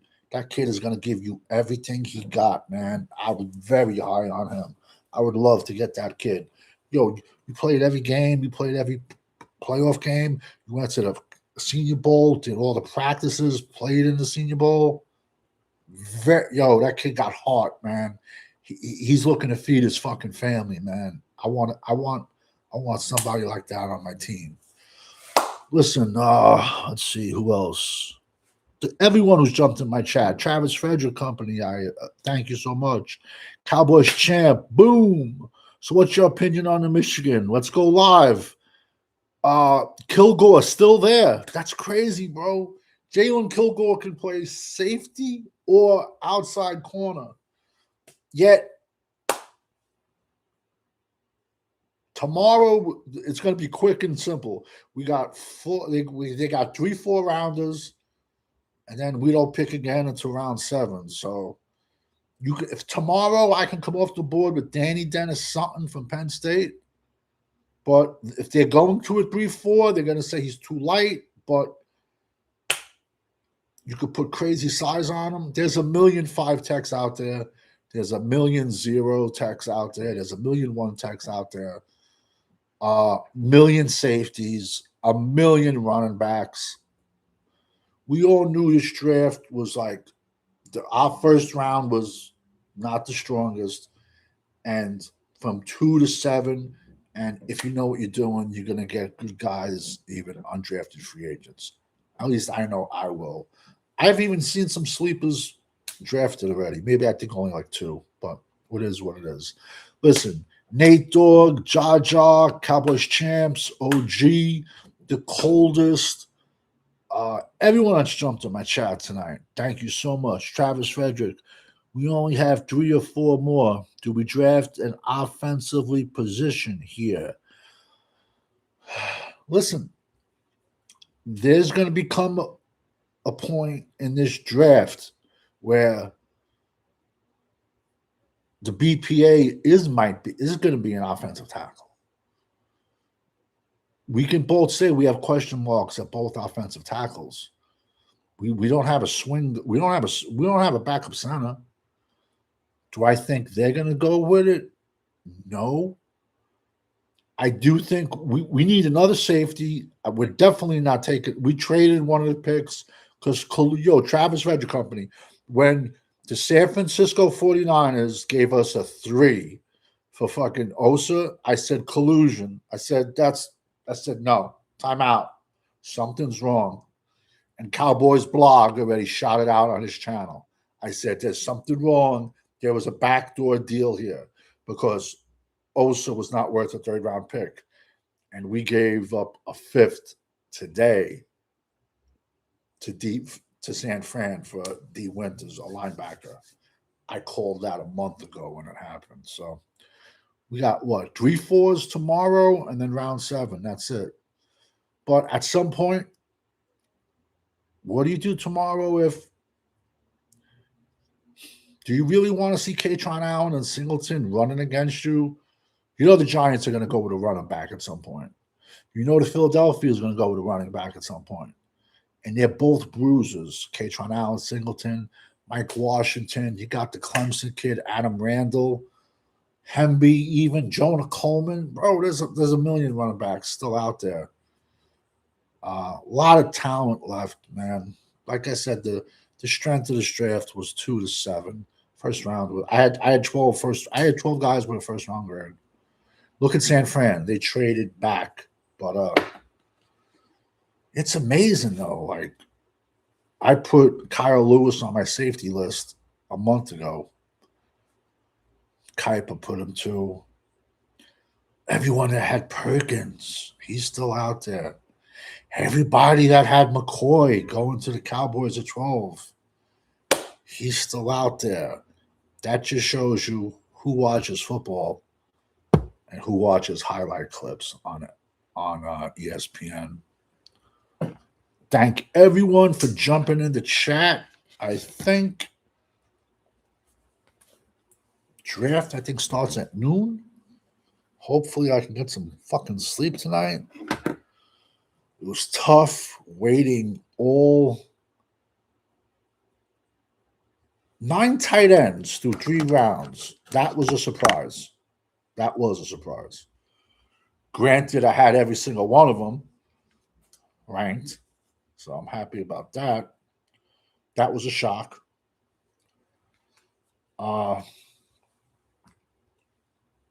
Still a lot of good guards. Still a lot of good right tackles. Left tackles, no. But there's still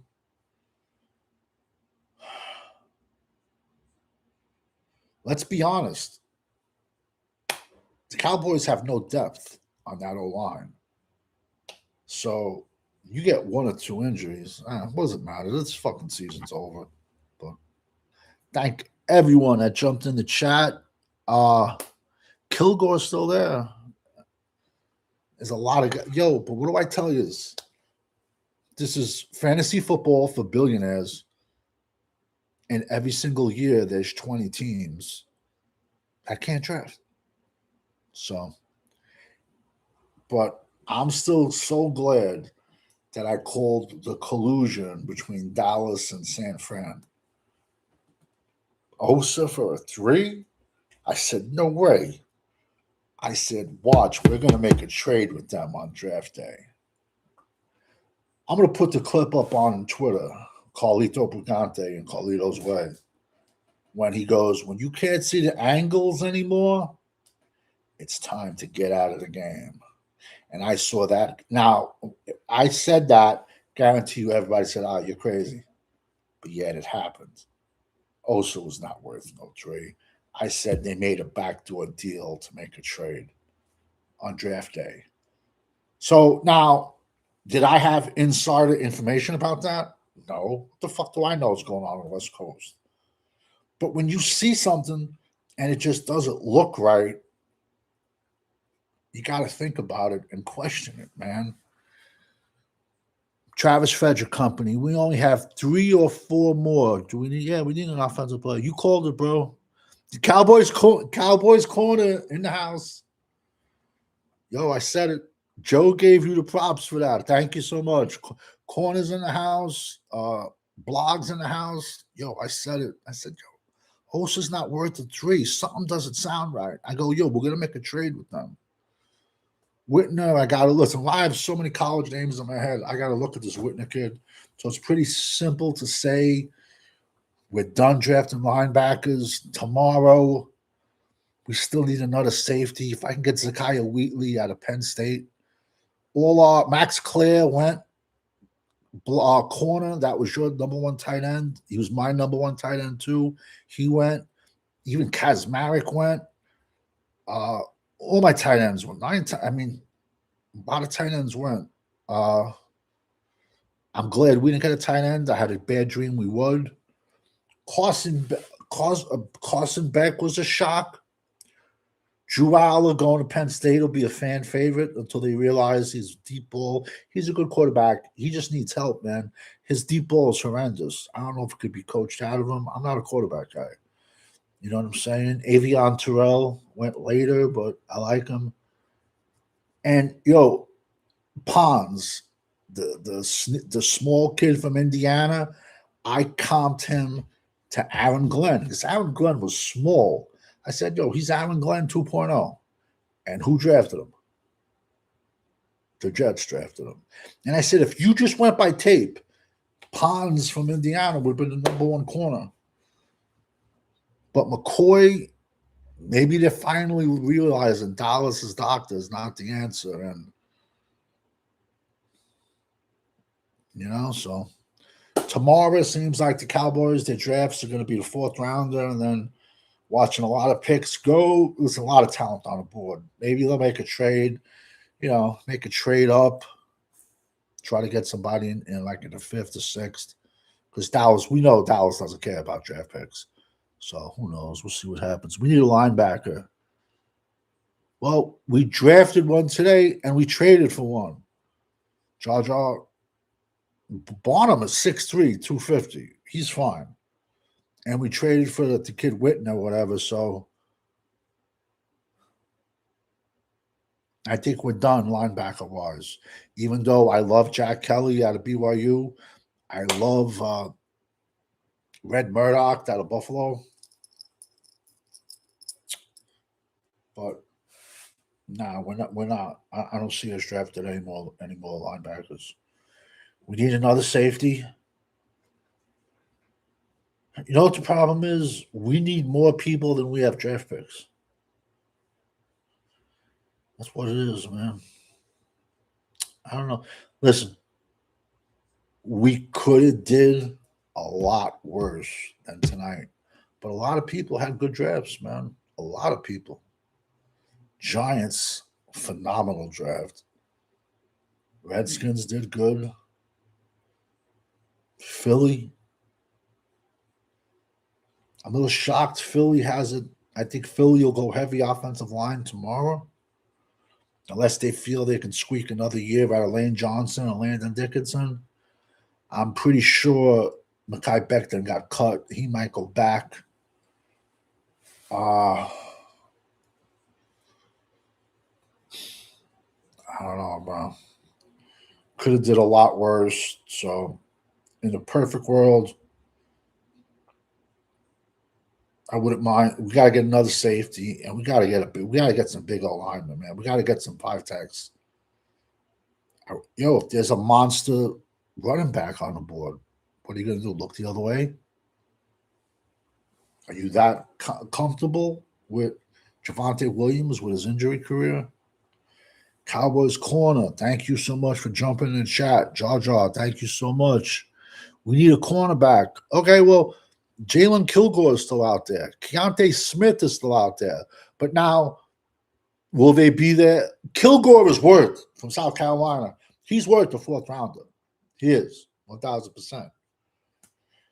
But you better grab him around 4, because after that, you won't get him around 7. So we don't have a 5th, we don't have a 6th, and we have 3 4s and a 7. But we know they don't care about picks, so I think the wrong thing would have been trading into round 2 tonight, because I think we're just going to be so bad that round 2 pick next year is going to be like 33 to 43. So I think they did the right thing. Rams had a good draft too, bro.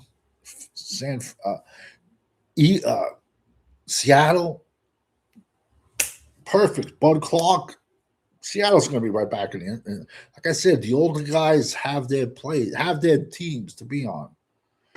But I don't know. Hopefully somebody will go live and we'll jump on. We'll talk still. It's early. We'll see what happens. I'll check my phone. Everybody, thank you so much. Jumping in the chat. Draft, I believe, starts tomorrow. I'll be live rounds 4, 5, 6, 7. Tomorrow's fun. There's still so much talent on the board. And the core of every team is day 3. And then you'd be shocked with undrafted free agents. There's even a lot of talent out there, man. The draft used to be 12, 14 rounds, 15 rounds. They made it 7, but a lot of talent out there. Thank you, everybody. Going a little bit over 4 hours, but thank you, everyone, jumping in the chat with me. And I hope you'll be back tomorrow, man. With a lot of football more to cover. And like I said, I talk about all 32 NFL teams. Because we all know when you're rocking with the GWO, it's for life. And like Nate Dogg said, we're the outsiders. There's only a few of us, man, that say the truth about our teams that we like. We're considered the outsiders. It's okay. It's okay with that. I'm cool with that. I have a mirror in my house. I have to look into. Good night, everybody. Well, actually, good night. Hopefully, I'll jump in the chat with somebody. Thank you. Thank you all for jumping in the chat. We'll talk more tomorrow around day 3. A lot more football.